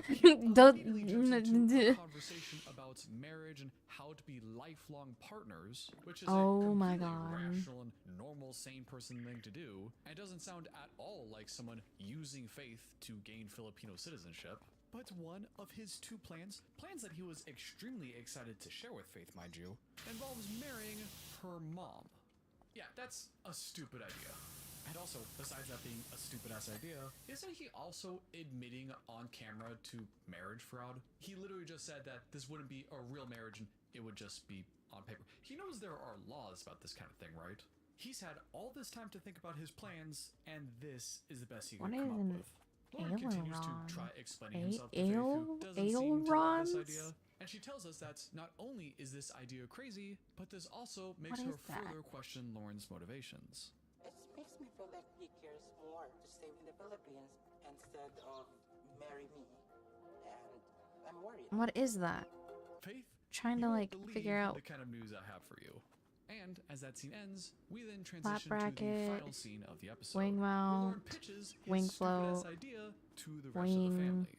Later that night, back at home, it's time for Loren and the family to partake in an ancient Filipino tradition. Oh, it's one of those. Karaoke. In a one-horse open. Ooh, cringe. Ooh, painful. I'm no karaoke expert. There we go. We Terrible finished at it. singing. And yet, Loren just continues to find new ways of making us cringe. But after everyone has their fun, and after some more food that Loren doesn't like, My cooking is going to be very different than yours. That's right. But that's why it's good together, right? Yeah. Everybody learning something. when finally the family asks the 2 of them what their plans are together, Loren tells the family that he would like to move to the Philippines permanently. The family is surprised and again points out that it's not easy to get a job here, and you don't make a lot of money. But Loren has a plan, and if there's anything we know about Loren, it's that his plans are incredibly well thought out and very realistic. Everyone always tells me it's so hard to find a job here. But in America... He says that he's worked security, he taught martial arts, which is actually true. I've seen his resume that he posted online, and he does claim to be an expert in Taekwondo, I believe. Which I would be impressed by, but, you know, a lot of martial arts, especially for kids, it's kind of like glorified daycare. Yeah, you learn some moves and it takes time, but I just imagine Loren having spent enough time there, and just through sheer brute force and not leaving, then he would eventually have a high degree belt. I don't know, I can't imagine any other world where Loren actually became that skilled at anything. That's a pretty mean thing to say. He can cook, he can clean, he can fish, and he's willing to learn anything else in order to get a job here. That's the answer he gives to the family. So I guess he's already given up on his digital nomad ideas, and maybe he's accepted that he's gonna have to get a local job, which I suppose is the less delusional option for him, but that still leaves the problem of what makes you think you're gonna earn any more money than the average Filipino person does. Because Loren's shared this idea that the Philippines is such an incredibly cheap place and the American dollar goes so far, but that's not gonna work if he's not making American dollars. Anyway, Loren's half-baked plans aside, Loren and Faith are getting ready to leave, as they have a flight back to Manila the following morning. The two of them are at the front door, about to leave and say goodbye, when Loren turns to Faith and asks, hey, you tell your mom the plan, her and I? Hold on. Did you tell your mom the plan? Or no? It's complicated. Right. Faith looks at Loren as if that's the stupidest thing she's ever heard, and says, no, I didn't tell them. Why don't you tell them? I don't really know. We should ask them. We can ask them. So, Loren turns to the family and, why is he so sweaty? Why is he so sweaty in such odd locations? Didn't you practice in the bathroom again? Like, you're not ready for this? Anyway, he turns to the family, giddy with excitement. He just can't wait to tell the mom he wants to marry her, and tells the family first about their whole Thailand plan. Thailand, we can legally get married. Loren then says, if that doesn't work out, the next plan I have, while Faith looks away in disgust and embarrassment, my second plan is I would marry Faith's mom. The next plan, I would marry Faith's mom. Stunned silence. Bro got rejected by Faith's mom. The family laughs and the mom tells in a one-on-one like, I'm too old for this shit. I'm too old for this shit. I don't want to get involved. This is a dumb idea.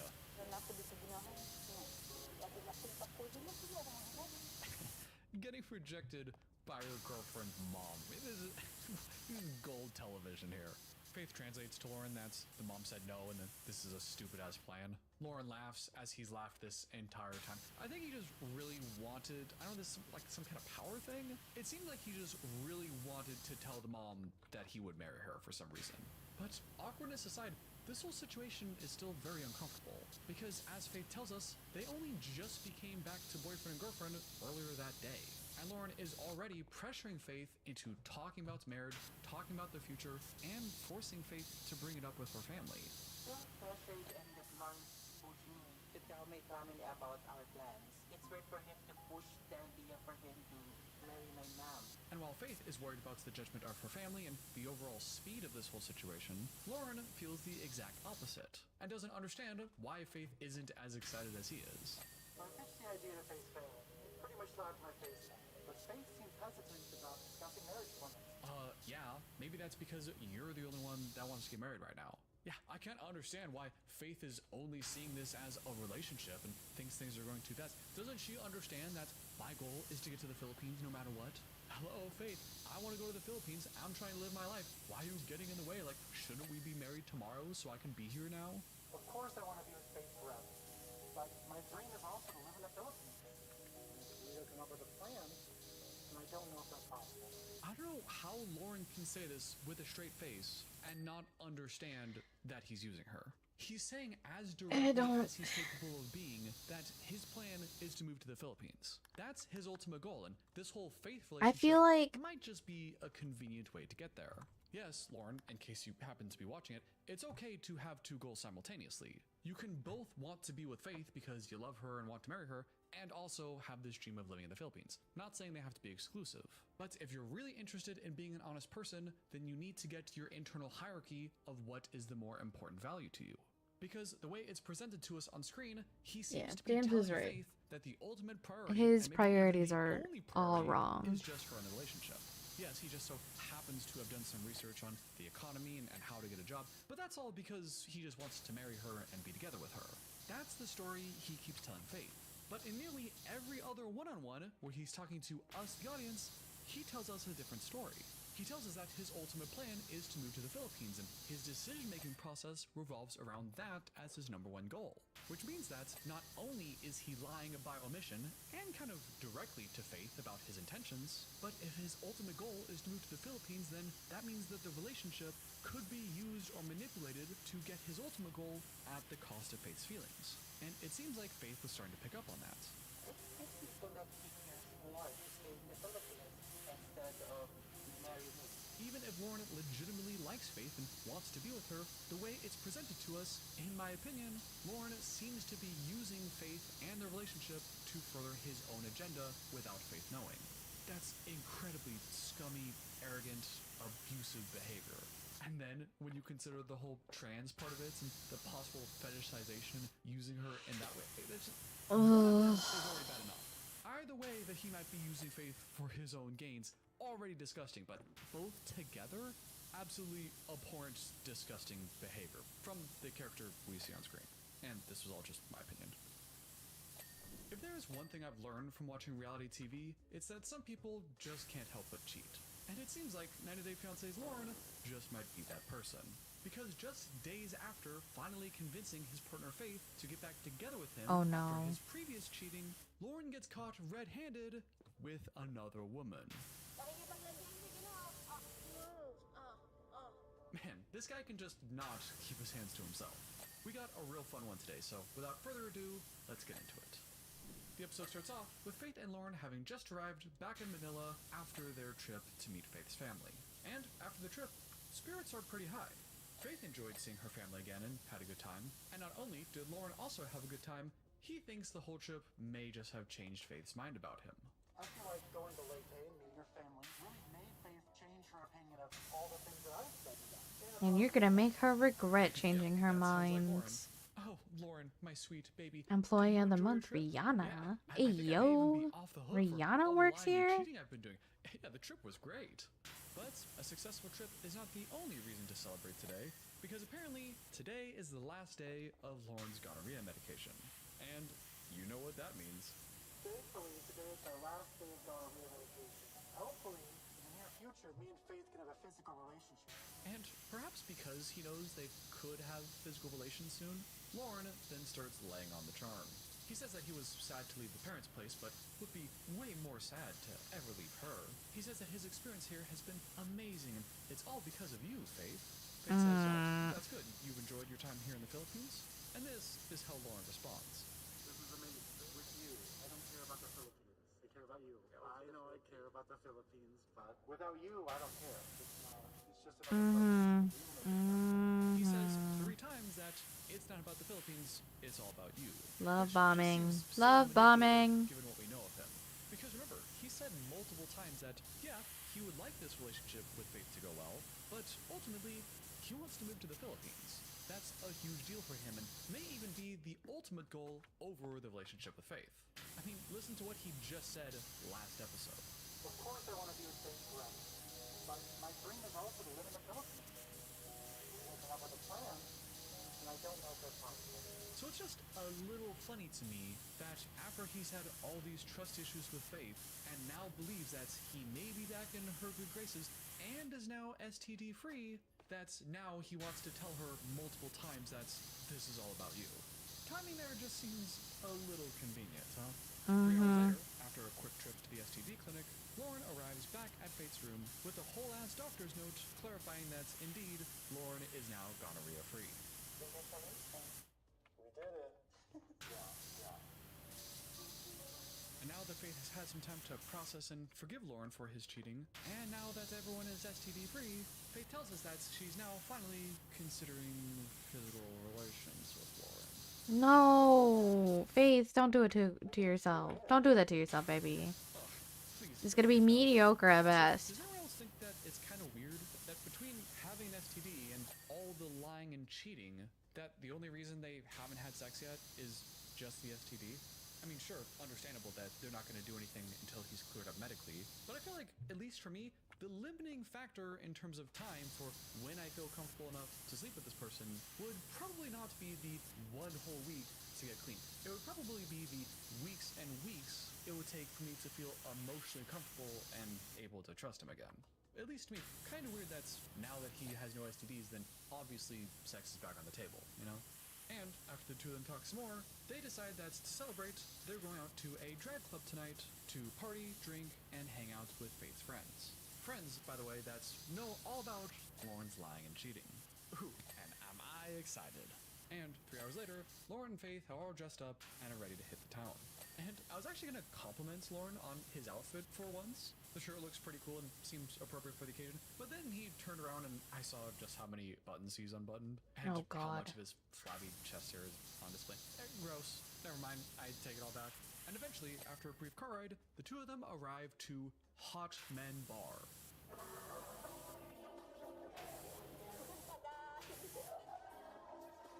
The two of them walk in, they meet Faith's 3 friends, and immediately the vibe is kind of weird. All 3 friends seem pretty nice and open-minded towards Loren, but it's pretty clear that they're all also a little skeptical of the guy. Because on the one hand, they see how happy Faith is with Loren. Her eyes light up, she's smiling all the time, they say her face is blooming, but on the other hand, he's a known cheater, and understandably are not very trustful of Loren. But that's not stopping anybody from having a good time. And as the drag queens finish their performance, Loren and the friends start chanting and cheering for Faith to go up there and show everyone her moves. To which Faith happily obliges. She gets up there with all the fierce and sass in the world. She starts strutting on the pole, doing some spins, ditches her shoes. I don't know how I feel about that and foot fungus, you know? But she absolutely kills it up there. She goes up to Loren and takes some money in a real flirtatious way. The way she moves her body, it's super feminine. It's very sexy.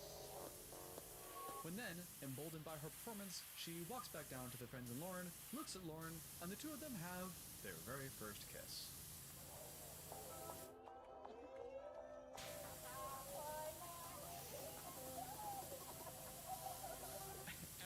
That would be sweet if I liked was Loren. distracted by the empowerment of Faith, and I was rooting for her, so I didn't really think twice about it. Watching it again the second time, though, I'm realizing that I've now seen Loren kiss someone, and I have to take a screenshot of it for the B-roll in this video, which means I now have a picture of Loren's kissy face on my computer. I hate this. But regardless of how grossed out I am, Loren says the kiss went great. Kind of. Oh boy.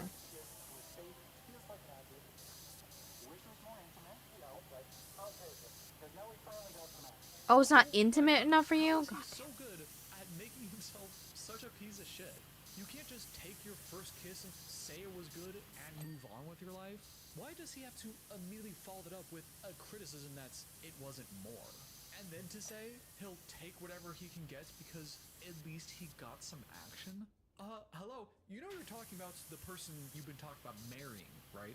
Your supposed lifelong partner, that everything in the Philippines is for her, and after revealing to her how much you've been cheating and lying, getting disease behind her back, 1 whole week ago, you've had to wait 1 whopping week, you then have a kiss that you immediately complain about, and then say, well, at least I got any action. Jesus Christ, Loren. While the ultra horny and inappropriate Loren is only thinking about what kind of action he's going to get tonight, Faith tells us that she's actually quite happy that her and her partner, whom she has emotional feelings for, has finally shared their first kiss. And she tells us just why she's in her happy place. I'm in my happy place because Loren is my first boyfriend in my life, and so I feel that I'm a Disney princess. Faith, you deserve so much better than Loren. Sweet.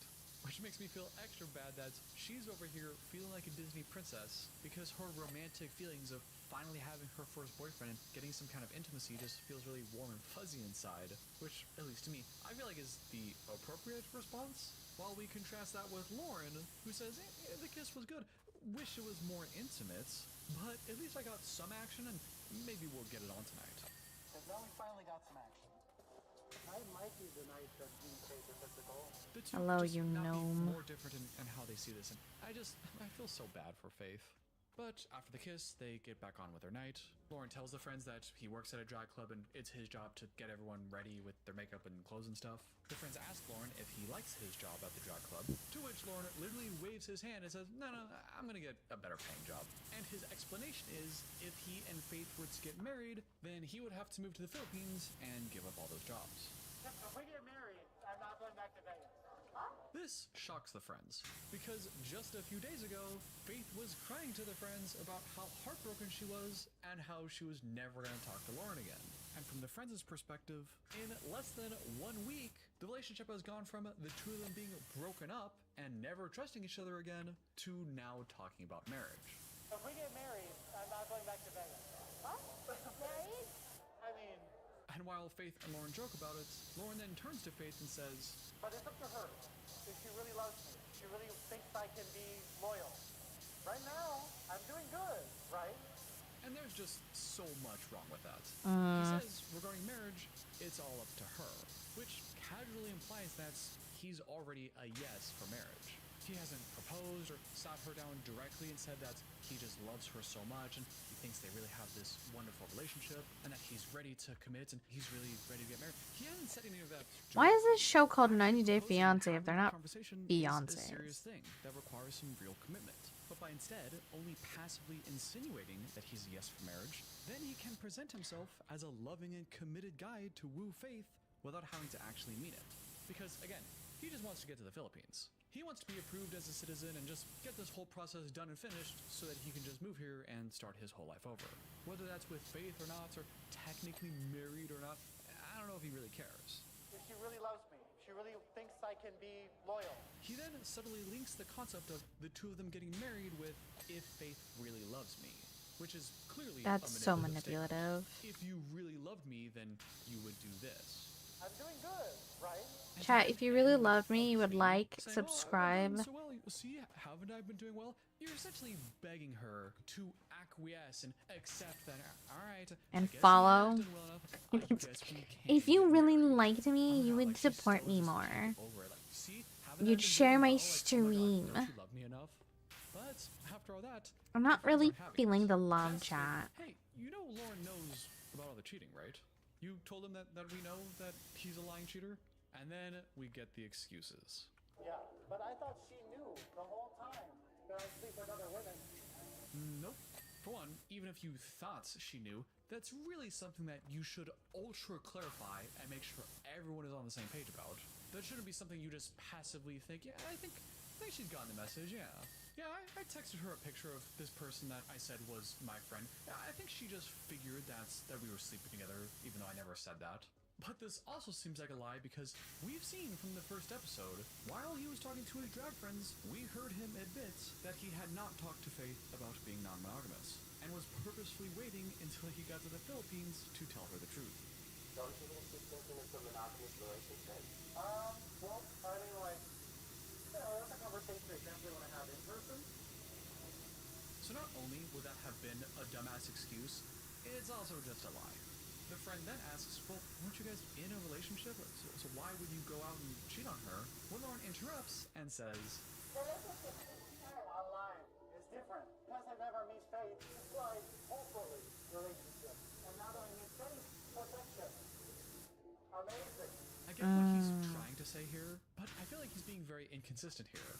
I understand if Loren wants to say that an online relationship just isn't as serious, it doesn't have the same rules or emotional implications, and he has to test in person. Okay, I can roll with that, but that's not what he's saying here. He's saying that the whole 6 months online, there was so much potential, and he was hopeful it could work out, but he just wasn't sure. Maybe he loves the idea of a person, but he still has some questions that need to get an answer in person. Okay, I think that's fair. But if he's considering the 6 months as a valuable experience and helping him shape the idea of who this Faith person is and wants to eventually marry, then it sounds like it's important enough. I'm gonna be to right not back. cheat I'm on really her. hungry. He seems to say that And the I online forgot stuff dinner, didn't so I'll be right matter back. when it's convenient. Also, Loren sucks.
I am back.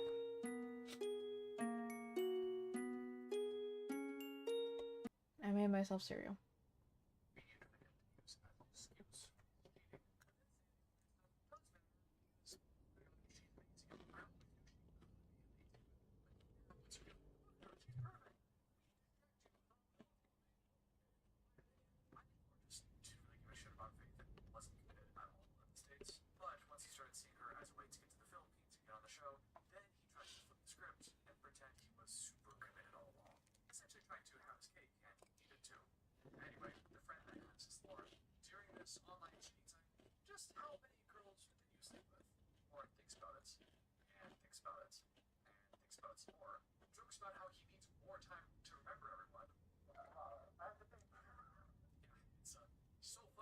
Uh-huh.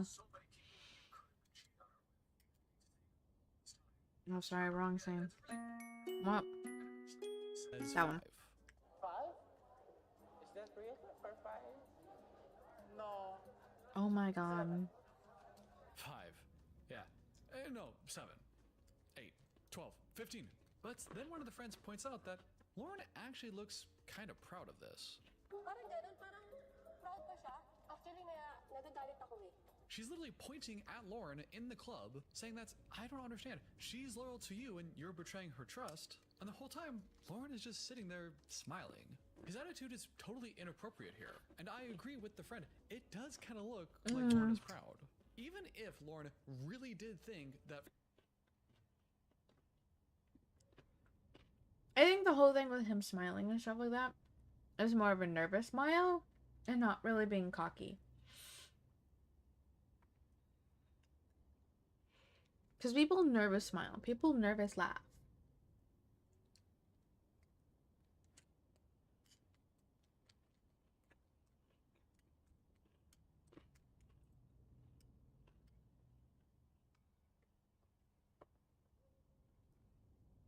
There's all sorts of... I hate that people...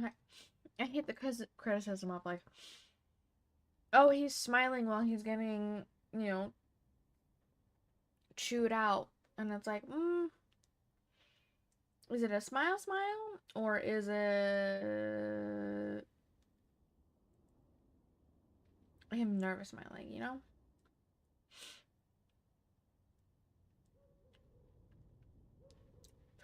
I'm getting a notification.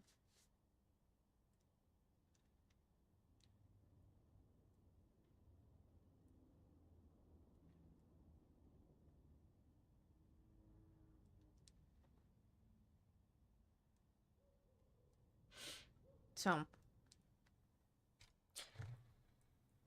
that's like my biggest pet peeve when it comes to any criticism of someone. Like, oh, they're smiling. I was like,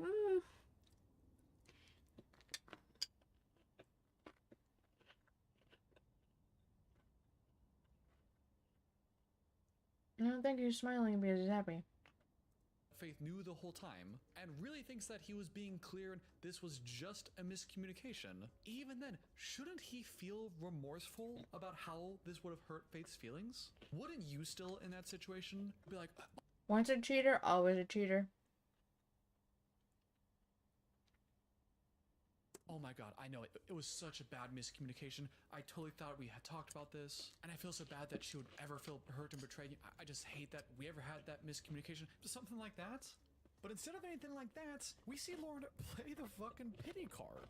I'm the bad guy. It's okay. Yeah, you are. I know. I'm the bad guy. Oh, I know. I'm the bad guy. Like, I know. You know, I'm Her the bad guy face, while too. smiling She's through just his like... teeth, which is just so wild so and immature disappointed. and dismissive.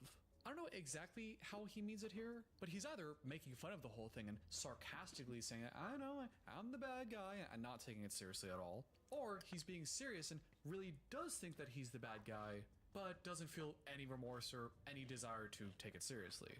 It'd be one thing if he said, yeah, I know, you know, I am the bad guy here, like, you know, I really messed up. But you can't do that while also smiling like, yep, I'm the bad guy, I know. Well, clearly you don't know. Clearly you don't know the impact of your actions. The friend then asks for some reassurance from Loren, something to help her believe that he won't cheat on Faith again.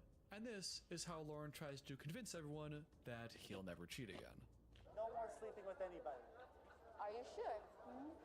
Really? Yeah. Jimmy, did you eat all the cookies in the cookie jar? No, I didn't eat anything. Are you sure? Really? Yeah? That is so unconvincing. Loren somehow senses that the night is not exactly going his way anymore. And now, sensing the odds of him having sex tonight are The vibes are dying. Loren tries to do some damage control by turning to Faith and reminding her just how much he loves her and just how much he won't cheat on her again. But really, Faith, I really do love you. Love bombing in front of her fucking friends. Like a fucking idiot. Oh my god.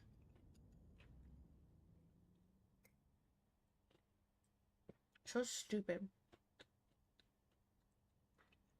Like, what the fuck, man?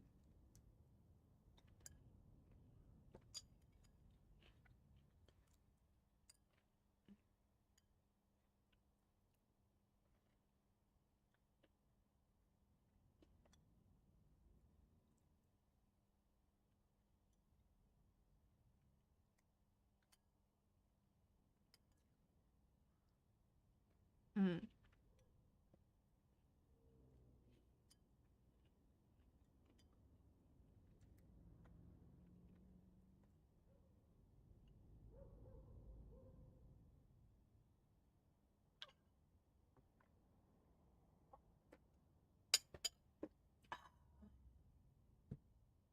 I ate that so fast. I think it's because we're really hungry. I forgot to have lunch today. I forgot lunch, so I was like really hungry. I'm not gonna cheat on you. Do you think I want to hurt you on purpose? Yes, Loren, you would hurt her on purpose. I love you, you know that, right? But you hurt me. You know I would never do it on purpose, right? Right? I don't know. Ever? I never would. But the moment ends, Loren then goes to the bathroom, and Faith asks her friends what they think about him. And the friends do not hold back. Good. They say he's a bit crazy, point out that he keeps talking about forever and getting married when he's only known you for 3 whole weeks. And because he's talking so certainly when they barely know each other, the friends don't trust Loren when it comes to love. The second girlfriend says that she thinks Loren is arrogant and talks too much, while the guy friend says that he's not a fan of Loren and thinks he looks like trouble. And damn, this hasn't been the best group of friends in their wisdom. They absolutely crushed it. Loren comes back from the bathroom and encourages everyone to keep drinking with him. Are we here all night? We're gonna keep going? Come on, I'm so back. Until Faith and the friends all say that they're a bit tired and want to start heading back home. Bye-bye. Bye, love. And this, at the very end of the episode, is when we get a serious plot twist. Because after we see Loren and Faith leave the club, we get this.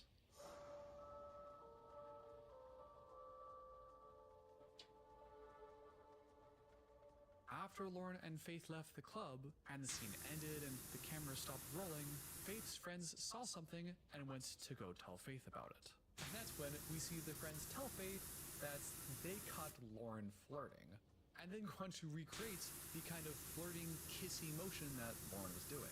The friend then explains to the camera what happened, and it's a little confusing, but the gist is, Faith and Loren left the club first by themselves. Then, while the two of them were waiting for a car, that's when the friends left the club themselves. So they're in 2 separate groups, and the friends see, while Loren and Faith are waiting for the car, Faith seems to walk away or do something else for a little while, which leaves Loren by himself, and that's when the friends from afar saw Loren flirting and kissing up on this other girl. This news shocks Faith, who, despite the surprise, does believe her friend's story, and can't believe that Loren would be so bold as to flirt with another girl while Faith is around. The two of them get in a car together to go back to their hotel, and once the two of them finally get in the car together, Faith tells Loren that, my friend saw you flirting with that. I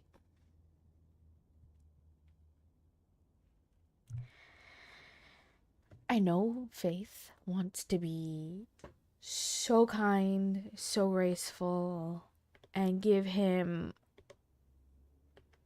all the chances she possibly could. But I am not surprised that he has taken every single chance he could to flirt with another person. I'm not surprised at all. Not at all. Nope. Not a fucking all. She is...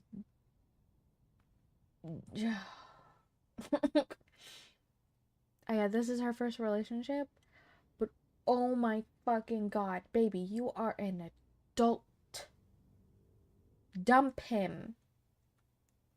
That girl. And Loren hears that, takes a minute, and then says this. Flirting someone else? I don't think so. Who?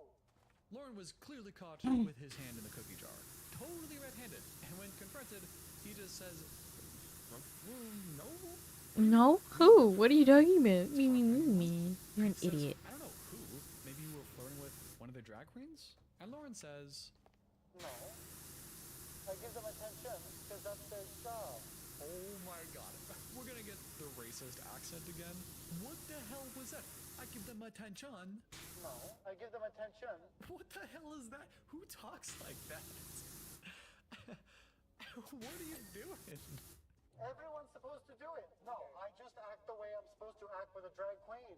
So already, What is... Loren has Yeah, changed why his is he excuse. talking like that? He went from denying anything happened. Who? What are you talking about? I didn't do anything. To now saying that, well, yeah, I was flirting, but that's just it's just a courtesy. It's not actually flirting. But we then see Loren go back to his first excuse and try to sow doubt into the friends. I'm definitely flirting. I'm that way. I'm not flirting. He got interrupted at the end there, but it sounded like what he was saying was how would the friend know what she saw because she hasn't been to maybe an American strip club? I'm that way. I'm not flirting. So maybe he's making the arguments that, yeah, I did interact with the girl, but it wasn't inappropriate where I'm from, and this is the expectation in America. But yes, as funny as I'm white, I'm a foreigner, I'm bringing my attitude. No. And maybe the friend interpreted it as flirting, but how would she know what's normal in America? It sounds like that's what he's trying to say. And he Don't then do tells that, Loren Loren. He thinks Faith is being ridiculous. I don't know why Faith is getting so bad at Faith about me flirting with drag queens and a drag show, because that's what you're supposed to do. And just being supportive and showing them that they're doing a good job. I'm just showing them that they're doing a good job. That's pretty condescending. I don't think they're doing their job for your approval, Loren. He complains that he's tried so hard this whole trip to do everything he can and to make Faith happy, and now he's getting in all this trouble when he doesn't even understand what he did. I don't even understand what I did. And the episode ends as Loren tries to plead his case in the car, begging Faith to talk to him about this tomorrow, as he recognizes that this could be the final nail in the coffin for him and Faith. He's not willing to hear me out. I'm afraid that any future with me and Faith, it could be over. Please, Faith, dump his ass. And while ultimately we weren't there and it wasn't caught on camera, so who really knows? I do think we still know enough to conclude that Loren is still being an asshole. For one, when Faith brought this up, Loren tried to deny it. And then he Only then, admit when he to it. realizes that he's caught, does he then say, well, okay, yeah, I interacted with someone, but it wasn't what you think it is. That's already pretty guilty behavior, but we'll come back to that in a second. Secondly, there's a difference between playing along and flirting inappropriately. And when the friends told Faith that he was flirting, they imitated him going up to a girl and pretending to, like, kiss her neck and bringing her in real close. Sure, I don't know what kind of clubs Loren is going to, but that seems inappropriate to me. Yeah. Right. Even though we're being real charitable and genuinely assuming that that kind of behavior is normal from wherever Loren is from, and Loren really doesn't think he's doing anything wrong, why wait until Faith leaves? The only way he's trying to conflate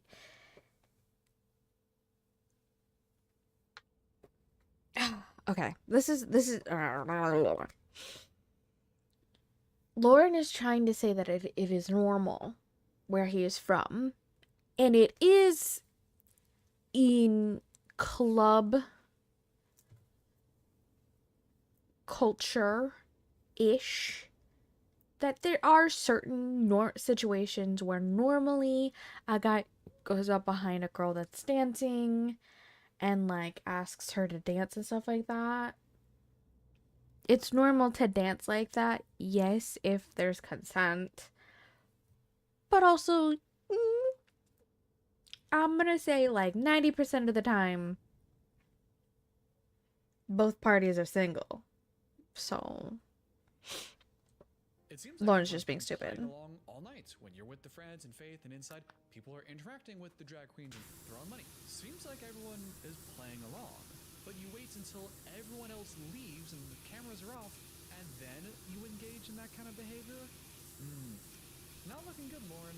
And before I give my hypothesis, one other thing to remember is I think Loren is at least kind of drunk right now.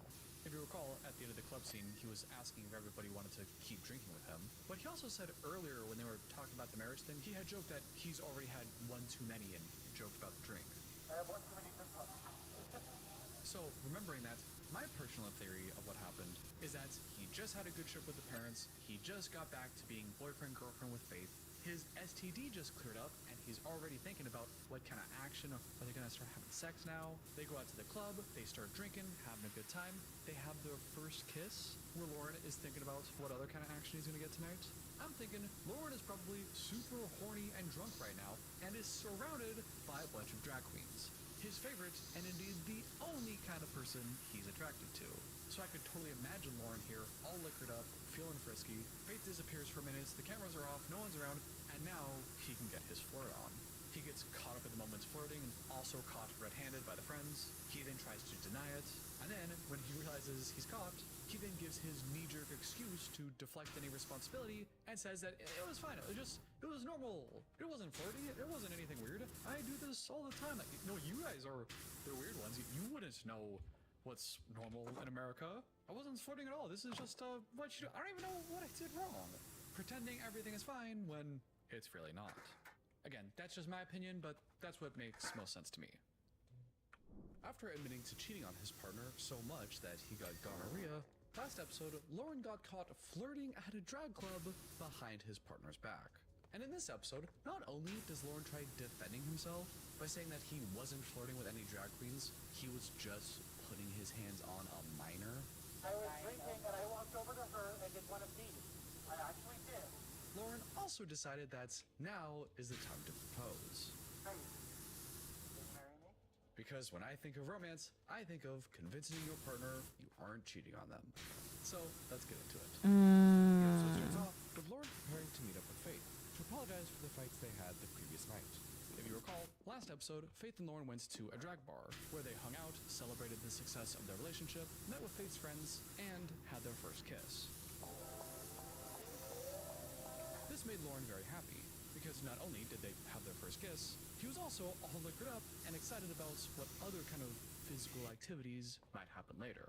Now we finally got some action. That might be the night that he paid the physical. But it seemed like those emotions may have gone to his head, because apparently, as soon as they left the bar and Faith walked away for 1 whole minute, Loren then sprung into action and started flirting with some nearby drag queens. The friends caught Loren red-handed and told Faith the truth. Her friends are like And although Loren would claim that he homies. Those are some good friends. And Faith needs to fucking dump his ass so badly at this point.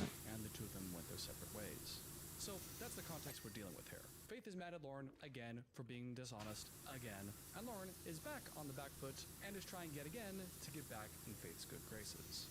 He goes to the market to pick up a coconut, I guess his way of picking up flowers to apologize, heads to Faith's hotel room, and the two of them head up to the top of the building to have a talk about what happened. So we already know where Loren's at mentally. As for Faith, she's headed into this meeting with a lot of skepticism. He already has a long history of cheating.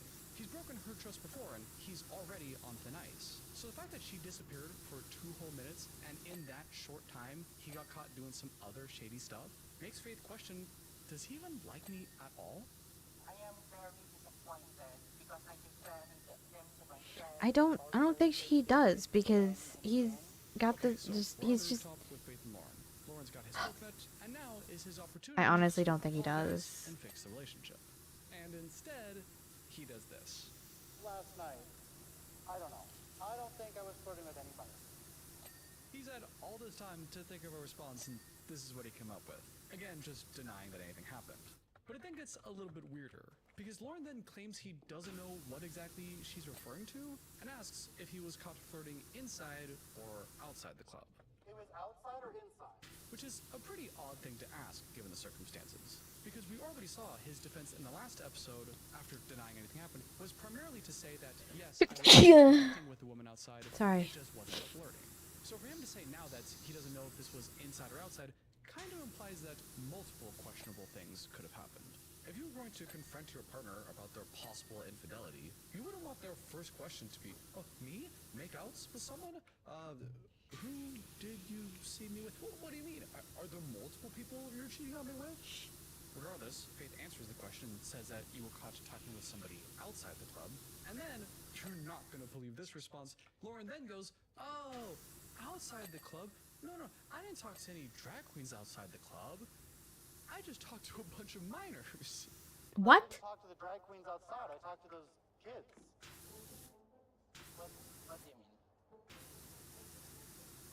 Yes, Loren. What do you mean? Because the friends caught you getting real close and kissing up to someone outside. And now you just clarified that you only talk to minors outside.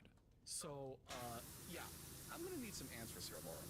Editor James here with a small correction. Throughout the rest of the video, I refer to these kids as minors and being underage, but nowhere in the show does anyone actually clarify that they're underage. Loren refers to them as kids, and they do look young, but it's not clear if Loren was just using that term colloquially and not referencing that they're actually underage.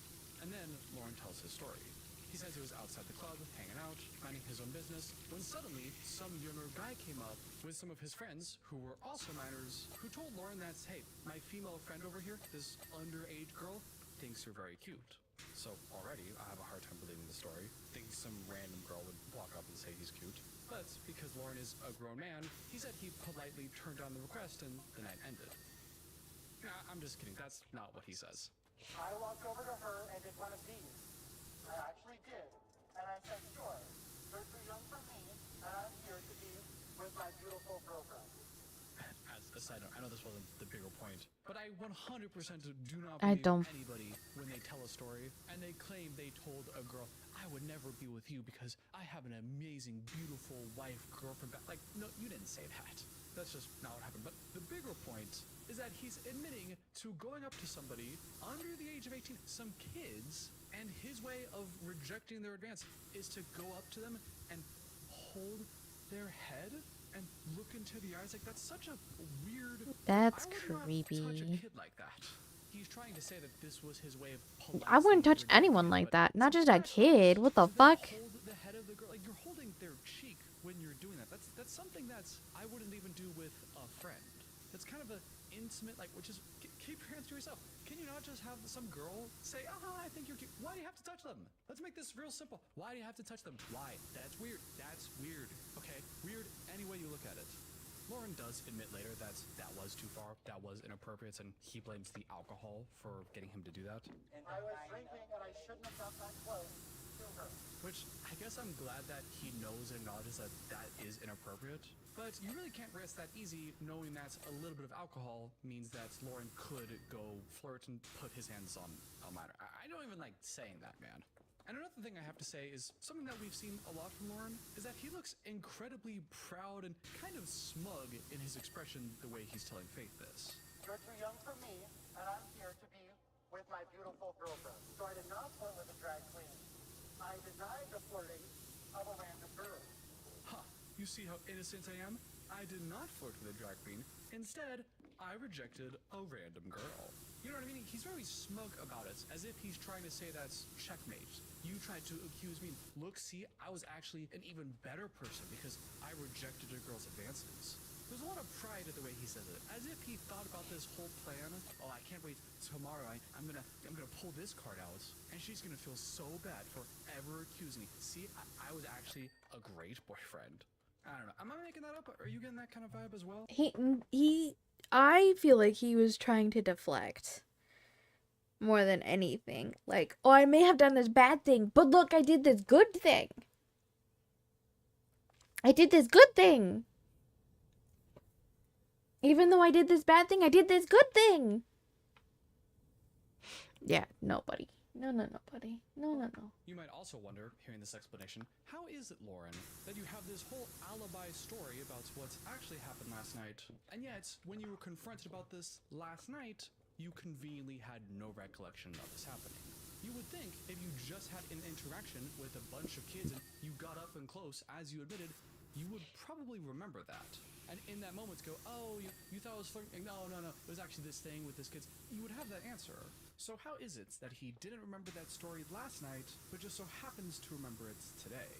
Well, Loren actually has an answer for that. I've been racking my brain to figure out what this whole thing is about. They said it was a drag queen. That's why I didn't get it. If I was flirting with a drag queen, I would have known. Wow. Really, Loren? Drag queen? No, drag queen. I have no idea what you're talking about. Oh, the kids. Oh, yeah. Well, yeah, I totally talked to them. Why would anyone believe that? How would that not be the very first stupidest excuse I've ever heard in my entire fucking life. 100 different strangers and just happened to forget the one they were talking about. No, this was the only interaction he would have had. He was out there for 5 minutes. What else could have happened that made him entirely forget about this? Now, this doesn't make any sense. Regardless, that is Loren's defense. And Faith hears all that, and she's having a hard time believing it too. Not only is it good, break up with him. Faith points out rightly that he's already been caught cheating in the past. He dump his has ass. this history of lying and being deceitful towards Faith, her. So now, dump his ass. It's a kind of up in the air situation, and it's sort of a he said, she said. He's already proven himself to be a liar. For me, it's very, mind-boggling situation. And Loren defends himself further, saying that he knows that the two of them were already on thin ice. He's out in public with Faith and Faith's friends. Why would he do something so risky after all this effort he's put in? And you're already upset with me all the time, this whole trip. If I'm willing to... Because you're not loyal, you don't like her, and you're just trying to use her to get a Filipino citizenship. For two main reasons. The first is, given the timing and the context of everything, that would be the stupidest possible opportunity to take to try to cheat on Faith. You're out in public with Faith and her friends around in the 2 also minutes drunk. She's not here. That would be incredibly stupid to try something like that.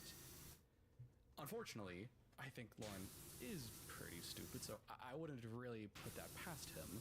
But the second reason I might believe Loren is, Loren, although he's lied many times before directly to Faith, both lies of commission and omission, but at least he has some patterns. He's at least somewhat consistent with his piece of shit energy when we've seen him lying in the past. And at least this time, I'm not getting quite that same energy. And because of that, and how stupid this would have been, I might actually kind of believe Loren here. Also, let's keep in mind, by believing him, all I'm really saying is that maybe he didn't actually go out and flirt with a drag queen. Instead, I just believe that he may have just had an inappropriate and creepy interaction with a minor. So, not really like that's any better. Anyway, that's just my opinion. I'll let you come to your own conclusions about that. But the only person's opinion that really matters is Faith. And she, although incredibly skeptical and very unsure of herself, does side with Loren. No! Faith! Darling! She's still highly distrustful of Loren and doesn't know where their relationship is going to go, but at least for this one single instance, she's okay with letting this one slide.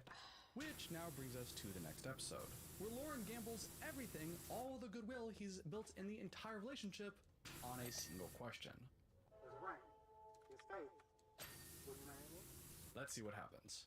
Episode 16 starts off how a lot of episodes seem to start off with Loren, with him shirtless. What is he doing? Why is Loren ripping up one of his shirts to make them sleeveless? Because Faith is about to give him a tattoo. And then like stab it into my arm like several 100,000 times. With the different colors of ink. Faith is understandably a little confused by this proposition, but Loren reassures her that it happens all the time. My friends gave me this tattoo, and my ex-girlfriend gave me this tattoo. Which is actually pretty interesting. I had noticed that too previously when one of the scenes he had his shirt off, and thought that, although it's not quite one-to-one, it does look very similar to the South Korean flag. It doesn't look exactly like the South Korean flag. It looks like it was been rotated and there are some more lines added, but it does kind of look like what the South Korean flag used to look like according to Google. So again, I don't know if that's what this is supposed to represent or if this is some other completely unrelated symbol. that I'm just ignorant about. So if you know what this is, It's just some sort of yin and yang thing. I got about 100 comments in that video expressing complete dismay that I don't know what yin and yang is. So, for all the smartasses out there, and for the people genuinely curious, that symbol specifically, with yin and yang in the middle and the 8 series of lines around it, is actually a Taoist symbol called Powerwash in Chinese that represents the 8 opposing forces or energies in nature, and is also the central symbol in the ancient Chinese classic Yi Ching, often translated as the Book of Changes, which is an ancient Chinese divination classic and philosophical text that ties in those forces of nature. Now, I'm probably still butchering at least the pronunciation and some of the meaning there, but as a few commenters pointed out, it actually is that Powerwash symbol that did inspire the South Korean flag that we see today. So, I was actually correct in my original hypothesis, and all you commenters that were smugly telling me how amazingly ignorant I was and how aware you were, yeah, well, actually, you were wrong, and it was your own pride that prevented you from recognizing the actual meaning of the symbol. So, just wanted to get that in there. But I point that out because I think it's very interesting that on one shoulder, Loren has a tattoo of what I think is a South Korean flag from his ex-girlfriend, and on his other shoulder, he wants to have his now Filipino girlfriend draw a Filipino flag. We're gonna do the Philippines flag with your F on it. For Faith. I'll send you the picture. Because he pitches this tattoo session with Faith as a way to bond and celebrate their relationship. But if you already have a tattoo of the exact same theme and style from an ex-girlfriend, that's like having your girlfriend tattoo their name on one shoulder when you haven't removed your ex-girlfriend's name from your other shoulder. You know, like, doesn't that just take out all the intimacy? But Loren does specify that this is for the relationship. We're boyfriend, girlfriend. You're having a good time. Next level. Presenting this idea as being very innocent, it could also be a subtle form of Never, ever get a tattoo of your spouse. I don't care if you believe that you are going to be together for the rest of your lives. Do not do it. Do not get anyone tattooed on you unless they are your children. That is like the only exception in my personal opinion for any person tattoo. Do not get a famous person tattoo. Do not get a spousal tattoo. Children, fine. Get their names tattooed on you. That is fine. They're your children. They're going to be your children for the rest of your life. Fine. That's fine. Maybe if someone's dead, a memorial tattoo, fine. That's fine. But do not get a boyfriend, girlfriend, partner tattoo. Even if you are married, just don't fucking do it, man. Don't fucking do it. I'm dead serious. Don't do it. It's stupid. It's not a good idea. Of manipulation. Some pickup artists encourage men to break the touch barrier on a date by patting you on the back or the jeering flick of the elbow in order to increase a sense of trust and closeness. So given that, and what we know of Loren, it does just kind of feel like you could be ambushing Faith with this thing that, well, I just want a tattoo. It's not a big deal. This is just something that I want that you can help with, when really it's a forced way to increase their intimacy, because now Faith knows, well, I gave him a tattoo even if it's of the Filipino flag. You know, you feel closer because of that. It's a form of bonding, which may be a good thing, but may also be kinda underhanded. But after some preparation and some pep talk, Faith agrees, and she begins giving Loren a stick and poke tattoo. Is that duct tape he's heating up? Okay, so he's using 2 chopsticks of some kind, duct tape them together. I see some colors and some rubber gloves around. I haven't seen any of those antiseptic wipes around. I hope they were safe about this. Well, I guess we know Loren doesn't particularly care about safe, sterile penetration, does he? Anyway, Faith gets to work. She's taken, That's she's broken. I'm not funny. going to show any of this because it was a little hard to watch. When finally, the tattoo is finished and, oh my god, it looks terrible. Listen, no shame to Faith, she's never done this before, probably didn't have the best instruction, but let's call a spade a spade. This looks terrible. But, although the visual portion of the tattoo was a total failure, the emotional part seemed to be a success. Because the two of them are laughing, joking around, talking about having some wine, Lauren's looking at her like this, and I think you know what that means.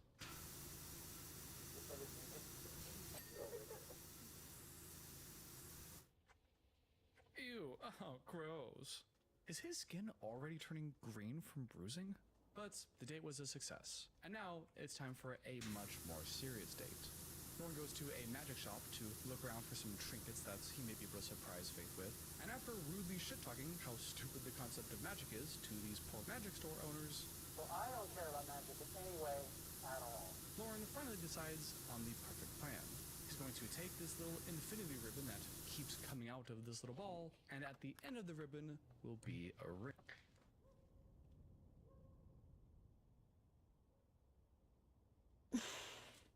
I may be reaching here a little bit,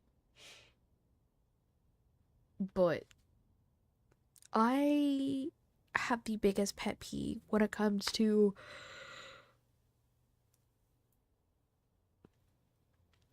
partners trying to connect with their partner's interests. I get the whole like, oh, I don't know anything about it. Can you, I don't know anything about it. That's fine. That's not the thing that pisses me off. It's the making fun of it, degrading it kind of thing that pisses me off.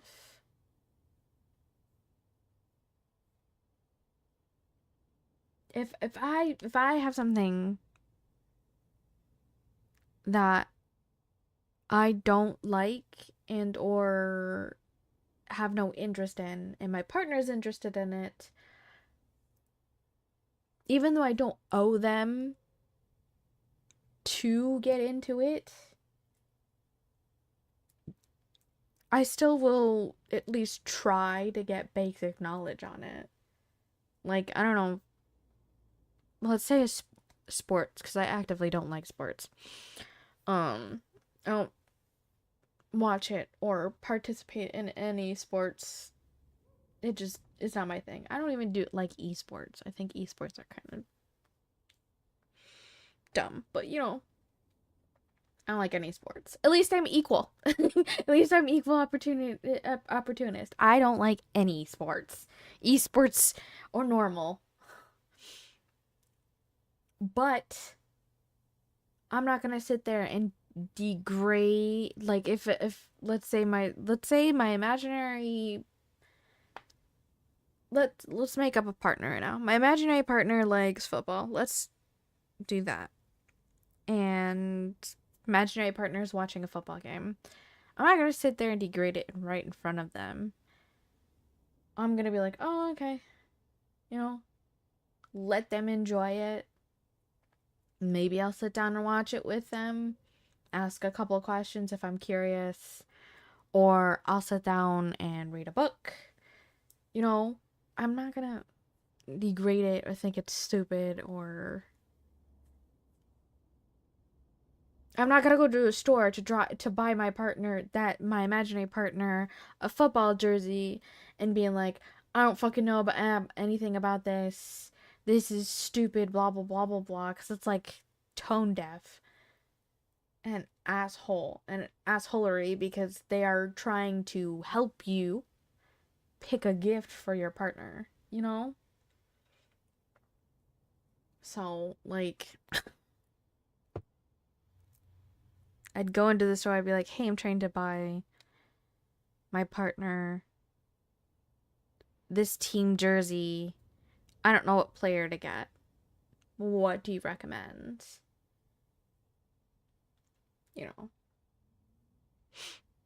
Jackass.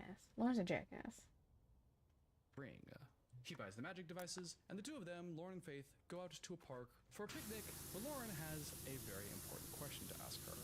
They sit down at the park and have some glasses of wine. Faith asks to see Loren's new tattoo that she gave him, which still does not look very good. Also, she's touching it and putting her finger on it. Makes me wonder when exactly that happened. I've gotten a few tattoos of my own, not stick and poke tattoos, so I'm no expert, but I'd be surprised if he was able to get any kind of tattoo and it'd be fine to touch and interact with without bandages and stuff later that day. So I don't know if maybe that scene was filmed a few days ago or what the timeline here is. Anyway, the two of them continue to drink and talk and flirt, but in a way that's even more uncomfortable than usual. He just keeps staring at her awkwardly for long periods of time, laughing at everything, just being uncomfortable. Faith is also pretty uncomfortable because, on the one hand, she loves Loren. Yes, as crazy as that sounds, that's what she says. And they only have a few more days here in the Philippines before he has to go, and it's going to be real sad for everyone. So she feels a sense of connection with him, but on the other hand, still doesn't know how much she can actually trust him. Which is very important context to have, given what's about them. It just clicked in my mind. Maybe it's called 90 Day Fiance because they're trying for 90 days to achieve fiance status. That's how unfamiliar I am with the show. Happen. Loren reaches into his bag. But this video popped up on my recommended feed, and I was like, okay, let's watch it. Not seeing that it's 5 hours long. Loren is pulling out this rope. At the end of it is the ring. Loren, in dramatic fashion, finally proposes to Faith. Don't do it, Faith. Don't do it. Come on, Faith. This is not that hard. All I'm asking is for you to say yes to lifelong commitment to marriage. That's all I'm asking. And finally, after a long pause and some really obvious begging from Loren, Faith, don't do it. Faith, don't do it. Faith. Faith. finally gives her answer. Don't do it. Yeah, it's a yes. Is it yes? No, Faith, you deserve so much better. Oh. And honestly, maybe this makes me kind of a dummy, but I was genuinely surprised to hear that.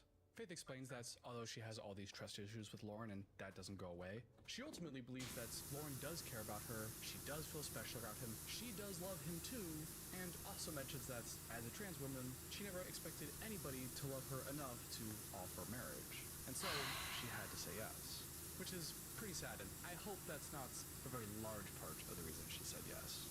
The scene then drags out several more minutes where the two of them exclusively talk about sex and how they're both bottoms and how that's gonna work and how they both want to see each other's stuff. They go on about it for an awkwardly long time.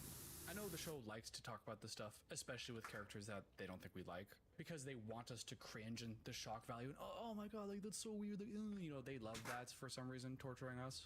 But they just go on and on about it for like 3.5 whole minutes after the marriage. You'd think that would be kind of the culmination and at the end of everything, but instead, they keep talking about the sex stuff, and then I understood why. And that's because what happens next episode. Oh The episode no. starts off right after the events of the previous episode, where Loren and Faith officially got engaged. The two of them are pretty happy about the engagement and they're feeling good about themselves. But the day is not all sunshine and rainbows, because this is Loren's second to last day here in the Philippines. And if we know anything about Loren at this point, that's not going to work with him. He would like to stay in the Philippines indefinitely, and now that the two of them are officially engaged, he suggests that the two of them go meet with an immigration lawyer to discuss their options. Find out the best way for me to stay in the Philippines this day forever. The two of them arrive at the office and meet with some immigration lawyers. They discuss the primary issue, which is, yes, you're engaged, but the Philippines doesn't officially recognize same-sex marriages. And obviously, Faith being trans, their marriage would not be officially recognized. But if you remember from previous episodes, Loren already knew that and had his own plans. The first being to marry Faith's mom instead, her being a totally eligible bachelorette herself. And the second plan is the two of them would go get married in Thailand, where same-sex marriage is recognized, and then come back to the Philippines with an official marriage certificates that would be recognized by the Philippines.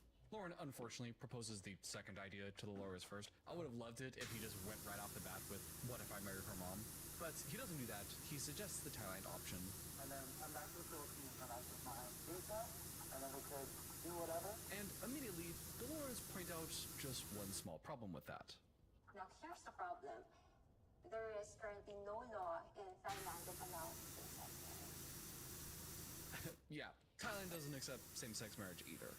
Lawrence had all this time to come up with these plans and consistently brags about how much time he spent thinking about it. And nowhere in this process did he actually Google if Thailand accepts same-sex marriage. By the way, if you're curious, I just Googled it myself, something that Loren seems incapable of doing, and it turns out Thailand actually did recently legalize same-sex marriage and will go into effect in early 2025. So maybe not that helpful to Loren right now, whenever this episode was filmed, but just wanted to share that good news for everyone else. But back to the point, why did Loren think that it was legalized if he didn't even Google it? Well, Loren has an answer for that. But I have friends that are married that are gay from Thailand. I don't know how they did it then. Loren just knows a guy who says he's gay and says he got married in Thailand. That's Loren's proof of this whole thing. If he really had this grand master plan, you'd think he would have done a little bit more research into this, but I guess that's expecting a little too much from Loren at this point. But yeah, Loren, okay. That actually Taiwan does it.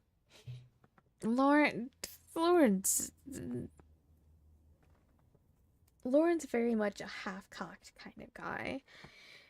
He hears about one thing, thinks it's great, likes the idea of it, doesn't look into it further, and goes, yeah, I'm gonna go do that. That's what Loren is. Loren is a half-cocked kind of guy. Something sounds great, he's going to go do it. And not gonna go look further into it. Accept same-sex marriage. Which then, of course, makes me wonder if Loren knows the difference between Taiwan and Thailand. Regardless, the Taiwan option is a good option. Because if they get married there, the US will also recognize their marriage and would allow Faith to come over to America. Which all sounds great. However, the Philippines would not accept their marriage, and therefore would not allow Loren to stay in the Philippines. And that makes this whole situation very interesting. Because now we get to really see what his true intentions are. Does Loren really love Faith and thinks that she's this most beautiful and perfect person ever, like he keeps saying? Or is that just a bunch of talk and he really only wants to get to the Philippines? As far as Faith is concerned, she's aware that this isn't the ideal outcome for Loren and is sympathetic to that, but also she's always dreamed of going to America, where she could have more opportunity and send more money back home to support her family. Which is, by the way, another thing Loren kept promising her all season. That if they were to get together, he would always prioritize and support her family. And I want to be a part of that. Of your mom, of your family, get your brothers to school, and I'll do that with you. That's fine.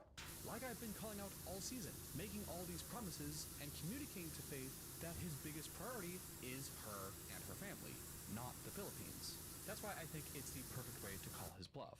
Because if he's happy about this option and goes with it, maybe what he said about Faith and the family is true. But if he doesn't like this option and gets all pissy about it, maybe his real intentions were a lot more selfish all along.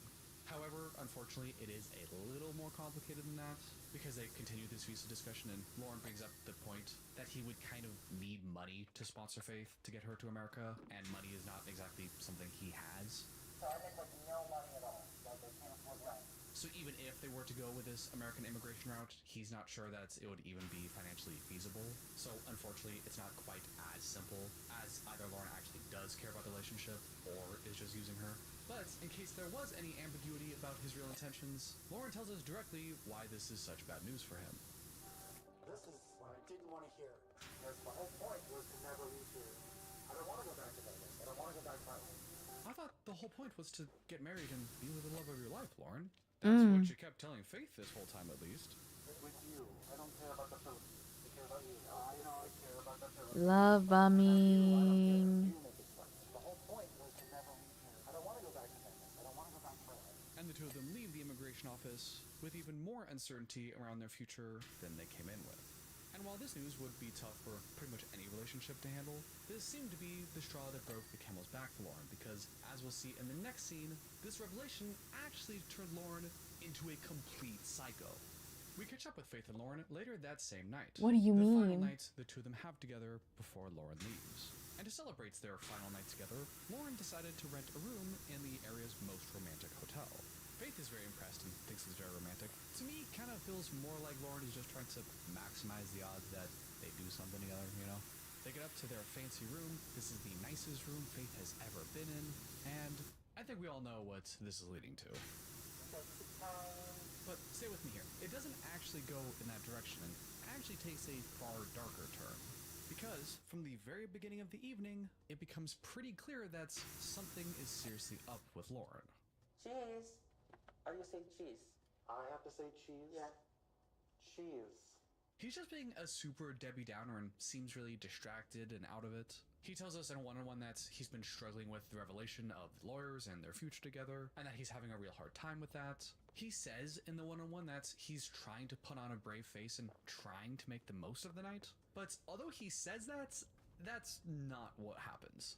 Instead, we get scenes like this.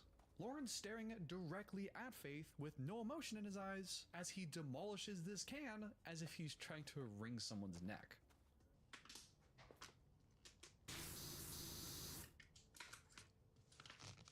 Yeah, that's kind of creepy. I think it's the blankness in his eyes as he stares at her. That's really not something you want to do while maintaining eye contact, you know? Looks too much like there's some kind of hidden message or intention behind it. Now, in an attempt to be fair, I can understand Loren's side here. If he just got a bunch of bad news about the future of their relationship, I'd understand if he was going into this meeting not necessarily feeling the best and being in kind of a funk. That's understandable, but the way Loren deals with this sadness is not just to be kind of distracted or emotionally distant, it's to be completely insane. Because, as if crushing a can with his hands wasn't weird enough, Loren decides to, in total silence, completely unprovoked, do this. Nope, almost. Jesus, man. That's such a violent motion, and the sound even kind of sounds like a gunshot. And after he smashes on his head, you can see those liquid that flies out and splatters on the blinds behind them. It almost looks like blood splatter. I already Okay, think the now whole you're smashing being beer Loren. cans on one's head is stupid to do. It just feels like a very caveman. Okay. Now you're being a little exaggerative. Smashing the can on your head and then the blood's... No. No. That you're big ridiculous now. It's not a euphemism for him wanting to murder Faith. He's just being weirdly aggressive and needs a healthier outlet for it. Dumb guy thing to do to express how tough and macho they are at the cost of losing a few more brain cells. I think this sort of thing is dumb even in the drunk frat boy context that it's usually in. But in this context, I mean, this is the kind of behavior where you're wondering, do I have to call the cops? Is this guy losing it? First he wrings the neck of the beer can while acting all distant and like something is up with him. Then he's smashing crap over his head. And if I'm Faith in this scenario, I'm wondering if this guy's lost it. And I think Faith is starting to feel the same way. She sort of plays along with the beer can stuff and half-jokingly asks if he's happy now that he's smashed a can over his head. But then Loren's behavior gets even more disturbing as he starts playing around with a knife in his hands, fake stabbing himself while maintaining that eye contact with Faith. That is a little weird. And this is where Faith's had enough. She takes the knife away from Loren and asks him what the hell he's doing, and Loren just responds with confusion. Why not? It's not sharp. This is a normal way to do? Sure. Is it normal to do in front of your girlfriend like this? Yes. I think it's not. And Loren, without a care in the world, just goes, okay, fine. I won't crush any more cans in front of you then. This seriously rattles The Faith. knife thing is Tells a her little straight up that weird, she's but uncomfortable and the that his can actions thing was are just scaring her. stupidly aggressive. I'm scared what you do. But instead of taking it seriously when his fiance tells him that she is scared of him, he just brushes that off too. You know, I'm scared what you do. You're scared of what I do. Yeah. Actually. He shrugs. He smashes cans, stabs knife, and then when he's told that he's scaring someone, he shrugs, as if it doesn't matter. Faith, like me, can't even believe that this is happening right now, and asks him again, do you think it's normal to be stabbing this motion in front of your girlfriend who's never even had a relationship before? Do you think that that's a good thing to do? And Loren just says yes. I don't think that's appropriate for anyone to do. And this is finally the last straw for Faith. She gets up out of her chair, she takes off her wedding ring, she tells production that she can't do this anymore, she's done. She gives the ring back to Loren, storms out of the hotel room in fear as Loren casually drinks his alcohol. Ingay, bakit ganyan? Akala mo matutuwa ako? Akala mo mag-iisip yun? Ibang tao ka na. Nasa harap ko. Have we ever heard from... Okay. Look, in an attempt to be fair, Have we ever heard from the ex-wife? That's my question. Has the ex-wife said anything? Like, was he aggressive with the ex-wife?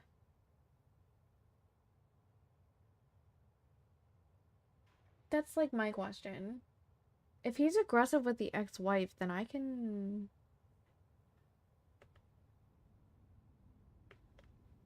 see, like...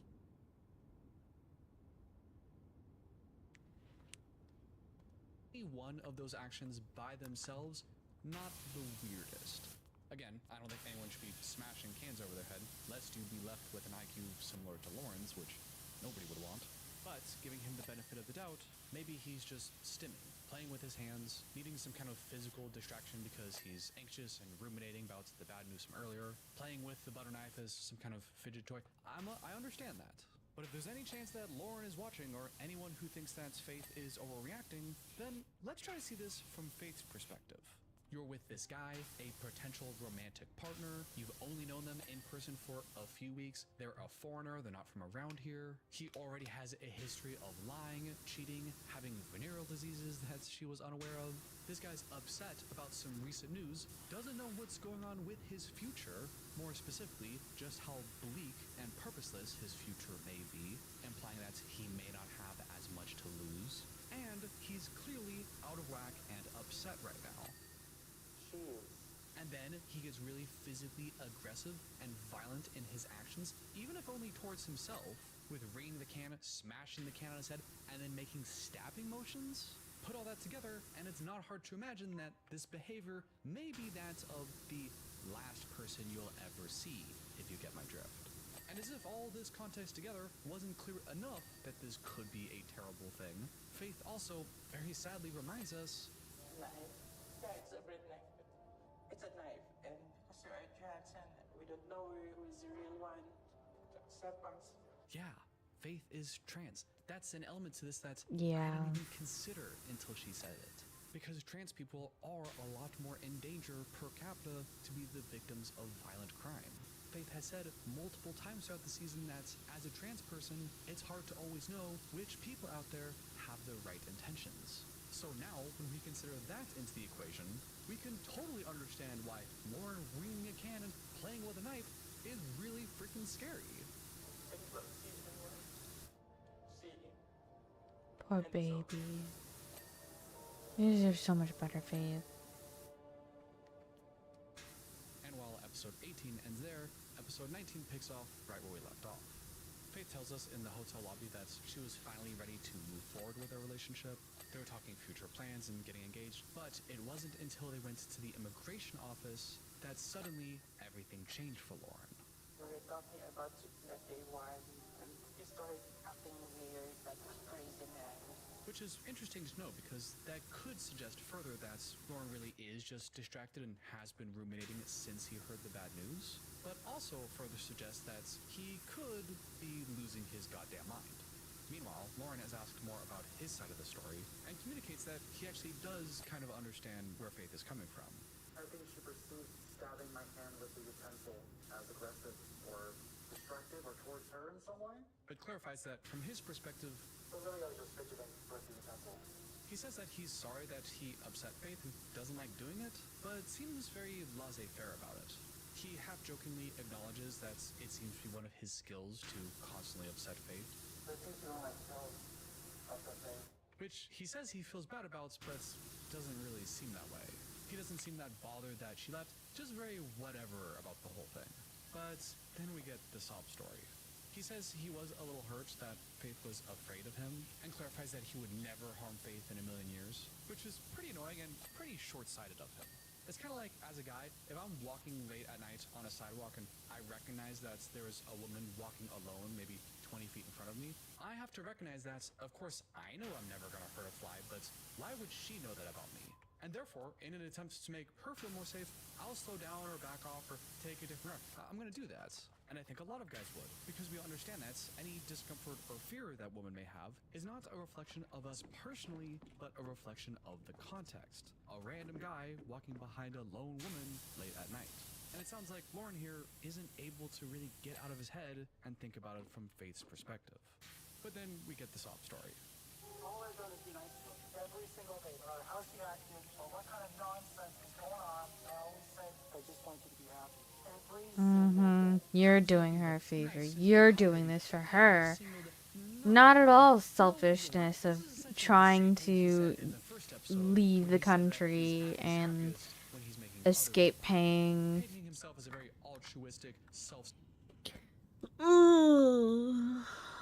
It's always me, me, me, me, me, me, me, me, me, me, me, me, me, me, me, me, me. I don't like labeling at all. I don't like labeling, but yeah, he sounds like a narcissist. Sacrificing person, but just like back then, that's bullshit. His attitude and perspective here kind of reminds me of the stereotypical bad guy in a relationship. Stereotypically, a guy maybe cheats on his girlfriend and then comes back to her house with flowers and chocolates, maybe the boombox playing the I Miss You song to apologize, and they come up with 100 surface level actions and behaviors to communicate that they're sorry. Yeah, they may be acting nice, but they still cheated. And in this example, if the guy giving the chocolates and the flowers isn't immediately forgiven, or thinks that they've been so nice opening doors the past week and how are they still upset with me, then that tells me that they don't actually understand anything past a surface level. Loren literally says that all he's done this entire trip is be a super nice and accommodating guy to Loren, even when Faith has been on some bullshits, probably mad that he cheated and had gonorrhea. So he sure likes to say that he's a nice guy, but is he actually a nice guy? No. No, I don't think so. If you have to say you are something, then you're not that. Pieces together of his cheating, lying, gonorrhea, flirting at the club, being here in the Philippines, wanting to stay with them, being homeless, and thinking that she may have been used this entire time and that Loren never gave a shit about her. She feels sad that she's wasted her time with the wrong person. She feels ashamed about how she could be so wrong about him. She talks again about the issue of being trans and how people will use them for their own personal gains and not really truly love them in response. It's all pretty sad, and I feel like I owe it to Faith to play the clip in full so we could really hear from her side as a victim, but I can't for copyright reasons. And then, in their final scene together, it's now the next day. Loren is leaving the Philippines for good in just a few hours, and he's realizing that they should probably get some kind of closure before he leaves for good. He takes a taxi to her hotel as she comes out to meet him one final time. He walks up to her, he announces he's leaving, and then seems to wait there in the silence, waiting for some kind of warm, fuzzy response from Faith. Goodbye. Loren then says he's sorry, although Faith then smartly asks, what exactly are you sorry about? And then we get a pretty piss-poor apology.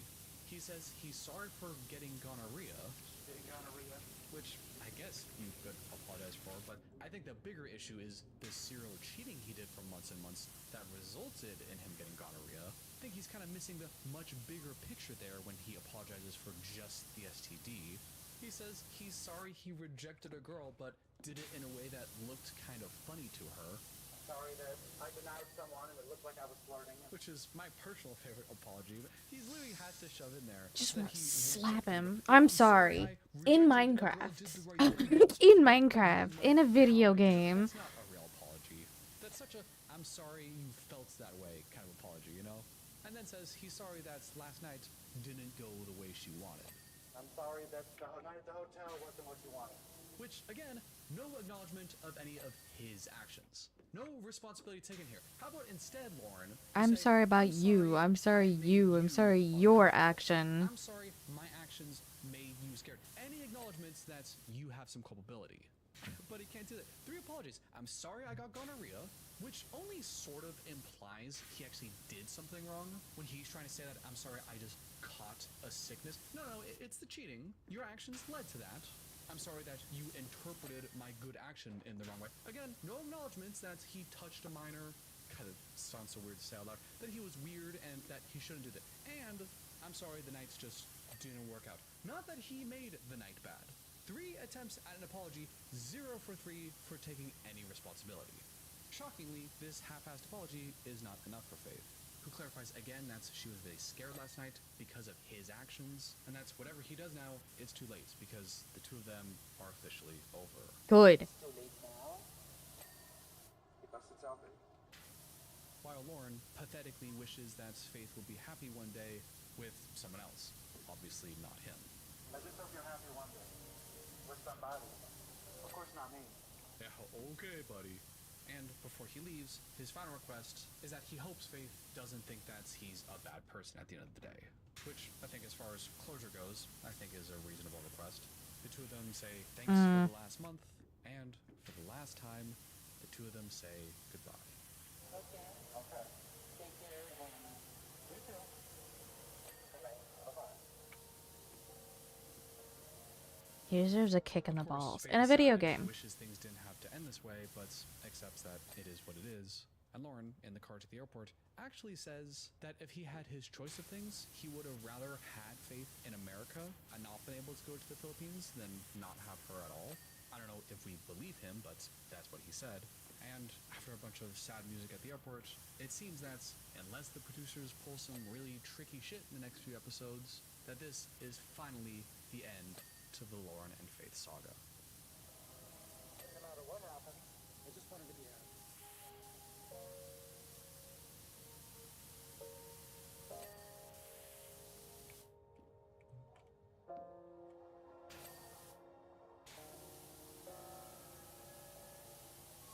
I hope she never takes him back. We're only halfway through this season's tell-all, and already it's a bit of a doozy. The cast is calling out Loren for his bad behavior, his lies are getting exposed, and I haven't seen any other scenes with Loren in the previews, which means this may be the final time we talk about him. So possibly, hopefully, for the last time, let's get into it. Before the tell-all officially... Oh my god, there's still an hour left. No, there's still an hour fucking left.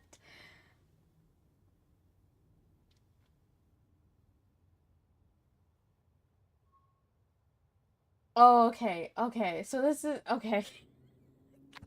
I'm like spoiling it for myself real quick and looking at it.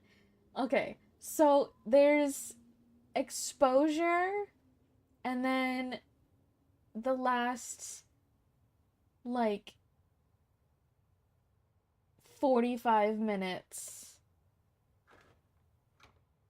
is talking about his goddamn podcast.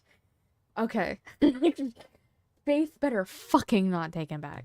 begins, we have this little scene with Loren outside the studio where he walks up to a bunch of birds and tells them that he's just misunderstood.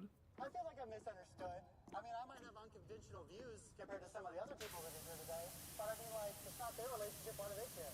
Which may not seem like much at first, but keep in mind, his defense of his behavior so far is that he's purposely playing a villain character.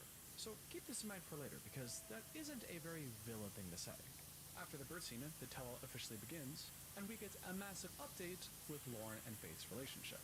You might recall that, at the end of the season, Loren and Faith officially broke up, with Loren scaring the crap out of Faith, who then gave the ring back, and Loren went home back to America the very next day as a single man. But that whole thing was 10 plus months ago. What exactly has been going up with the two of them since then? They're still broken up, right? Right?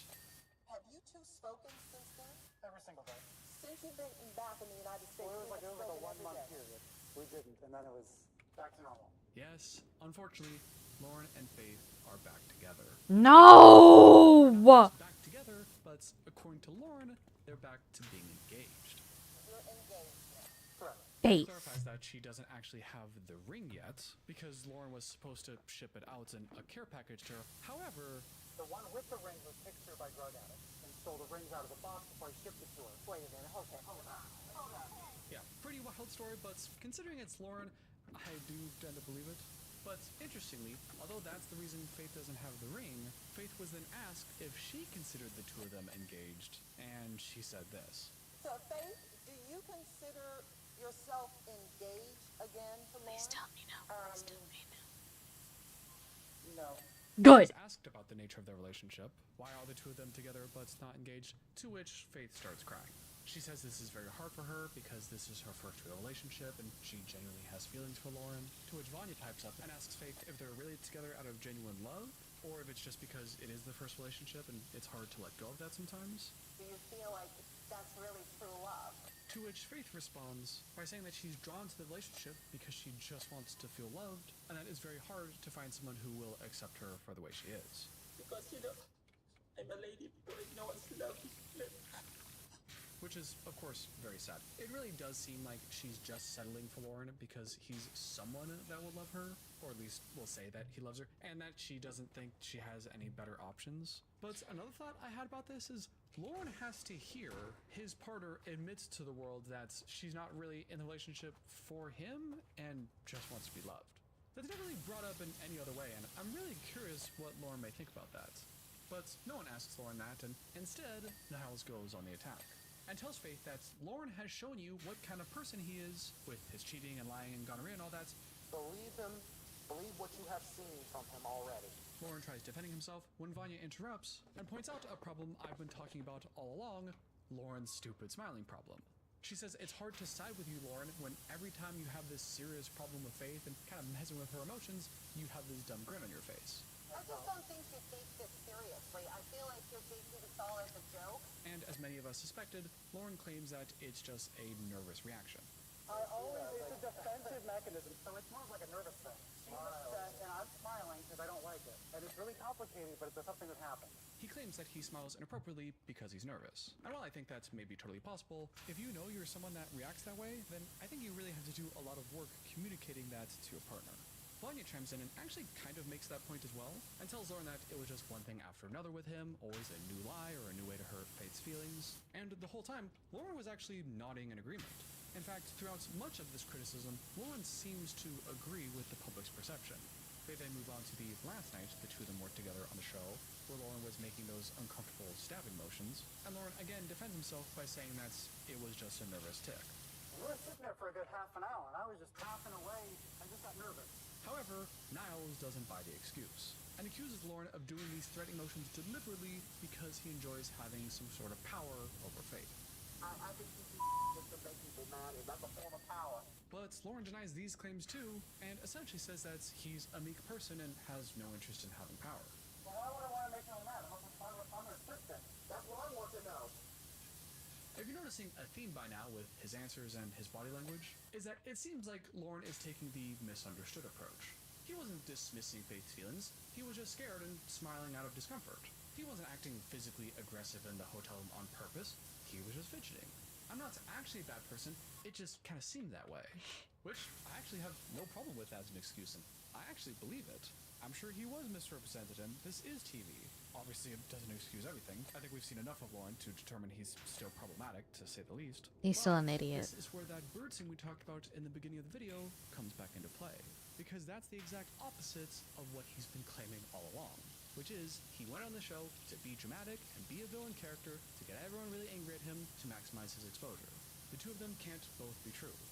I don't know exactly what we do with that information, but I do share some more thoughts about it at the end of the video.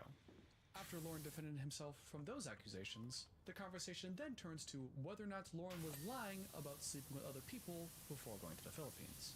If you recall, Loren was very open to us, the audience, that he's been sleeping around with a ton of people before flying over to the Philippines, but while Loren told Faith that he was sleeping at other people's places due to the language barrier and the lack of direct communication about it, Faith had believed that he was just sleeping at other people's places, and did not know that he was actually having sex with these people.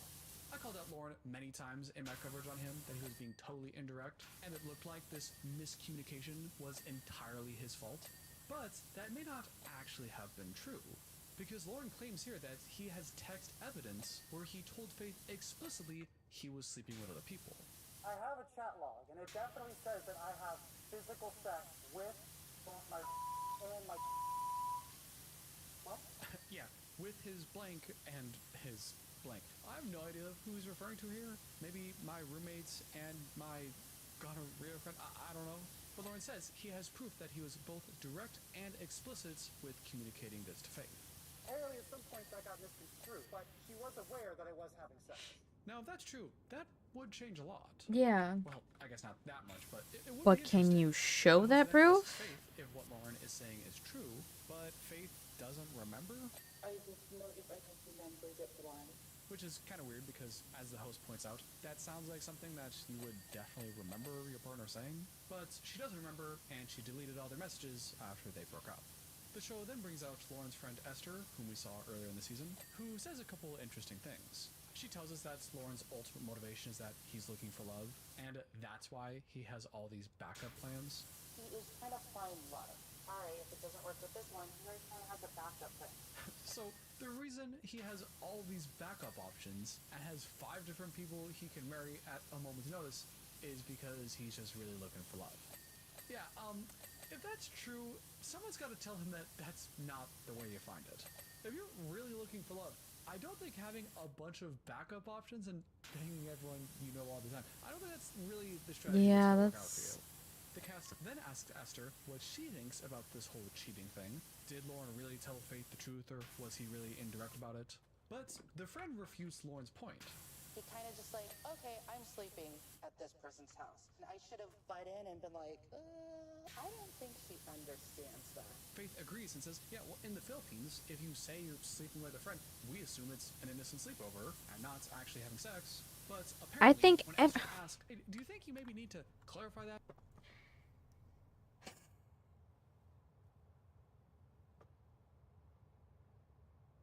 I think that's everywhere, though. Everybody's like, oh, but the language barrier, the language barrier. No! Even in English, when you say, hey, I'm sleeping at so-and-so's place, you don't think I'm sleeping with this person. You think, oh, you're having a sleepover. You're just crashing on their couch.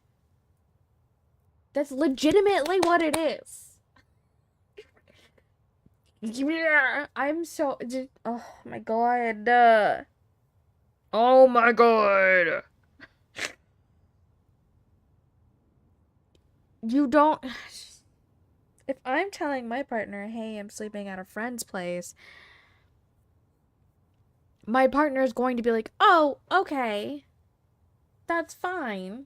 Have fun, dear. I will see you tomorrow. Do you know why my partner will say that? Not because we're poly, but because they don't think that I'm actually sleeping with that friend. Unless I've explicitly said, hey, this is my partner. You know? This is another one of my partners. I'm going to sleep with them. It's so stupid. It's so stupid. It has nothing to do with language barrier. It's all about the wording. He purposely worded it wrong.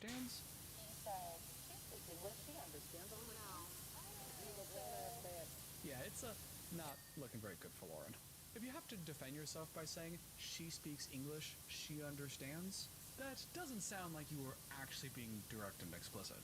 Saying she speaks English, I'm sure she understands, implies that you need a certain level of proficiency in English to not miscommunicate, which is kind of exactly the point everyone else has been making this whole time. The friend humorously admits that it can be kind of difficult to be Loren's friend sometimes, because, as she puts it, Loren does give me a headache, okay? There's like a pyramid scheme. He's gonna fall for it and lose all his money. And whose fault is that? I'm sorry that he's not street smart. I understand that's not everyone who falls for pyramid schemes or MLMs are necessarily dumb. There's more going on there and pulling on your emotions and stuff like that. But, at least the way I heard it from the friend, it does kind of sound like she's saying, okay guys, Lauren's kind of dumb. What do you want me to do about it? Which I know we usually throw around as an insult, but I think she's got a legitimate point here. Because it's not like being dumb means you're inherently a bad person or anything, so it is kind of like, okay. It's also not her job to be his keeper. He's not very smart. It's like, so, is that okay? But it turns out that's not the only time pyramid schemes are brought up this episode. Because Loren is then asked about the nature of his one-way ticket to the Philippines, asking if his original intention with that ticket was to see Faith. When Loren says, Did you buy the ticket specifically to see Faith? No, it was part of a pyramid scheme. What? Oh, what? Apparently, Loren was on some kind of online dating app, presumably for people in the Philippines, when he met this woman, a trans woman. Loren falls in love, this trans woman also claims that she's in love, asks him to buy a ticket to the Philippines, apparently also asked Loren to give her all of his money, to which Loren obliged, only to find out that this trans woman didn't love Loren at all, and wasn't even trans. The whole thing was a ruse from the very beginning, designed to get all of Loren's money. And it worked. She lied and pretty much took all his money. I can't help That's not a pyramid scheme. That's just a So now, scam. Loren has a one-way ticket to the Philippines with no one to see. So he heads back on his app, and what do you know, a few days later, he meets Faith. The show makes it seem like Faith already knew about this arrangement and knows about the money situation, although I'm not entirely certain how much Faith knew about the emotional aspect to it. But regardless, given the timing and the context, it's hard not to feel like Loren is just ticking boxes with Faith. Now done with the past, the host then asks Loren and Faith how their relationship has been since— That's not a pyramid scheme. That's just a scam. An MLM is when you quote unquote start your own business and be a girl boss. Because they always target women. They always target single mothers. It's not even just single mothers. They always target mothers. Because it's like, don't you want to be at home with your children? Me. But anyways, you buy supply from someone a level above you, and you try to sell that supply, but you can't, because anyone outside of an MLM knows that shit is bullshit. So then you have to convince someone to buy your supply below you. That is how a pyramid scheme works. Not some give me all your money and buy a one-way ticket to come see me. No. That's just a catfishing scam. That is just catfishing scam. Not an MLM. If we are going to label things, we're going to label them properly. Sorry, I just felt nitpicky with that. It's the filming of the season. She asks Loren when the last time he saw Faith was. He says 11 months since the filming of the show. The host asks Loren if he slept with anybody in that 11-month period, and Loren says, During the 1 week we were apart, I did have sex with the girl who gave me gonorrhea. he got back together with a gonorrhea girl. Well, I think I safely speak for all of us when I say that I do not want to know what's resulted in that interaction. I don't think we need a part 2 to the gonorrhea story. But didn't he also say in the beginning of the episode that they were broken up with for a month? Since you've been back in the United States, well, it was a 1 month period. We didn't, and then it was back to normal. Faith is asked about this. Did she know about Loren sleeping with this girl in a week? But just like many times before, Faith's answer here is pretty unsatisfying, saying that she doesn't want to think about it because she's trying to only think of the positive things, and that she sees the good things in him, but also a bunch of bad things. But it's hard to give up your first love. Which, again, I have to say, is pretty sad. Did you know Loren drinks pee? What? I drink pee, right? What? Want to do? She knows I drink pee. Don't even. Oh man. It truly never ends with Loren, does it? Now, when I first heard that, He doesn't I have a assumed golden he was shower drinking fetish, does his he? own pee for some reason. I figured he was drinking his own piss after reading some stupid article about how it's gonna heal you or something. But of course, it's none of that. It's about sex. It's just a sexy time thing. Because, and I can't believe I have to say this. He has a Lauren toilet believes kink. That's when a woman, projectile, liquid expulsion from the, that's pee. Honestly, the whole thing is pretty funny and everyone's enjoying having a good laugh at it. Except that is for Niles, who interrupts the fun and says this. Loren, there are 5 types of people. Wait, are you talking about squirting or pee? Liquid expulsion from the, that's pee.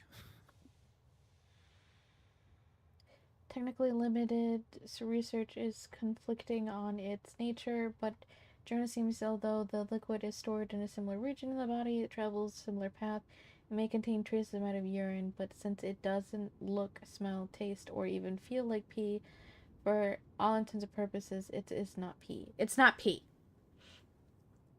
Oh my god, okay. Here we go. Let me teach you about squirting. Let me teach.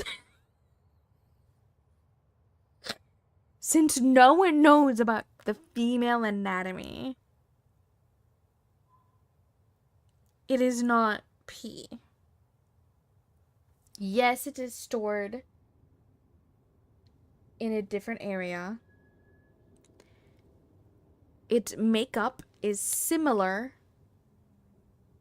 to pee. Like I was gonna say genetically, not genetically, but like its makeup, like chemically, is similar to pee.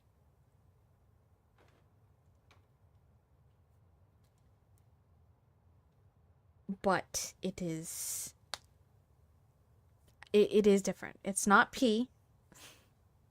And not every woman or female body can do it. Okay? That is how squirting works. Not every female body can do it. And it is not pee. Oh my god, I can't believe I had to teach that. I can't believe I had to teach that. I wish sex ed was more in depth with this shit.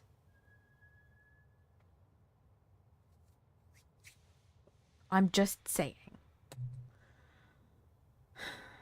Because I had to look this up myself. Because I was like, what is that? What is squirting? Honestly, the whole thing is pretty funny and everyone's enjoying having a good laugh at it. Except that is... It drives me nuts when people, like... the fun and says this. Loren, there are 5 types of people in this world. You are the last 2 that I cannot stand. Stupid and evil. Niles really goes after Loren here, saying that Loren is getting off on being able to discuss everybody and it gives him a sense of power. You're doing this for the sake of power, as in, like, you get a reaction. You got a reaction out of me. You feel powerful? Which I kind of gets Niles' point. I think there are people out there who try to shock and surprise everybody in a way to kind of control them and keep them in line. But I think Loren is just weird. I think he just likes talking about drinking pee and stuff. He seems to really embrace that and lean into that a bit too much, so I don't really think it's a power thing. But the conversation goes back to Faith, as the cast discusses if Faith may be staying with Loren because of all the money he's sending her. Yes, even though Loren went to the Philippines with a mere $44 to his name, Loren claims he's actually sent quite a bit of money to Faith. Loren, how much? I think like $8,000 to $10,000. Faith disagrees with that number, thinking that Loren hasn't sent nearly that much, but Loren, the mathematician, goes on to list how he got to that number. How much did I say? Because it was like almost 2,000 the first time, and then I just sent you 2,000, and then there was like about 800, then there was another couple hundred. And if you're wondering how Loren can afford sending so much money to Faith, well, it's because... I eat out of the garbage, so I continue to send money. I just quit eating for a long time.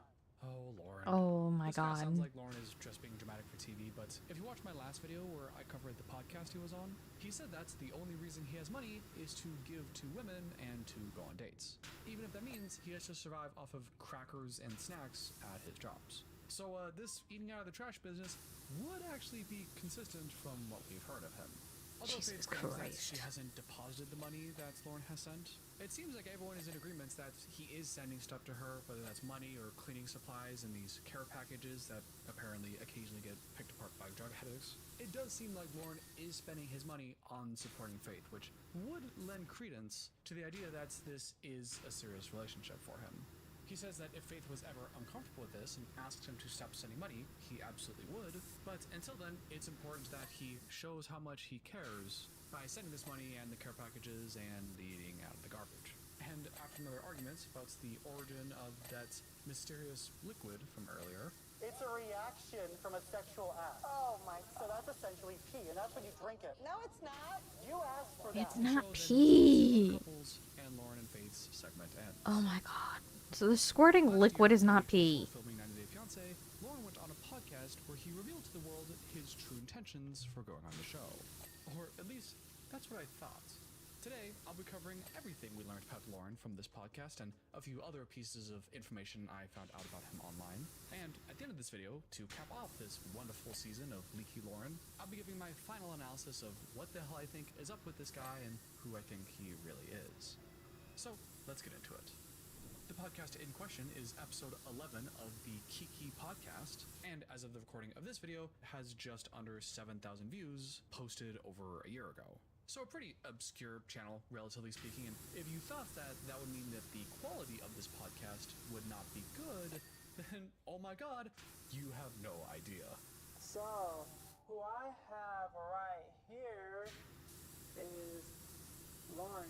It's a very simple podcast with our host Kiki here, who seems to be one of Loren's real-life friends, and Loren himself. They start off talking about Loren's past relationships and what brought him to Vegas, and immediately things get quite interesting as Loren goes on to explain his complicated series of relationships. He first introduces ex number 1, who was a pretty serious partner of his that ended about 7 years ago. After that failed relationship, he then gets into relationship number 2, which he describes as absolutely awful, and after that failed relationship, the first ex encouraged him to move to Las Vegas. My other ex, the one that I'm with now, the one from before, was like, move to Vegas. And I'm like, yeah, okay. Now that sounds like he got back together with his ex and they're in a relationship, but Loren clarifies that he's not dating this person, he just moved to Vegas to live with her again. Well, at least for now. The two of them then apparently lose the house due to bank foreclosure, it seems, which leaves Loren homeless and couch surfing until the filming of the show begins, hence Loren saying that he's homeless. The host asks Loren if he ever plans on moving back to Washington State, and Loren responds by saying he might go back depending on who he marries soon. Loren lays out Oh my a few god. possible scenarios. Option 1 is he goes to the Philippines for the filming of the show, he ends up marrying the person that he's going to see, presumably Faith, although we don't actually know for sure if it's Faith. And if that works out, He probably he'll can't actually say move back because to it's Washington State and live near his family. NDAs. That's option number 1, but if that relationship doesn't work out, he's hoping he can meet another girl there to marry and allow him to stay in the Philippines forever. Oh, and he hopes this would be a regular girl. If she's not what I'm looking for, and I go to the Philippines and I meet someone else, I'm hoping I can marry just a regular girl and just have ladyboys on the side and live in the Philippines forever. Lady Marry boys. a regular Oh girl my and god. see ladyboys on the side. You remember earlier in the season when in a one-on-one Oh my god, oh my god, oh my god! No! Loren! Oh my god, Loren! Loren!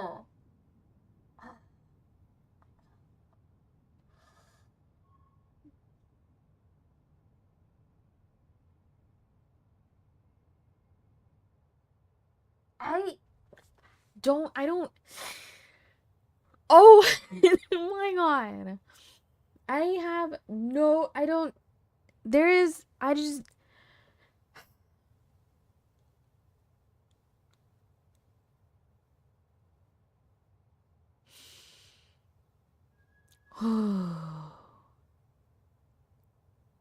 I don't know how else to describe Loren other than stupid and manipulative. Most people think you have to be smart in order to be manipulative. No. You do not need to be smart to be manipulative. I promise you that. You do not need to be smart to be manipulative.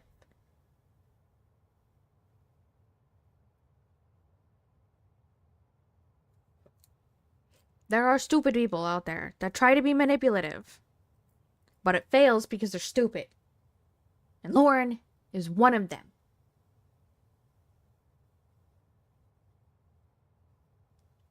And no offense to Faith, but it takes a stupider person. It takes a stupider person to fall for that manipulation. Jesus Christ. He referred to Filipino transgender women as ladyboys. My perfect ladyboy, face to face for the first time. Did he just call her his perfect ladyboy? But I- then Loren went online and everywhere saying that the producers forced him to use the term ladyboy, and he would never use that himself. Well, not only in this interview is he referring to these people as ladyboys, he's also referring to cisgendered women as regular girls. Just a side note, but wanted to point out that extra little bit of hypocrisy from Loren. So, those are Loren's first and second options, but would you believe me that he has even more backup plans? But if I can't do that, I'll move back to Vegas and marry this girl named Wendy or this girl named Aliko. Loren doesn't just have one option, not two options. Where is he getting these options? Number one being Faith, or who we presume to be Faith. I don't know why that plan in particular would involve him going to Washington State. Number two is some Genuinely, where is he getting these options?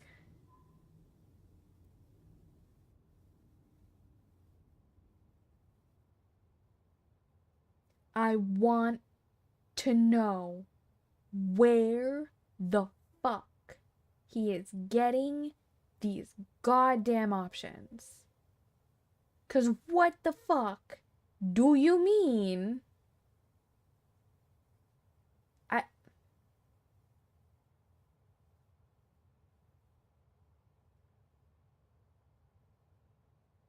These options better fucking not be actual viable options, and he's just talking out of his ass.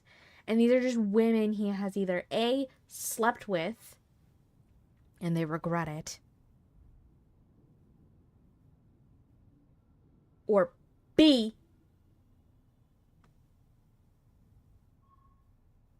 he's in his own delusional fucking world and they have no clue he thinks any of this. I'm getting so heated over Loren. So fucking heated.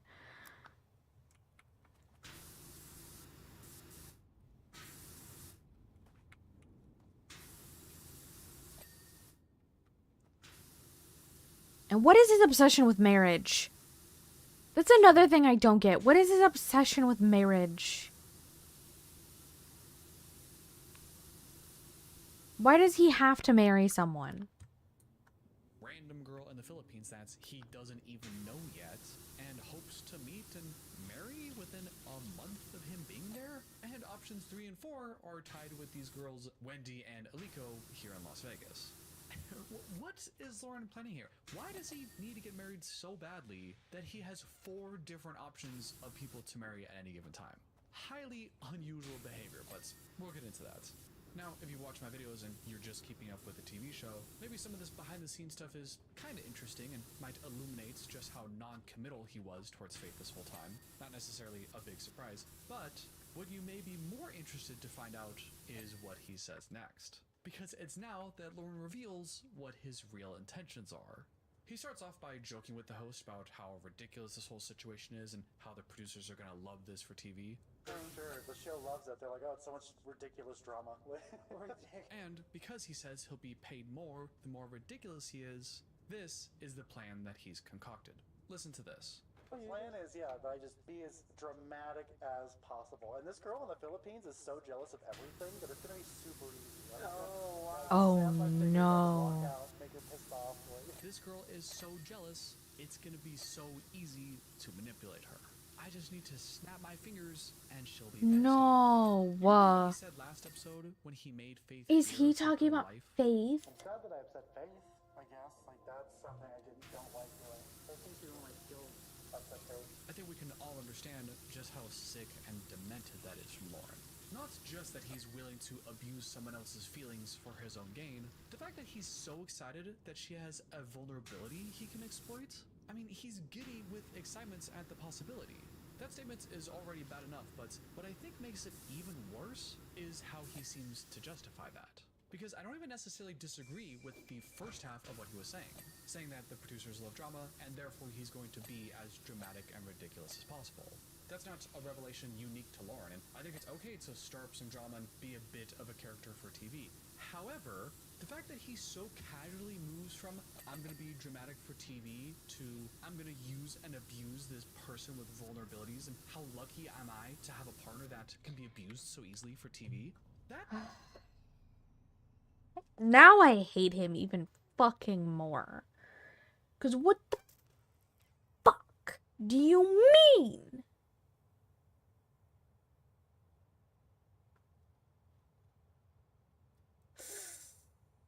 Ugh.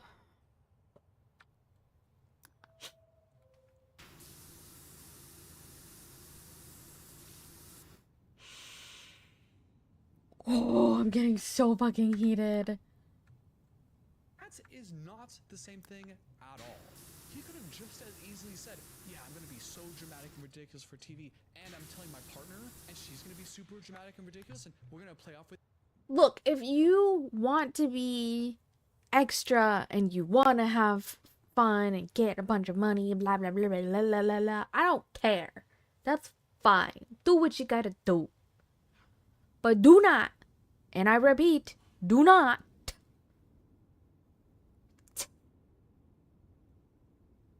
do that shit at the expense of other fucking people. It is not funny. It is not cute. It's not haha. It is gross. It is disgusting. It is just...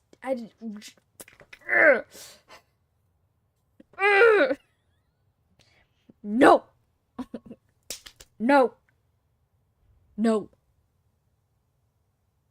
No, no, no, no, no, no, no. Absolutely not.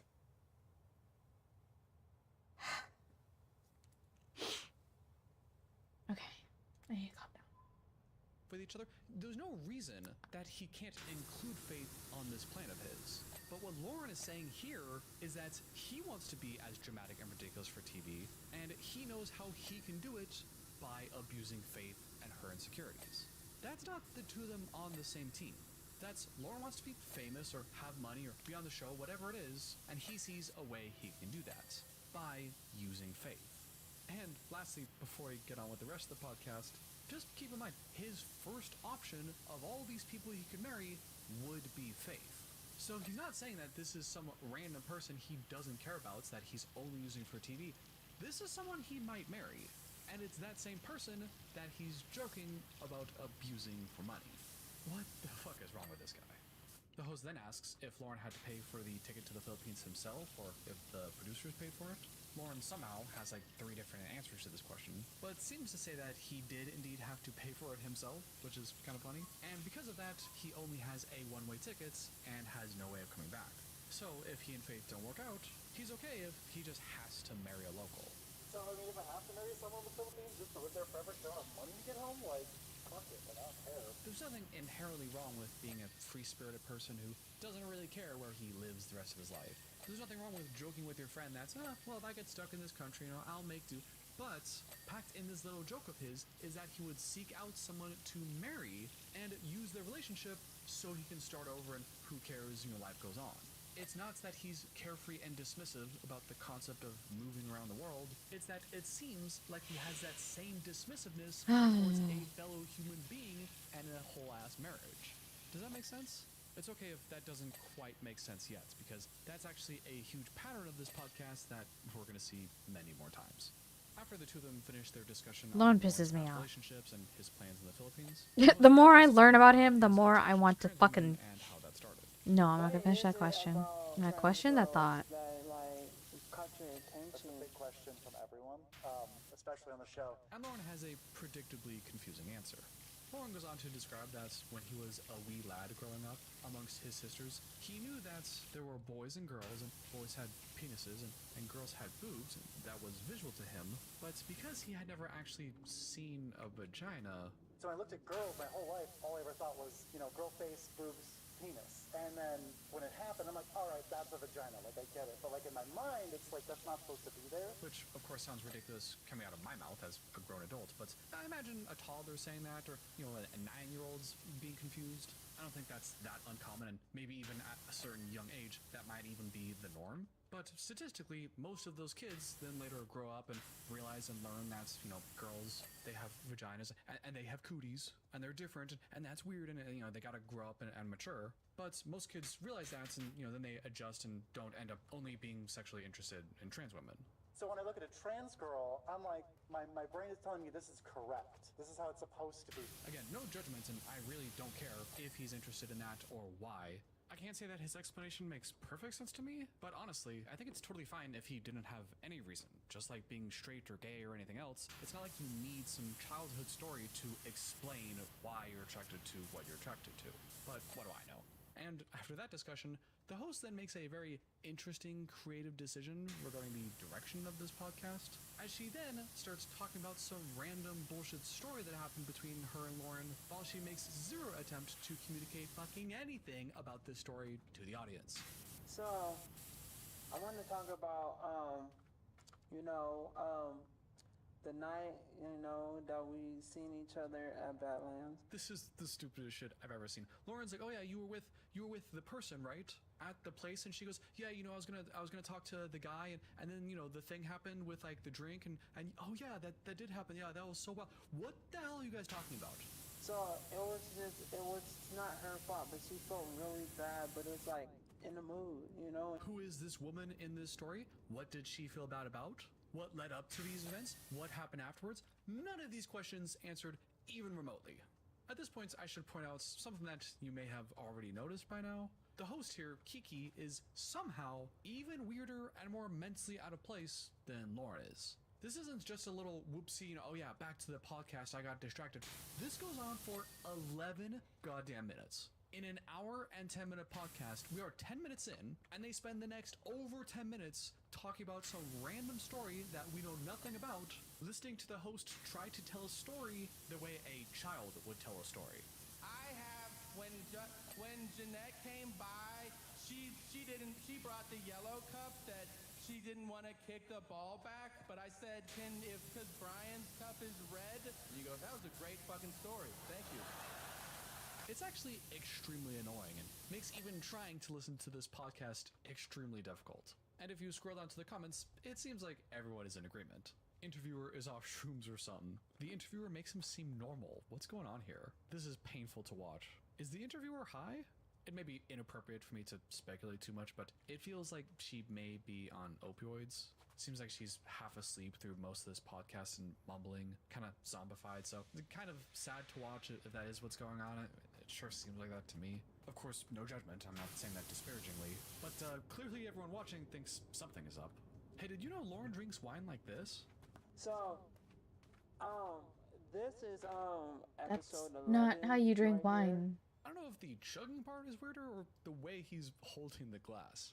Loren reveals that he used to be 220-ish pounds, while he is now 165, and tells us that his secret to weight loss was drinking a bunch of fiber powder.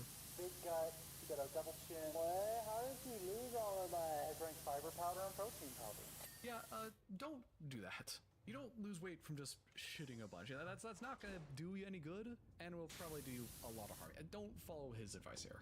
But later on he explains that it wasn't just the fiber powder, but that actually he just doesn't eat anything and survives off of crackers and little candies that are handed out for free at his jobs. Try not to eat at all. I have like crackers and cookies and chips and like they're there for free. And you're probably thinking like I am, well, he says he's homeless, maybe he just doesn't have money and that's why he's not spending any money on food. But no, it's not because he doesn't have any money. It's because he'd rather spend all of his money dating girls than to feed himself. And so I just haven't been spending money on food because I'm spending money on dates. And I hate speculating on this, but that sounds like an eating disorder. I don't want to speculate, but it sounds like an eating disorder. And so I'm like, or drugs. eating is not as important as another woman, right? So if I can do something for a girl, I'm not important, right? And that's just how I feel. Eating's not as important as another girl, and if I can do something for a girl, then I'm not important. I don't even know how I'm supposed to react to that. Generally, if I heard anyone else say something like that, I would immediately assume that they have some serious self-esteem problems. And that must be a reflection that they have absolutely no self-value or self-worth. They don't deserve happiness, they don't deserve basic care, and that their entire self-worth as a human being is tied to their ability to provide for someone else. Because their life is worth something and mine isn't. I've just been spending every penny I have on just whoever will meet up. So when you ask me for money for a drink, it's like, obviously I'm going to give it to you. Because the only reason I have money is to give to someone like you.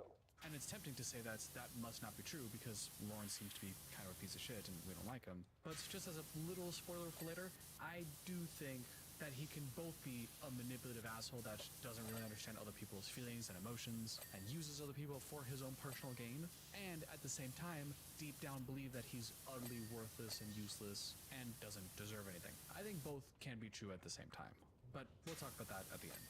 The two of them then talk about how much they hate having jobs and that things cost money and they don't like their bad jobs. They talk about that for nearly 20 whole minutes, which is almost entirely unwatchable, but there was one funny story here where Loren describes that he used to do pest control, and according to him, he was the fastest and most efficient pest control person on the team, and because he was so good at his job, all the other techs and his boss hated him, because, according to Loren, everyone else was so dedicated to trying to rip off all of their clients and overcharge them and make jobs last like 5 hours long when they didn't need to, that when Loren would sprint to the front door to greet everyone and then run into their rooms and clean everything in 20 minutes and then immediately leave, the boss didn't like that because the boss and everyone else is just greedy. And while I don't doubt that there's a bunch of dishonest contractors and various tradespeople out there, like that's the thing, used car salesmen, I just can't help but question the narrator in these stories and wondering what everyone else would say is the real problem with Loren. He tells this story about how a bunch of Indian dudes kept locking him in attics and basements. Bunch of creepy Indian dudes. And how one time he went to one of these Indian dudes' place and immediately starts with an incredibly low-effort, racist accent. Go check my crawl space, and I'm like, okay. And describes that he went into the attic to clean out the pest. The homeowner then barred his exit out of the attic, and then claimed to run away for an hour, trapping Loren in the attic.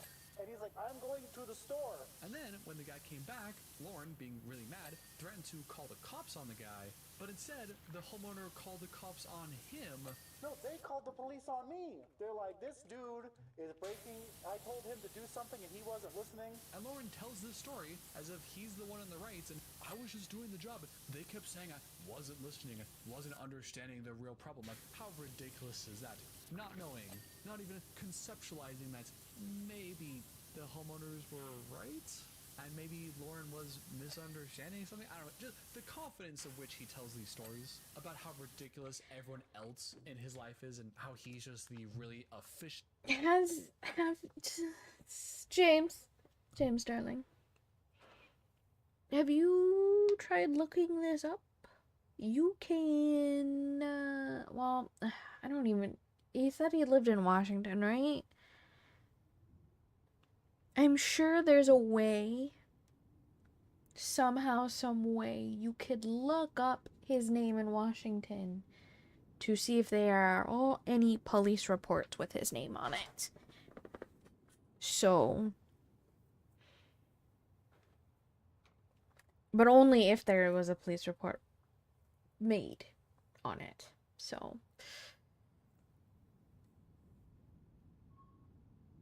I would not put it past 90 Day Fiance not to do a thorough background check and let a criminal on their show.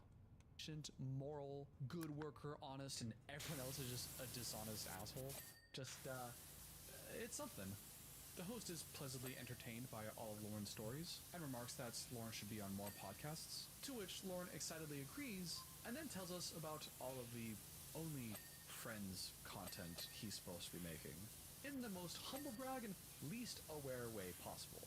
He Oh says that boy. he's made multiple plans with multiple different people that he will go over to their house and they will film an adult scene together and Oh post boy. it online. But then when he goes over there, they do the adult stuff, but they don't film it.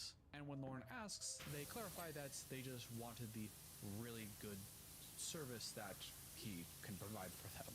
I'm like, was that an audition? They're like, not really. It was just really good. So I'm like, okay, well, are we gonna film next time? And then just nothing. Loren says he's upset, but of course acts like he's not upset, and like this is the funniest thing ever, that he keeps getting used for the service he can provide and not for the product that he would like to star in.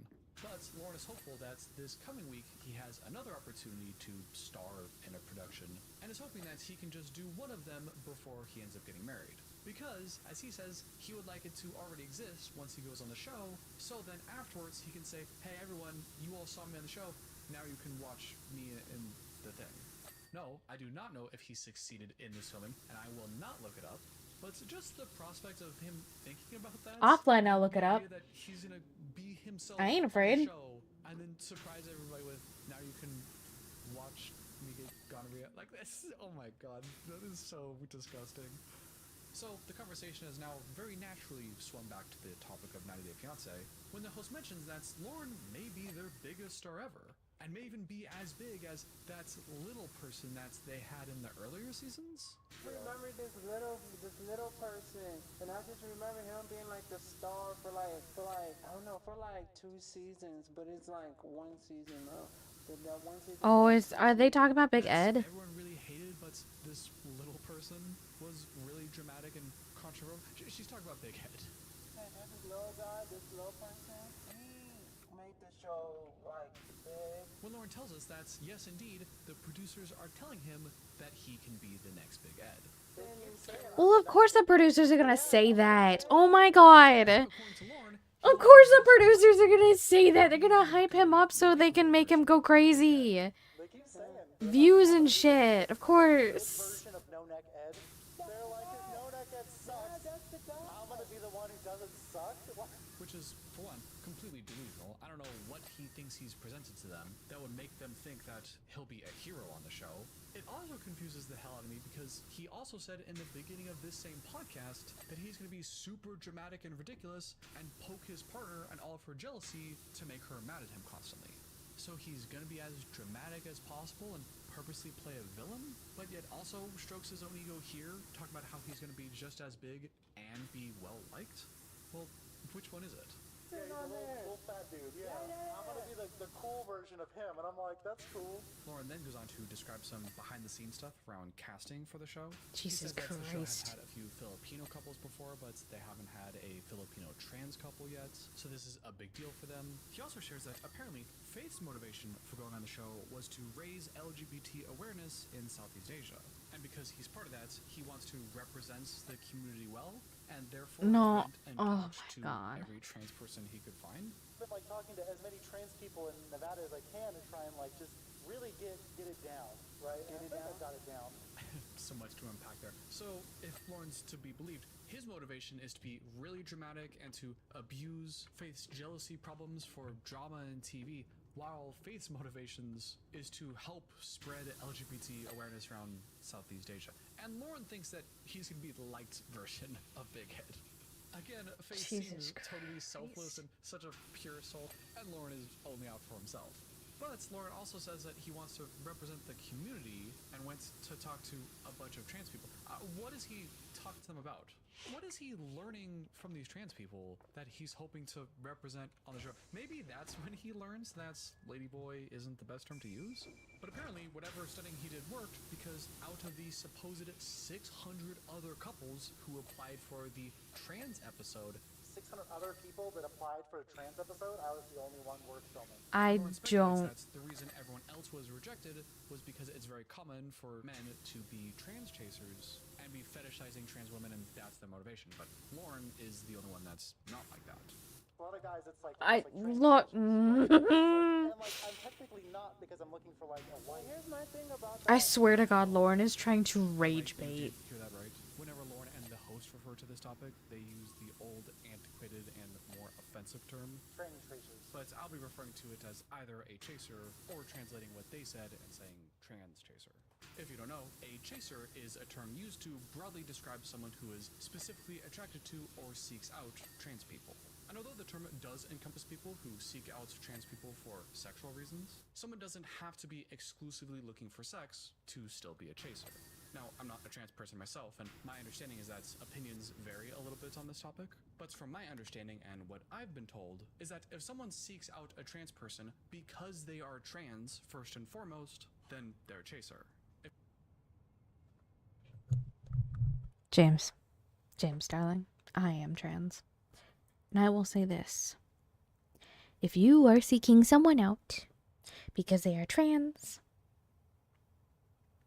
and you think they have a girl cock, like you're attracted to girl cock, you, unless your partner is okay with it and is perfectly fine with being fetishized, you are a trans chaser.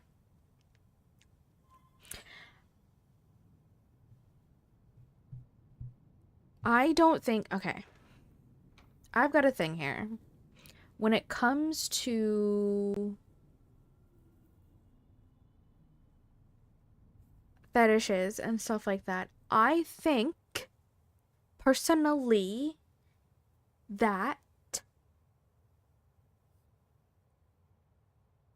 if you are fetishizing yourself and you are okay with that,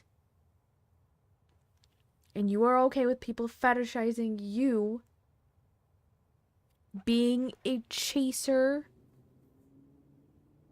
towards people like that who are okay with being fetishized is not a negative thing.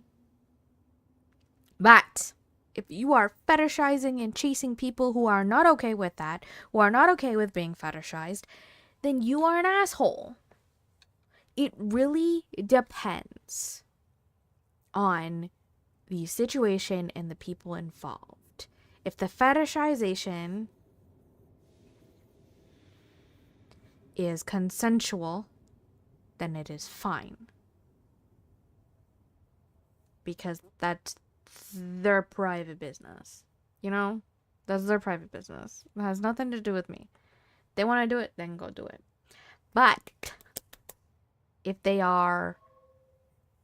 not all parties are consensual, and it's the one party can, like, trying to fetishize a different party, you know, then it's not okay. That is what it is, in my opinion. And in my opinion, Loren is a chaser. Loren is a chaser chasing after someone who doesn't want to be fetishized. And he is an asshole. If he went after someone who is okay with it, then he wouldn't be an asshole. We always villainize people who are fetishizing themselves. And it's like, and it's kink shaming. It's kink shaming. And I hate kink shaming.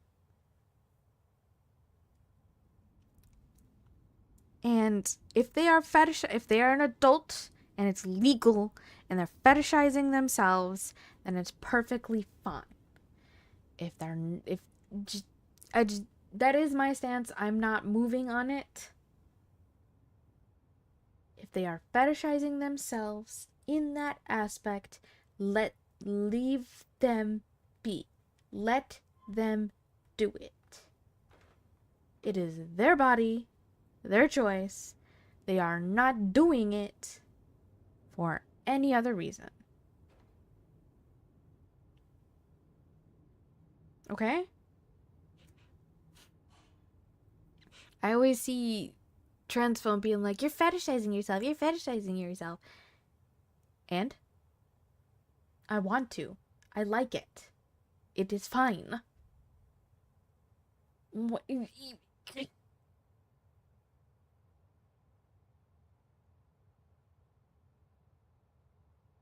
I'm representing myself, not the whole entire trans community. I'm representing myself. I also think with generalization, I also think that the reason why they say this is because they think if you're fetishizing yourself, you fetishize all trans people. And it's like, no, I just fetishize myself because it's my body. My body, my choice. This is literally it.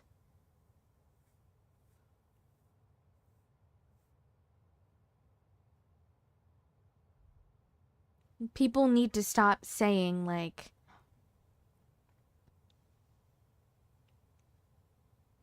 generally their opinion on something. If that makes sense. Like, people need to stop seeing one trans person and thinking it's going to represent them all. Because that's not. It's not going to represent them all.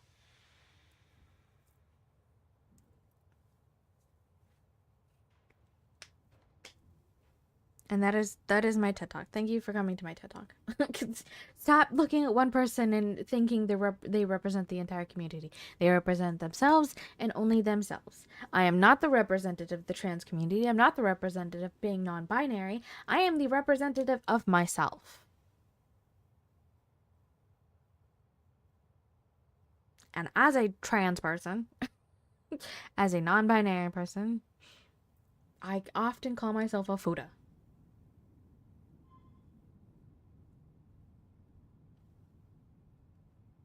And that's calling myself a Fuda, not someone else, myself.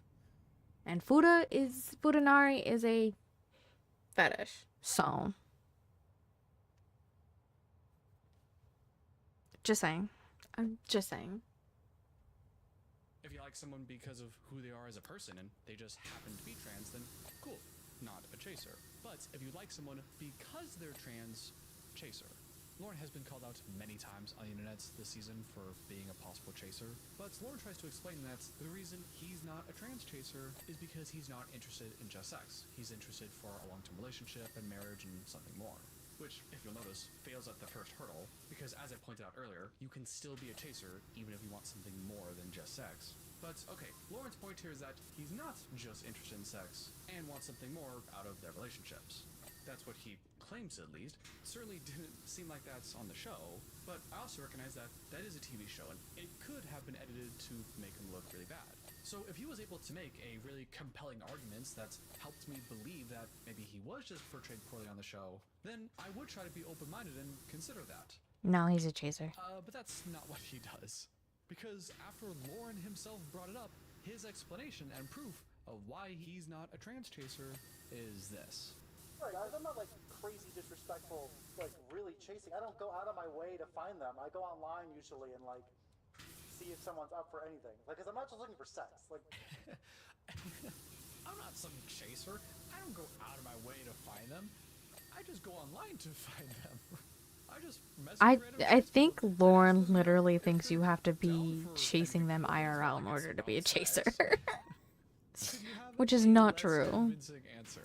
Sure, Loren may be constantly looking for exclusively trans women to sleep with, but he's not a chaser because he looks for them online and asks for consent first? I don't know, man. I don't think Loren understands what a chaser is. Loren says it's not all about sex, and if they wanted to go out for a date, then he'd be happy to go, and of course, he wants to pay for everything. And again, he humble brags and says that he's very disappointed when he tries to date them and have a real relationship, but then is disappointed when they inevitably have some amazing sex that's... It honestly sounds to me that Loren is some weird mix of a trans chaser and narcissistic pay pig. That's what it sounds like to me. He's some weird combination of narcissistic pay pig and trans chaser.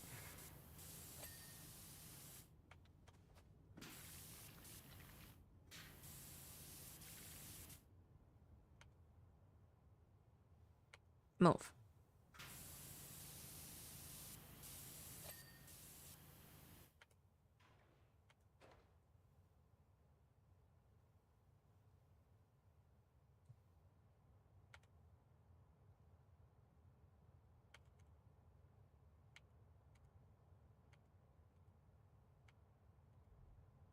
There.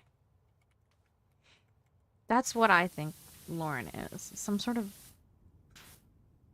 trans chasing payback. It's really good, and the girl really likes it, but it doesn't end up in something more. They talk about this issue for several minutes, but the vast majority of it doesn't have to do with Loren and is actually the host trying to make this really profound point she has, where she keeps interrupting and saying, you know, people talk about trans chasers and being into trans, but Wait, I'm going back again. Cis men. Right. Chase cis girls. Chase cis girls all day, every day. So right? So what's wrong with it? as if to say society or some people are unfairly biased against trans chasers and judge them too harshly for the same behavior that's other people have partaken. So what's wrong with it? Which, yeah, there are people out there who want to have sex with a bunch of girls or guys and fetishize in different ways, but something I think she's missing is we don't like those people either. There are players, there are fuckboys. If they go to different countries and do that for a second, they're sex tourists. They fetishize and objectify those people. So I think she's kind of missing the point that we don't like it when anyone objectifies people as a category. So I really don't think her point has the level of profoundness that she seems to think it does. Guys chase cis women and then guys. She also uses examples of people in her past that have accused her of being a trans chaser, and then she realized that, you know, cis men do it, so it's fine. So it kind of sounds like she may also be a trans chaser, and people have called her out for that, and that maybe she's now trying to justify it. It was a little unclear the way she said it, so I don't know that that's the case, but it did kind of sound like that, and, you know... Birds of a feather. But then, Loren says something very interesting. Because, as he's trying to prove that he's not a trans chaser, he says this. If I wasn't going on the show, I would be married to a trans girl right now. What?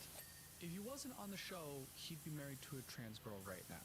And he then says that he's just in a weird limbo right now. And so I'm just like in this limbo mode where I'm having sex with other trans girls, but it's not because I'm chasing, it's just because I can't have what I want right now. And I know what you're thinking. That made no sense. So he's and I was confused for cheating? a long time too, and I still am, but I think I know what he's trying to say. In this conversation, he's trying to prove that he's not a trans chaser. And it seems like, according to him, that just means proving that he's not only looking for sex from trans people. Even though, as we discussed earlier, you could still be a chaser, even if it's not all about sex. But even putting that aside, it sounds like he's saying, yes, I am having lots of amazing sex with lots of trans women, but if it wasn't for the show, where I'm going to leave and maybe never come back, then I would be investing more emotion into one of these relationships, and it may result in a marriage. But even then, there's a few problems with that. For one, even if you can't emotionally invest in any of your relationships right now, there's nothing forcing you to constantly hook up and sleep with these people. That's like a straight guy with 5 different friends with benefits saying, no, I'm not a fuckboy. I only sleep with all these girls all the time because I'm too busy for a serious relationship right now. Like, okay, you know what a fuckboy is, right? Also, he keeps saying that all of his motivations is towards getting married and finding a wife, and remember, has 4 different people in order of who his backup options are, and yet nowhere in anything he's described has any ounce of emotional intimacy. Like, he says that he wants something more than just the physicality, and wants something deeper, and yet, his number 1 option, according to him, Faith, is someone that he's looking forward to abusing the jealousy of and exploiting for TV and ratings. So he wants something more than sex, but what is it?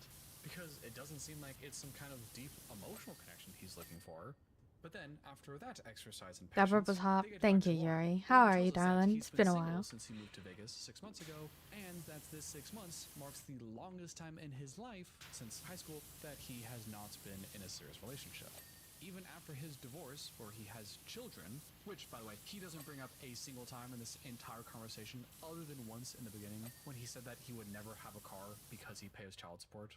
Well, I can't afford a car ever because I pay child support and I have no credit. Even after he got divorced, he got in a serious 3 to 4 year long relationship 2 weeks after it finalized. He also kind of messes up here because he says, well, yeah, I guess it's been 6 months since I moved to Vegas. Well, I guess I am in a relationship with the girl. You doing okay, Yuri? I've never been single for this long, right? So, like, I know I'm in a relationship in the Philippines. So you've been Life been treating you single well? for 6 months. And it's not good for me. I don't know if that was a total lie just then, because he remembered that he has to pretend that this is a real thing for TV. Yeah, it's been a Or even while. worse, Work, if that's an schoolwork as actual well. genuine I'm tired, but I'm reflection good. of just how Aww, non-committedly sleepy he views Yuri. his relationships. Which is why Beepy Loren has all beepy. of his backup options. That's why I have, like, all the girlfriends here, is I have, like, my backup You remember to options, take a right? Because, break, like, right? You're not there's a burning good yourself chance out. This Philippines girl isn't gonna work out. Wow, backup options. He's admitting it.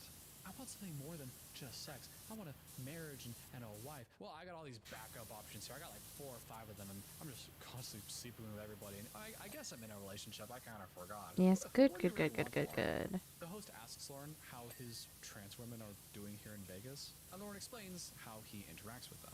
It's usually the same conversation. I'm in Cornell, I'm 33, I'm male, I'm verse, and I'm gonna leave for the Philippines to get maybe married soon, but I'm also looking for other people to meet. Hi, I'm Loren. This is my age. I'm into sex stuff. I'm leaving soon, so you want to meet up for no reason at all? The same guy who says that he's not interested in I get sex. burnt out, I get and is depressed. Oh disappointed when people don't want more no. serious relationships with them. Don't get burnt out. Don't get depressed. No, no depresso. Have some espresso. Because he's also learning Spanish right now for his girlfriend in Vegas. They're way harder. Like, I'm trying to learn Spanish for my girlfriend in Vegas. So he's single, except not actually because he has this whole marriage prospect in the Philippines, but he's also not single because he has girlfriends there. So he's using that term, implying some sort of commitments, but he's also complaining that people just use him for Which sex. No consistency actually makes here. me afraid of Complains the that he never gets to go out on CBP. dinner dates because everyone just, wants I him don't for know what his that sex. He exam really is. mentions that a lot on Explain. this podcast. Explain that Just exam. I kinda don't know turns what that into, is. Do you want to go on a dinner date? Loren immediately hesitates and says that he barely has any money at all, but could go. You want to go on a dinner date? I barely have enough money, but sure. And as long as they keep it under $100, then he should be able to afford it.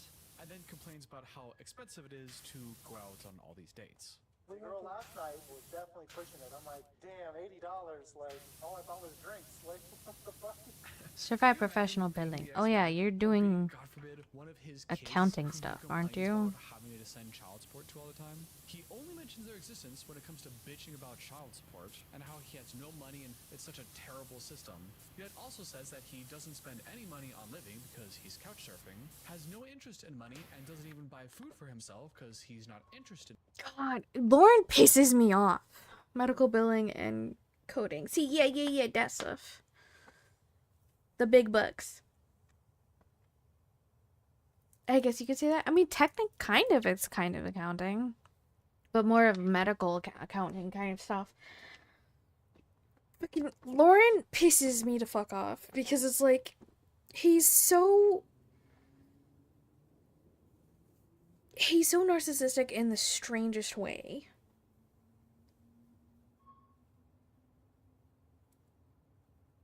Like, he gets off on... He's... Sorry. The video we're watching. Loren just, like, bothers the fuck out of me. What? Just want... He pisses me off. In food, and instead spends all of his disposable Ugh, income narcissist. on My daughter's going on mom dates is with like that. girls almost exclusively end up Well, in Loren just is like... sex. Can you imagine the wife here? We're coming in at the end of the video, but Loren is like the weirdest narcissist I've ever seen. He's like got this weird mix of submissive narcissist. If that makes any sense. Typically you think a narcissist is dominant, but Loren here is like the outlier. He's this narcissistic submissive pay pig person. Basically, he wants to pay for everything. He wants to hold power over, not power, kind of not, but like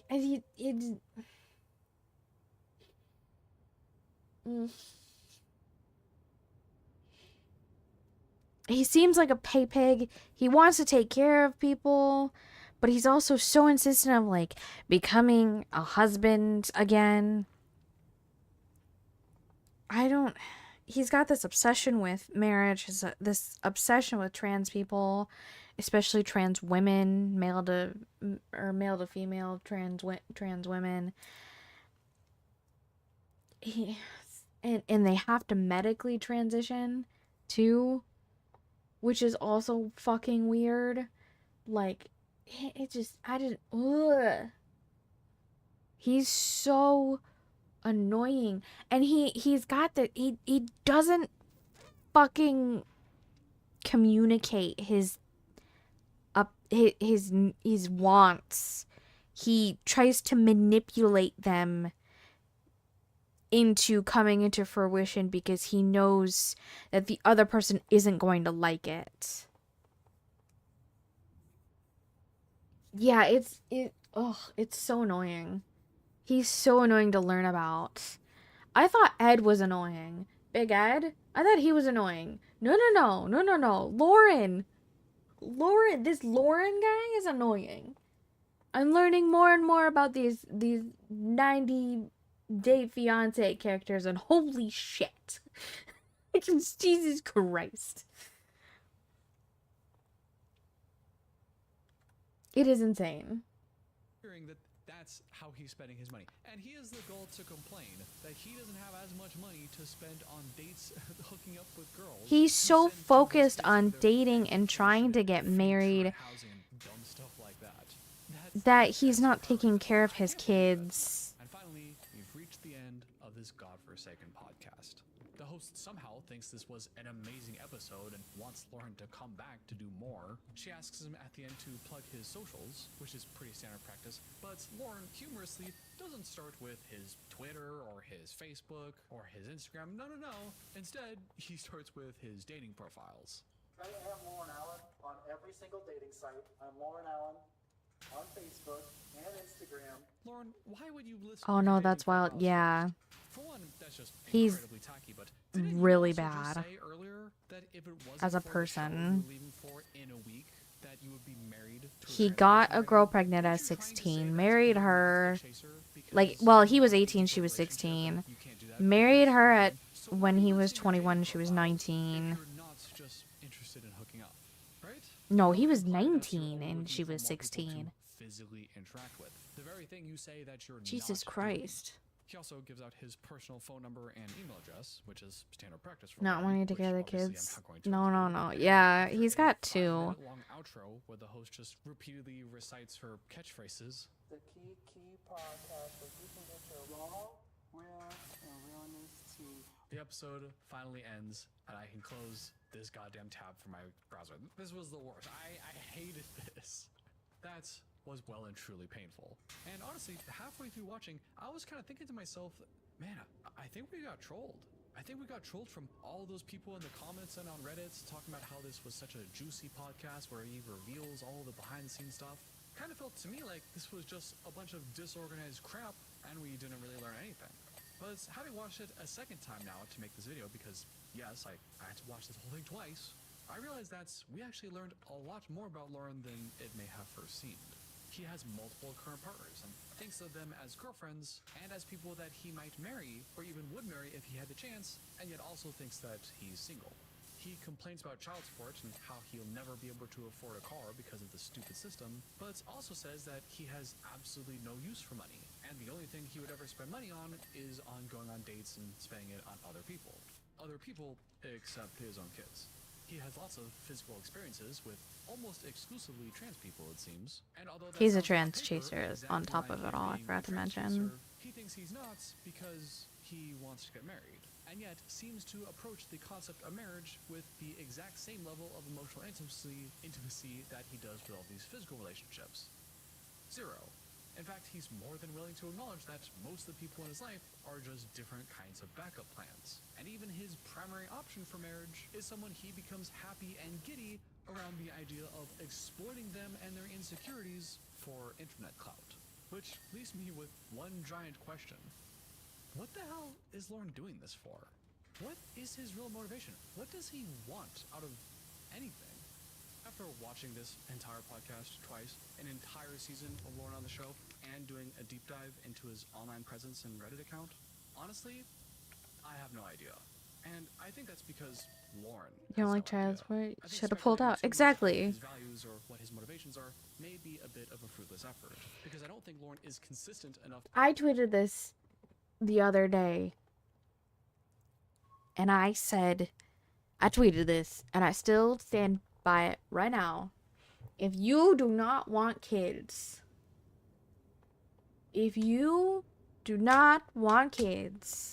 and you are a man, you know you're never gonna want kids, you don't want to risk having kids, get a vasectomy. You will never, ever, ever, ever worry about having kids again.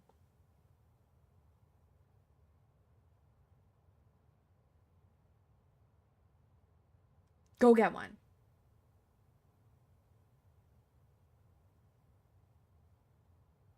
No woman can baby trap you. You won't have to worry about condoms that men hate so much. You won't have to worry about pulling out.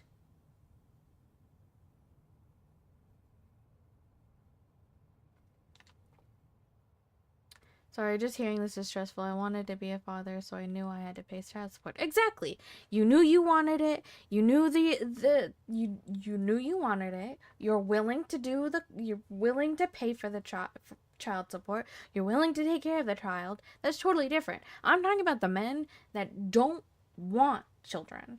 If they don't want children, don't want to pay child support, don't want to go through all that hassle, get a vasectomy.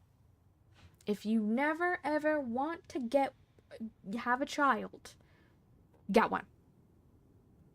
Snip it. Do you know why I'm specifically saying men? Because it's easier for men to get a vasectomy than it is for a woman to get a hysterectomy.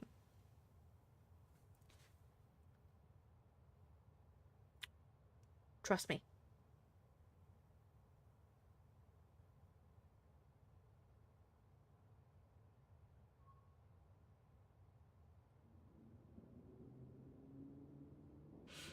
Oh yeah, all that is true. Exactly. Go get one. Go get one. Go get one. Go schedule one right now. If you don't want kids, go do it. Otherwise, you're paying child support for the next 18 fucking years. Doesn't matter if you pull out. It doesn't matter if you pull out, because a woman can still get pregnant via pre-cum. Bet you didn't know that. I bet you didn't know that. A woman can still get pregnant via pre-cum. Okay? Pull-out method is not a surefire way of not getting pregnant.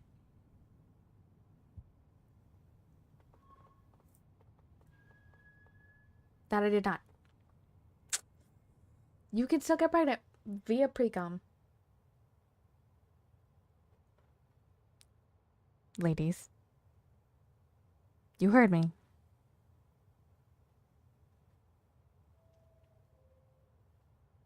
In this day and age, it is up to the men, sadly, to get birth control, because it is so much easier for them to get birth control than a woman is to get birth control.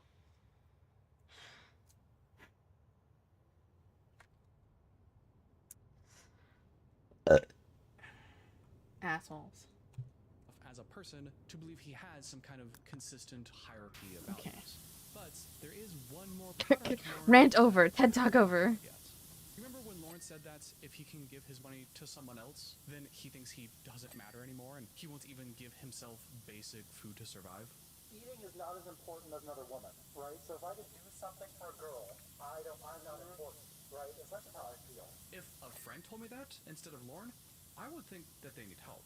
That sounds like some pathological lack of self-worth, and I'd recommend that they go to therapy and talk about it. There's also times throughout the podcast that make me think that he has a lack of self-preservation. He talks about how he doesn't have any fear in life and could do the most crazy and death-defying stunts ever and have no fear. He knows it may not be smart to dance around with a venomous viper or be involved in a high-speed car chase because you're going to get a ticket, but he said he doesn't fear any of those things.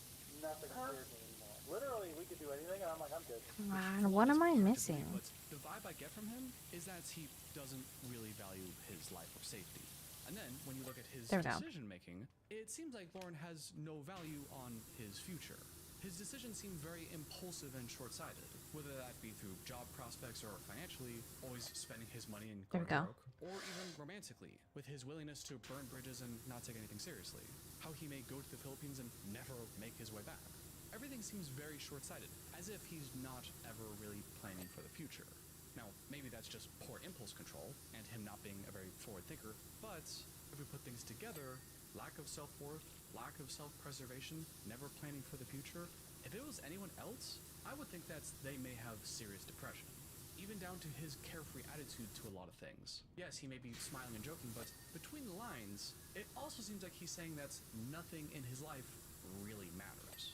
Now, that may or may not be true, but why am I saying all this? Well, because there was one thing he said in this podcast that stuck out to me, that if I didn't bring it up in some way and talk about it in some capacity, while I picked apart every other part of the podcast to make him look bad, I wouldn't feel very ethically right about it. And that moment came when Loren was talking about how he wasn't afraid of anything anymore, and describes how he got over his fear of the dark. When I was a little kid, I was never scared of the dark because my dad, he would lock me in a car seat and put me in the basement in the dark for like hours when I was bad. So like, I was just never scared of the dark, like ever, because I was just like forced to be in that environment. Now, I'll remind you, Loren is not the most reliable narrator. If we've learned anything from this podcast is that Loren is a walking contradiction. So we have to take what he says here with a grain of salt. And of course, the way he presented this story with all the smiles and jokes makes it hard to believe already. But again, taking Loren out of the situation, if I heard anyone else describe that story to me, I would have immediate alarm bells ringing about a possible abusive childhood. And I'm not bringing all this up because I want to make him a martyr or something, but I want to try to encompass the whole story. And while the majority of this story is, look at this guy who seems like such a piece of shit, and I think I've done a good job over the course of this video highlighting every little thing I think he has said and done wrong, I think we can also consider that he grew up in a small town, he says he was bullied for being I'm gonna gay, sneeze, hold on. he's not. Probably felt like an outcast the majority of his life, and if this story is true about his parents and the way they discipline, that certainly could cause someone to grow up without a sense of self-worth or without valuing one's life. And whether that's diagnosed as that hurt my nose. disorder or not, for a lot of people that think that they have no reason to live and there's no point in life, they will often live lives of instant gratification, going from one hit to the next, always looking for the next fix. And while many people get their fixes from drugs or alcohol, maybe Loren gets his fix from social interaction. Maybe that's why he's so happy to spend all of his money on the next person that's willing to go out with him.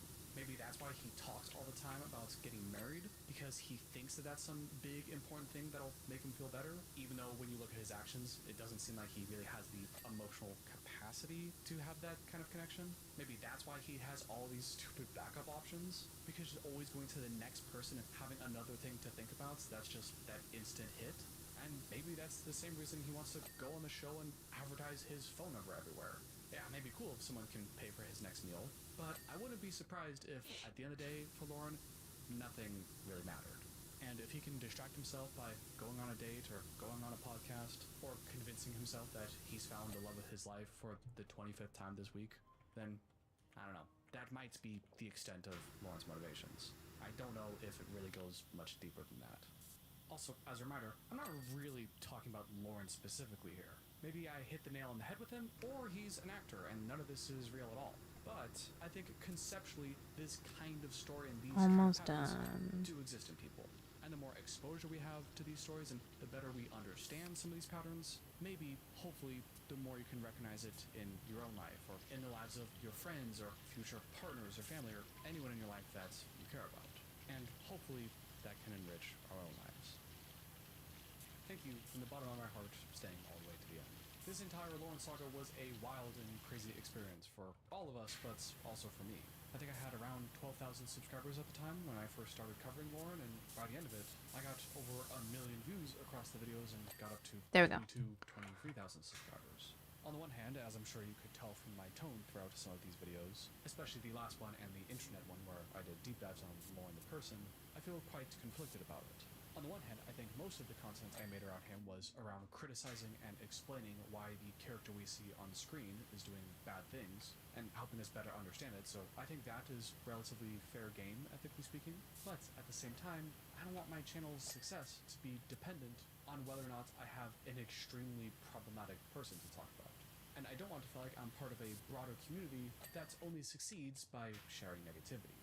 I think this is an eternal struggle for a creator in my position, and I'm still trying to work out and figure out that balance between talking about dramatic things that people are mad about, while feeling like I'm adding some kind of positive spin or educational aspects on it. And I feel mostly good with the whole Loren situation, but I am open to feedback, what you think about Loren, how you thought about my presentation, and if anyone would like to, I don't know, give me $1 million or something, then I can make all the content I want and not have to worry about only talking about the world's most dramatic person. Open. If you got, you know, Open. I'm just kidding. Thank you all so much for all the support throughout the Loren videos and this video itself. I know this was a long Which one. ceiling vent is it? A month after This I one? uploaded, if you ever got here. A big thank you to all of you channel members, and if you would like to get a special shout Oh, there we go. Consider becoming a channel member yourself. And until next time, I'll see you later. What am I missing? Inner double door window. Inner double door window. Which one? Oh, they're over here. Okay.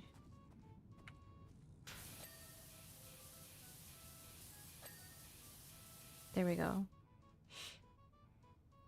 Oh yes, the little spots. Yeah, I have to... I'm going through... I'm almost fully done with the base levels. Of course, there's all the DLC. I haven't gone through all the DLC. Because I don't have all the DLC. But 2 is out. So I'm like, I want 2, but I don't got the money for 2. Inner windows. Which one's blinking? This one. Okay.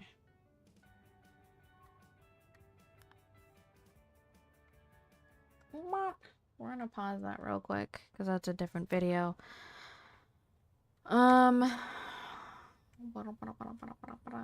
gonna move over to one screen for now. What's next? Outer double door windows on A. It's one of the double doors on. Okay, over here.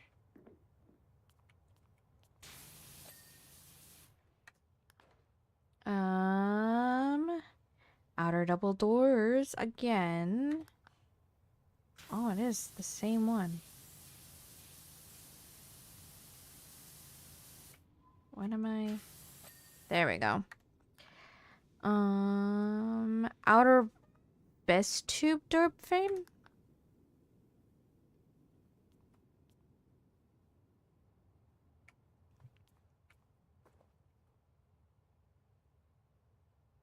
No? Is it not this?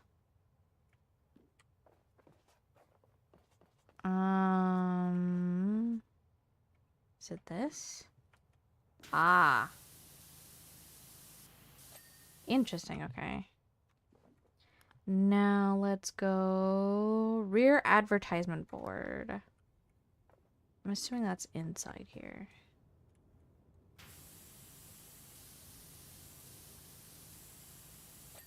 There we go. Safety chain attachment? Is that out here? No? Safety chain attachment. I feel like that's outside. Is it this over here?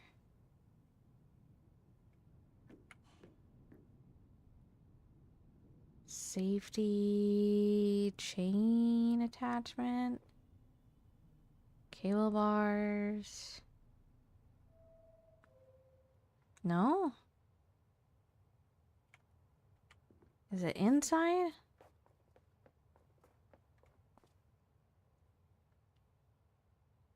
Oh, wait.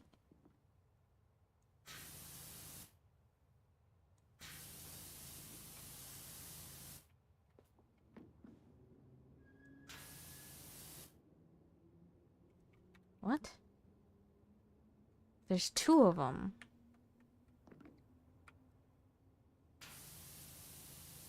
There's two of them? Was it this one? It's this one. Okay. I don't know. There we go. Okay. I'm so confused. Okay, so bench seat in B, which is this one. So A can be closed. A is finally done. We've got bench seat somewhere in B. Bench seat. Bench seat. This one. Okay. Then bench seat divider. What else am I missing? Ceiling vents. Okay. Did not clean these very well, seems like.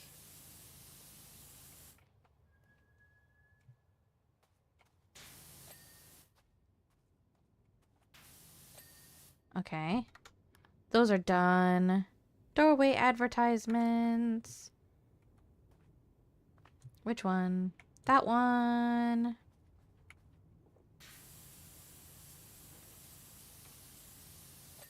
There we go. Then emergency alarm casing. Casing. Yeah, emergency alarm casing.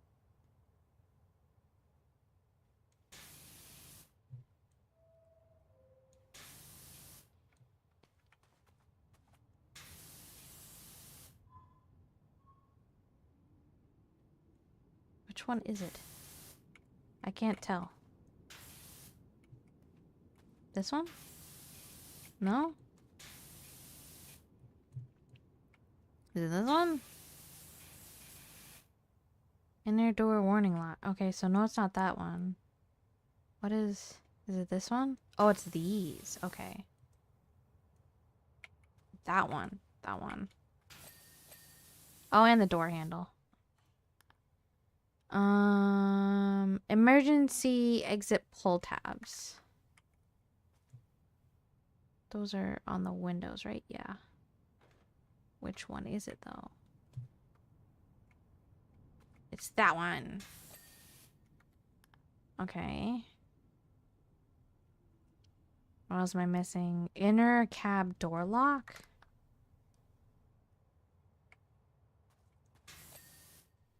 Okay. Now, inner door grab rails.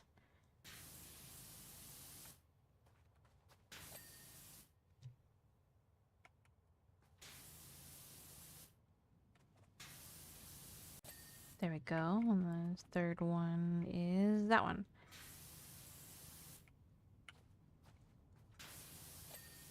Okay. Now,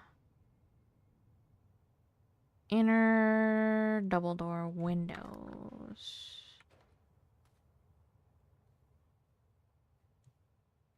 That one. And inner wall poster.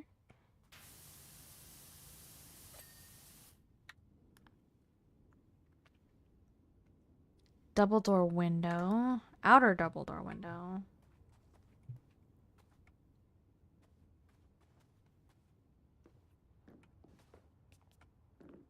That one.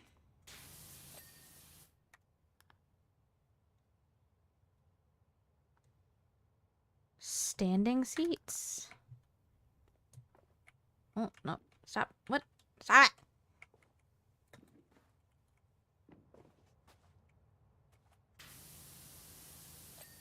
There we go. vestibule entrance frame handle? The fuck is that? That one? Okay. Vestibule wall. I'm assuming it's this one. There we go!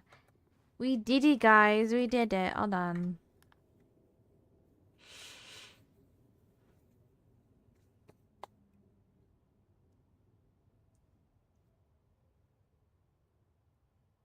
They really should have multiple cameras.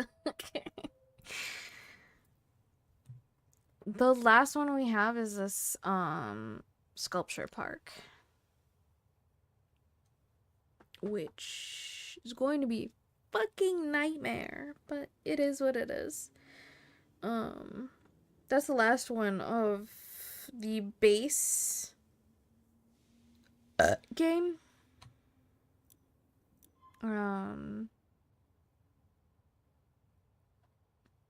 Of the Muckingham Files.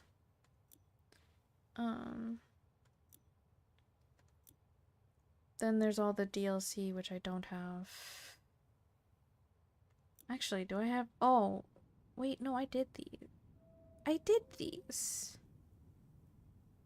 I don't know why that one says 100% done, but these three don't. But I've done these three. But the rest of these... Except for Tomb Raider and Midgar. I didn't know I could do those two. These two I can do. But I don't have the other 6. So later we'll do these. But yeah.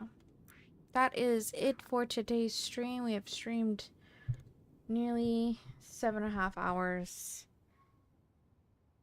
4 of those hours, I'm pretty sure were... No, not 4. 3? 3.5 maybe? We're watching that video while playing Powerwash Sim. But yes, that is it. I will see you guys tomorrow.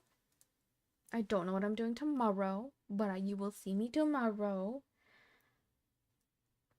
I might be doing some 3D modeling. I'm still debating if I want to do 3D modeling on stream or not. Cause I still want to experiment a little bit on changing things up. Cause even though I've only been using this model for a month, I want to upgrade the eyes a bit and upgrade the hair a little bit. It's basically the eyes and the hair that I want to change, and the outfit. But that's outfit's like my usual thing to change. But yes, good night, Yuri. Thank you so much for stopping by. You too, Ryan, if you're still lurking, and Tommy. Tommy, you are here lurking. I appreciate you lurking. But yes, I will be streaming tomorrow, 3 p.m. Central, like usual. Maybe we'll be doing some Powerwash Simulator, and we'll watch another video. And just chill for a while. Or do some 3D modeling. Debating. Or we'll go back to date everything. Maybe we'll do that. Maybe we'll do Powerwash Simulator with a video, and then once we finish that, we'll go back to date everything and finish that up. Maybe we'll finish that up, because that game's long as shit. I'm not gonna lie, that game's long as shit. But yeah, regardless, I will be streaming tomorrow, hopefully, maybe. Thank you. Love you guys. Bye.